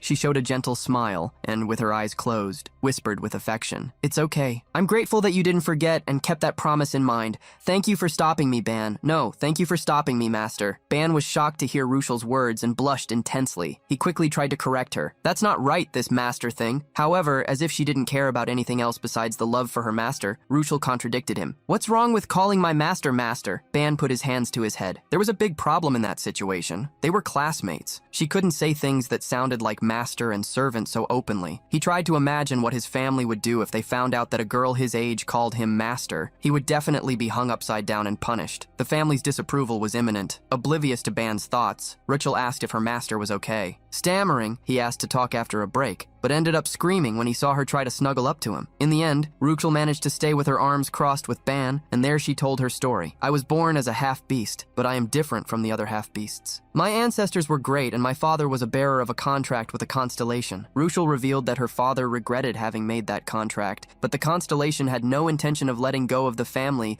that carried the blood of the great beasts in their veins, passing a kind of curse through it. She said that the curse made her body burn emotions to gain power, but also caused her to be governed by those same emotions. Since childhood, whenever her feral instincts awakened, the curse burned emotions as fuel, spreading fury throughout her being. As she inherited the clan's heritage, few people could stop her, and as people were constantly getting hurt because of her, Ruchel lived suppressing her instincts and hiding her feelings. The more she did that, the more isolated she became. Ban understood Ruchel's feelings, as well as the reason she always seemed so passive. If any emotion served as fuel, she would enter berserk mode. Curious, Ban asked. "Is that why you entered the Union? To find the constellation that trapped your family in this?" Ruchel denied, stating that neither her father nor she wanted to get involved with constellations again. Blushing slightly while lowering her head, Ruchel revealed that there was a much more efficient method to suppress the burning of emotions, something she was looking for. Curious, Ban approached the girl who, hiding, revealed. The method is to form a bond of subordination between master and servant, obeying the master's command. This is an instinct engraved in the soul of the beastmen. They become completely submissive to the chosen master, and the master's command takes precedence over everything else. Telling all the details, Ruchel revealed the reason why Ban managed to control the berserk mode, and at the same time asked, "As long as you wish for me not to lose control, the Sinro furnace will not burn emotions again." Changing the subject, Ban ended up asking why Ruchel had chosen him out of all people. The young woman had a clear reason for that. The master's soul rank must be vastly superior to the servants. Just the extra sublimation. Not wanting to brag, Ruchel ended up commenting, "My soul rank is quite high, probably because I was born with the constellation's curse. Because of that, it would be practically impossible to accept any other as my master." Sitting next to Ruchel, the protagonist heard her talk about how she started the frustrated journey when she didn't find anyone strong enough in the Union, even with students coming from all dimensions. Stopping to think, Ban remembered that when he first awakened the authority, his value was above 300 points. At the current moment, Ruchel's soul depth reached 200 points, while his reached 460. This perfectly fulfilled the conditions of the Beastman. After a brief minute of silence, Ruchel continued to surprise Ban. "When I first saw you, I thought I could serve you, with you being my master. I've been thinking about that since we met." Hiding the shy smile, which left her face completely pink, Ruchel thanked him. "I'm so happy that you made this decision in time. Thank you very much," laughing a little self-deprecatingly. Ban commented that this decision was a little heavy. However, Ruchel wouldn't let him go. Grabbing him by the arm, she stated, "There's nothing to do. I've always held back until now, but I don't need to anymore. Now I can smile more, cry more, and act more bravely." Surprised, Ban saw Ruchel express the most sincere smile, full of gratitude and affection. "This is all thanks to you. Even if this is a little heavy, you need to take responsibility for me. Okay, master?" Ban was silent for a moment, before finally agreeing. Ruchel got up when she heard the answer, asking, "Should we go now?" Confidently, she wanted to climb the tower alone with him, as much as possible, because she wanted to test what it was like to control the Sinro furnace freely. Before they started to do something, Ban realized he should give something to Ruchel. Holding out his hand, he created the symbol of the savage instinct. Giving that power to Ruchel, he declared, "This is the savage energy I've gathered so far, including the orcs we defeated a little while ago. It's not much, but I want you to have it." With her eyes shining from the light, Ruchel was impressed with the amount of energy she was receiving. Still surprised, she asked if Ban was really giving that to her. Smiling, the protagonist nodded. He took Ruchel's hand, passing the power of the savage instinct while thanking her. "If you're okay with it, I'll gladly give it to you." So, a great incandescent glow lit up the room when the savage instinct was delivered to Ruchel. Soon, a small light connection was formed, going from the tip of Ban's finger to her finger. Looking at the mark on her finger, Ruchel was even more surprised. She smiled happily, holding her own hand, and shouted with confidence, "Let's hurry up and fight. I'm not scared anymore." After Ruchel regained consciousness, the duo advanced using all their energy, but in the end, they didn't get very far and lost in the 19th room. The biggest reason why Ruchel was frustrated wasn't for being eliminated, but for not being able to spend more time alone with Ban. When the two of them left the tower, Professor Yumina welcomed them, congratulating them on their hard work. Confused, Yumina commented to Ban and Ruchel, "I tried to ask the two who left earlier for details, but they went straight to the training room before I could talk to them. By the way, Slight was being dragged. Did something happen between those two?" Pressing his temples, Ban explained vaguely that there was no problem between them, reassuring the professor. Curious, he asked how much she had heard about the situation. "In the middle of a snack with teas and donuts," Yumina revealed, still surprised. "I heard about the part where you captured an intruder. When I found out about that and saw the images, I was really shocked. I didn't expect the attacks to continue week after week. No one predicted such a thing." It was evident in Yumina's sad look how worried she was. Encounters with intruders had a much higher chance of being fatal than any other irregular phenomenon. This time, everyone had returned safely, but it wouldn't be a surprise if that didn't happen again. Attributing the result to luck, Ban questioned if the professor had any idea of the reason for the intruders' attacks. Thinking deeply, Yumina pointed out, he was definitely not affiliated with the academy, but he seemed to have some qualifications as a climber. Probably because you became promising rookies, they wanted to eliminate you before it was too late. Ban was surprised by the way the professor called them. Precisely, Yumina revealed that people linked to a constellation naturally attracted the attention of other constellations, especially in their case, which was unique. Refusing a contract with a constellation showed strong will, besides great potential. Leaving Ban speechless, Yumina concluded, "Many constellations want you, or at least are watching closely." Remembering the recording Ban had made, Yumina asked to confirm if the one who had attacked them was part of the Exodus. The Exodus was a notorious group of dimensional pirates, and the largest to invade the tower, as it was supported by constellations. According to Yumina, the constellations that supported the Exodus were extremely radical and known for being violent. The new information left Ban surprised and worried. Yumina was warning that they shouldn't make contracts with the Exodus, as this would only put them in the way of the monstrous potential he had shown. Sighing, Yumina felt relieved that Ban and the others had escaped, since the Exodus had gone so far to get rid of them. Initially, she had hoped that Class 11 wouldn't be noticed, at least until the end of the first semester. While the professor returned to silence, Ban tried to remember the methods used by the invaders. They had resorted to simple tricks, but which, if they hadn't been noticed, could have caused tremendous suffering. Ban knew that they had only survived the invader because of everyone's high stats. A group of common rookies probably would have been swept away in their place. This situation really annoyed Ban, who wondered somberly, how many people did the Exodus eliminate like this? And there are even constellations supporting them? They tried to interfere with us since the last expedition. Is it the constellations' fault that Ruchel suffered so much this time, and now they're acting again? The unexpected fury took over Ban's expression, who swore not to forgive,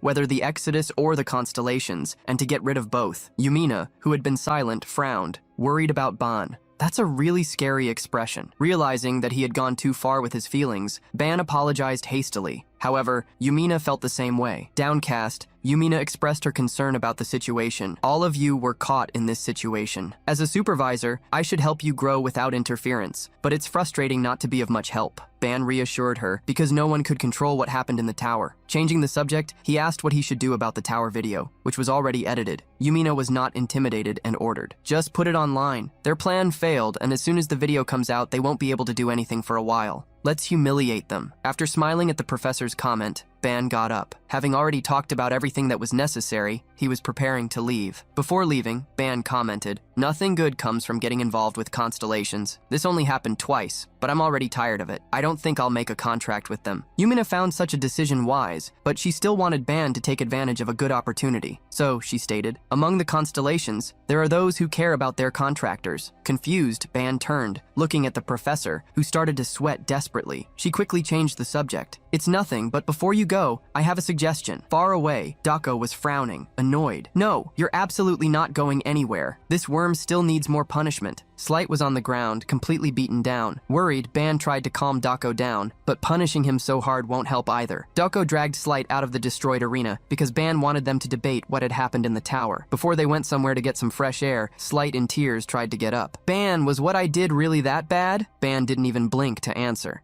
"Yes, you screwed up everything." Ban even pulled Slight by the cheek, giving him an extra punishment while complaining. "If you hadn't screwed up everything yesterday, we would have reached the 20th floor. Ruchel and I only reached the 19th thanks to luck." Upon hearing Slight state that he had made only a small mistake, Dako got annoyed again. She squeezed her fist furiously, forcing Slight to hide behind Ban. Avoiding hitting him once again, she shouted, "You're calling that a small mistake? It seems you haven't reflected enough." Trying to use Ban as a shield, Slight cried, No, it's my fault, it's my fault. Guys, I'm sorry. I was too overconfident yesterday." Seeing how regretful Slight was, Ban asked Dako to spare him a little. Huffing, Dako looked away and soon declared, "It's all right, but I want 2 outfits." Ban was confused, but Dako, who was hiding her blushing when she remembered Ban's body, commented, "You promised me in the tower, don't you remember, that I could wait for any gift." While Ban accepted that Dako chose what she wanted, Ruchel was jealous, and Slight felt left out. Sometime later, in the City of Flowers, Ronica, a group met in a clothing store. Dako placed a black dress in front of her body, asking Ban, "Do these loose clothes really suit me?" While Ban reassured her, stating that they suited her. Slight, who was also with them, felt that his combat clothes were even more flowing than hers. Dako wasn't sure what to choose, but decided to follow Ban's words, who asked her to try on another outfit. Ruchel, who was watching the two,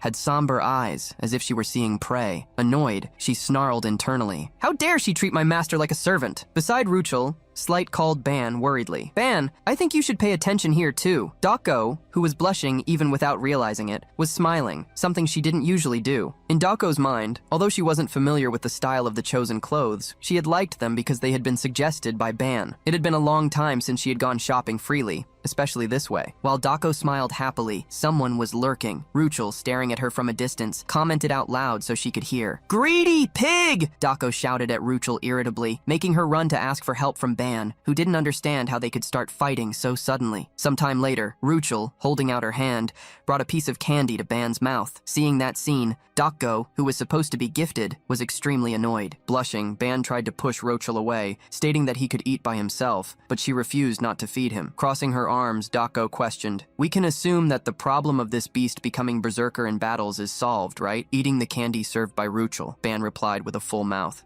Yes, that's right." Smiling and grabbing Ban's arm lovingly, Ruchel rubbed against him, commenting happily, "Yes, Ban took care of that perfectly." Despite the situation between the two, Dako called the result a victory, since Ruchel would be under control. Upon discovering that Ruchel's problem had been solved, Slight realized that he was now the only problematic one on the team. At the outdoor cafe, Ban asked Dako how hard she had forced Slight to train for him to call himself problematic openly. Dako corrected Ban's comment. He's not a problem. He's a ticking time bomb. Seriously, Dako called everyone's attention to her opinion. Slight's sword was a serious problem. Looking at the swordsman, she questioned, "Do you have anything to say about what happened yesterday?" However, even Slight knew that his actions had not been natural. Leaning back on the table, he sighed dejectedly. "I'll try to fight without the holy sword, if possible." Seeing him put that condition to not fight with the sword, Doko got annoyed, worrying even Ban. Upon seeing Slight lie down on the table, hiding his face, Ban wondered why he wasn't open to not using the sword. He thought about how long Slight would hide his own problems from the group. In the end, Ban could only sigh and enjoy his iced coffee, because he wouldn't be able to force Slight to reveal everything. However, in the middle of the cold sips, Ban received a thought transmission from Dako. "How long are you going to just stand there watching?" Surprised, he looked at her, who, intimidating, reminded him, "You share the same room, don't you? What's the point of having a handsome face if you don't use it? Flirt with him, just like you did with the beast." Ban almost choked on the coffee, coughing in a hurry at Dako's words. Oblivious to the mental transmission Ban had received, Rochel asked in a hurry if he was okay. While Rochel tried to take care of Ban, Dako continued to send him thought transmissions. "If you keep walking on tiptoes near him, he'll keep being stubborn and hiding things, won't he? You managed to charm the beast, so why not Slight?" Ban finally looked at Dako again and replied, "I just wanted to get along with Rochel. It's not what you're thinking. Besides, Slight is a guy. What do you expect me to do?" Dako looked away annoyed, avoiding facing him while she put him against the wall, reminding him that it was he who wanted to support those two. "I'm doing my part, but you also need to do yours, instead of just sitting there doing nothing." Almost rolling his eyes, Ban stated that he already planned to do something. Changing the subject and addressing everyone, Ban opened an information window while he commented, "Guys, have you heard about the special external activities next week? I'm sending it to you via message, so check it out." Rochel, upon hearing Ban's words, remembered that these activities were about trips to other dimensions. Ban confirmed the information, commenting that they were large-scale activities where students and teachers traveled together. Since it was the first time Dako had heard something like that, she asked if the union always did public services like that. Upon seeing the trip information, Slight began to get annoyed, changing his attitude. "What is this? Observing the lower dimensions in the name of the poor souls who cannot defend themselves?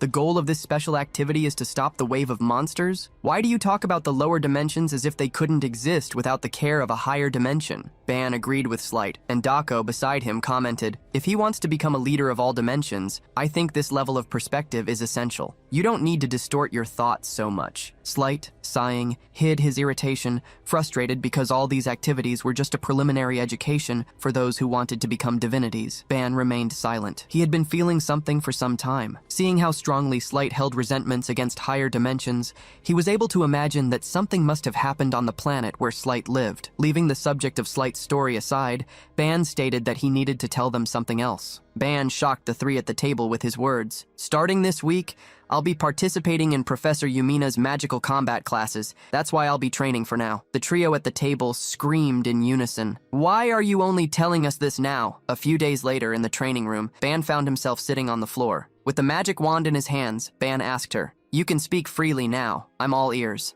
Seeing the wand in silence, Ban smiled somberly, intimidating her. "Hey, if you fail again today, maybe I'll need to break you. It's been 3 days since I got you and you still haven't given me any magic language concepts. Maybe it's because you have a strong ego, but what's clear is that you're not cooperating." Ban was seeing himself running out of time. Professor Yumina was treating him like a magic apprentice because he had obtained a magic artifact. So he couldn't allow himself to be humiliated in the next day's class. Ban threw the magic wand on the floor, grabbing a hammer while he sighed. "Time is running out. I'm still struggling with the concept. Is there no other way, is there? I just need to destroy you and absorb the concept from your remains." Ban raised the hammer with a somber look, saying goodbye to the magic wand. "If you end up breaking, it's your fault, not mine. Goodbye." However, the moment before the hammer hit the magic wand, she screamed. "Wait!" The magic wand revealed her voice in a hurry. "You human? You just looked inside me without warning and you think you can just talk to me now? Don't be ridiculous. Who do you think you are to try to break me?" Confused, Ban took the magic wand in his hand,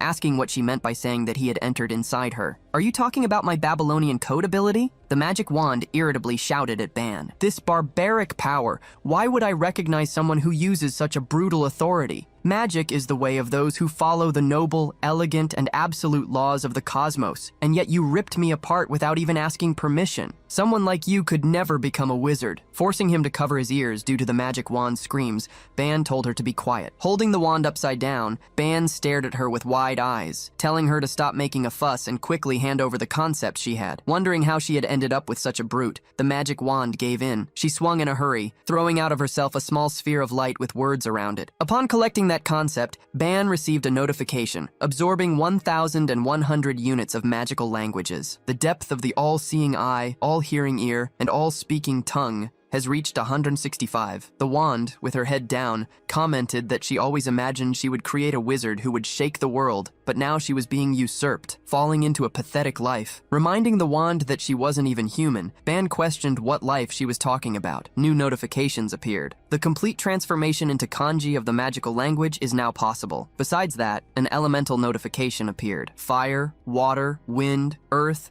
and other attributes can now be artificially generated, amplified, and controlled. Holding out his hand, Ban created a magic circle with 5 elements. Now, he could understand the magical language and its structure, something that was impossible before. He could finally participate in Professor Yumina's classes without any worry. Looking at the magic wand in his hand, Ban realized that she was more impressive than he had imagined. Worried to see the young man's interested look, the magic wand began to tremble. Curious, Ban asked, "What is this? Surprisingly, you're more intact than I expected." Trembling, while her surroundings became somber, the magic wand cried, "This doesn't make sense. Why would they do this to me? Why?" Ban, very confused, faced the magic wand that entered a monologue. "I was never someone like the will of a tool." Worried, the protagonist saw the magic wand get closer and closer to a backstory. He didn't want to know, but he ended up hearing what he didn't expect. The magic wand screamed at the top of her lungs. I used to be human." A silence broke out in the training room due to the shocking revelation of the magic wand, who, seeing the disbelief in the boy's eyes, screamed even louder. "I'm telling you, I was human." Ban couldn't believe the magic wand, since her words seemed taken from a novel or a comic book due to the huge cliché. However, bravely, the magic wand stated that she wasn't making it up, and that she had really been a living being, a human of flesh and bone. While eyes appeared in the heart-shaped crystal of the magic wand, she shouted, "Those people, those I trusted, betrayed me and locked me inside this wand. They implanted false memories in me to even reduce me to a pathetic being." Confused, Ban questioned why her memories were coming back right at that moment. The magic wand, held by Ban, revealed that when he absorbed her powers, apparently the core of the spell that sealed her memories and powers had been broken. Still not fully believing, Ban asked if her memories and power had really been fully restored. However, the magic wand replied that she was not at her full power yet, as she had been sealed for a long time. Rolling his eyes, as if he didn't believe it, Ban didn't care much. Internally, he wondered, still skeptical, is she an object that needs to be sealed for ages? Well, from the moment we found her, this wand's stats were already impressive. The wand found in the room 10 zone had 200 soul points. Thinking about that stat, Ban realized that the magic wand was at the same level as Ruchel, who was born with a really high level among her race. While Ban was surprised by other things, an aura of revolt arose around the magic wand in his hand, without him noticing. The magic wand was inflamed in somber flames while she shouted, "I will have my revenge. I swear, no matter what, I will regain all my power. I will track them all down." Ban tried to calm the magic wand until he heard what she was saying. He let go of the wand, which rose in full energy. While the wand made her oath, she began to change shape in front of Ban. Reformed in the air, the magic wand transformed, and with a glow of power became an imposing magic staff, like a spear holding a sun. The complete transformation shocked Ban, but upon picking up the staff, he saw the wand once again curse those who had trapped her in that form, as if it were her mantra, her reason for existing. Ban felt that a middle school student's magic wand had turned into a hemogothic teenager. Now the magic wand was called Ceylon's Tears, and her attributes were 350 points, both in mana and soul. The name caught Ban's attention, as did the stats that took off once again. After complaining a lot, the staff got tired. It had tried very hard, but didn't remember the names of those who had trapped it in that staff. The memories it had unlocked seemed to be its limit. Surprised by the staff's comment, Ban asked, "So there's still room for more growth? This isn't beginner level stuff, is it?" Being called a beginner, the staff was outraged. "What? A beginner? You called me a beginner? Don't say stupid things. Do you think I'm insignificant enough to only be able to teach basic magic? Don't even think about using me for low-level missions." Ban realized that the staff Ceylon, upon regaining part of its memory, had changed its attitude. When he called the staff by the name Ceylon, Ban made it confused, but soon revealed that that was the name under which it appeared, and so he offered a deal. In front of the staff, he proposed, "If you help me properly, I will also guarantee you your wish. That way you can regain your power, your memories, and complete your goal. Hearing the proposal, the staff was silent. The next day, before the magical combat class, Ban met with Slight, Ruchel, and Dako. Ruchel quickly clung to Ban's arm, excitedly asking, "Can I really not go with you? I think just being by your side is fine, right? I'll be quiet, please." Slight clung to Ban's other arm, crying. After thinking for a few days, not using the holy sword seems wrong, doesn't it? Why take that risk? Where would I find something better than my sword? Ban quickly pushed the two away, angry. "No, that's not going to happen. Absolutely not. Dako, take them with you." Dako smiled maliciously behind Ruchel and Slight, snapping her fingers while she commented, Hey, I didn't like how these two were acting lately. Maybe this can make them better." Grabbing Ruchel and Slight by the collars of their shirts, Dako dragged them while they cried an appeal for Ban to save them. Having been left alone again, Ban sat on a sofa, being able to rest in peace. Opening a number window, the protagonist began to study the structure of the student's teleport card, the one present in the necklace given when they entered the Union. The binary number codes represented concepts related to spatial movements. To use them, Ban would need to extract only the variable element, the coordinate. Feeling a little smart, Ban smiled internally. With the current understanding he had, as well as Ceylon's power, this combined quite well with the generation of coordinates. Spells he didn't understand before could now be deconstructed and reconstructed easily by him. Setting up the information on the teleport device, Ban inserted some pre-memorized coordinates, besides adding an activation point. In the end, a magic circle appeared around him, impressing him with the result. So, he disappeared, teleporting instantly. Ban reappeared in another place, scaring a young witch who was resting there. She watched him celebrate, a little speechless. Curiosity forced her to ask, "Teleportation?" Ban, upon hearing someone's voice, turned around. The blue-haired young woman, wearing a pointed hat with a buckle, got up, looking at Ban while she asked, "Right now you use teleportation?" The protagonist smiled, stating he had used the function on the student's IDs. However, the girl questioned, as if she knew the truth. "You changed the coordinates, didn't you?" Despite being surprised, the protagonist confirmed that he had. Walking forward and staring at Ban in the eyes, leaving him a little uncomfortable, the girl asked how he had done that. Shyly, Ban replied, "Well, with mana, obviously." This left her even more curious. "You read and deciphered the entire vast code of the student's identification?" The girl grabbed Ban's shirt, questioning firmly. "How did you manage to change only the coordinate needed for spatial teleportation?" As if it were an interrogation, she pressured the protagonist. "How did you interfere with the code created by the director?" Scared, Ban wondered why he was being interrogated so suddenly, wondering if he had done something wrong. More importantly, he wondered who that girl was and if he had seen her before. Scaring Ban, Yumina appeared behind him, making him shiver completely. Ban turned around in a hurry, seeing the professor. The professor standing there commented calmly, "You found the way to get here very well, Ban." "Oh heavens. I told you to join the magic class, but I forgot to say where the classroom was. I thought I would have to go get you, but you found the room by yourself." Hearing the professor's words and the student who was interrogating him, the young mage looked at them with a curious look. Yumina noticed the girl's presence and greeted her. "Oh, Ira, you're here too. Well, should we start together then?"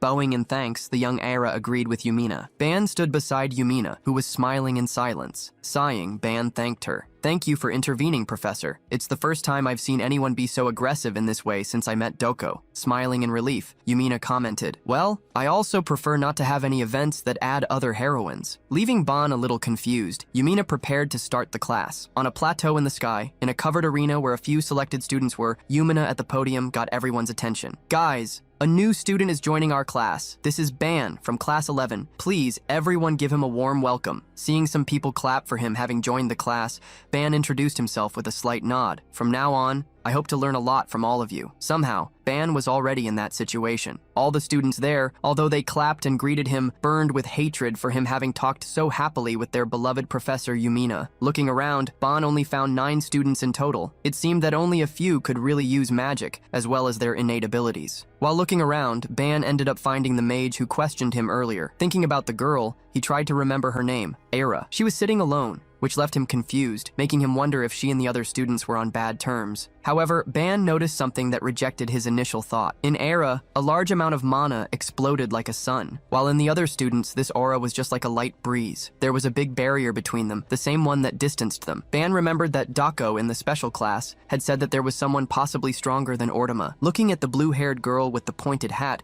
Ban wondered if that person could be her. While Yumina prepared for the class, a girl with short golden hair raised her hand. "Professor, I have a question." Yumina asked Misty to ask the question, and quickly the girl questioned if this student could also use magic because he hadn't been participating in the classes until now. Yumina didn't hide the truth and told what surprised everyone. About that, he obtained an artifact during a recent exploration. The artifact chose him as its owner, making him awaken his talent for magic. Hearing about the artifact, everyone was speechless, and their eyes were wide. The surprise and confusion of everyone made Yumina realize something, allowing her to make an advertisement. "Oh, it seems you haven't subscribed to the channel yet." Seeing how even Yumina promoted his video channel, Ban was speechless. Some students, however, were confused about the information that an artifact would awaken the magical talent in someone, as well as choosing such a person as its owner, something they had never seen before. Yumina heard everyone's comments and kept a smile, as well as a silence, leaving her comments only to her own mind. "All of you are incredible enough to be selected by the union, but you have probably never heard of cases like this before. After all, being born with magical talent is extremely rare. It's understandable that it's difficult to accept this situation, but for students with hidden talents, things like these happen all the time." Misty, after hearing the clarifications, raised her hand again. "Professor,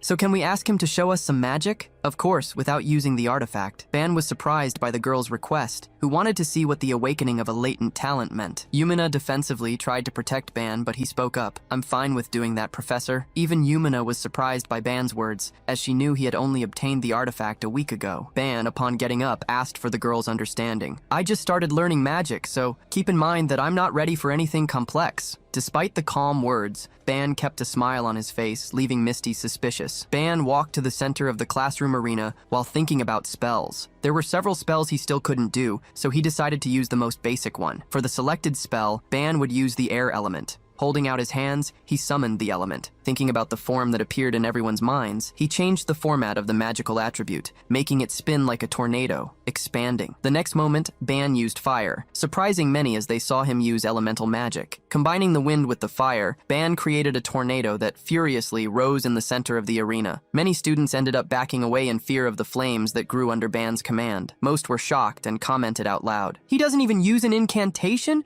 This is more like a physical ability than magic?" However, Misty, who was watching carefully, knew that that was definitely magic. That was a type of magic that didn't need an incantation. Era watched Ban's magic in silence while many were making a fuss. With several thoughts in mind, she didn't comment on anything. After Ban demonstrated the magic, Yumina asked him to finish it. Quickly, clapping his hands, Ban extinguished the flames and the wind. Yumina clapped her hands with a smile, praising. That was an incredible demonstration. The lack of incantation was surprising, but the power was just as impressive. It's hard to believe that he just started learning magic now, isn't it, guys? Faced with Yumina's question, everyone was silent. While Ban was climbing the stairs of the bleachers, he heard some frustrated people.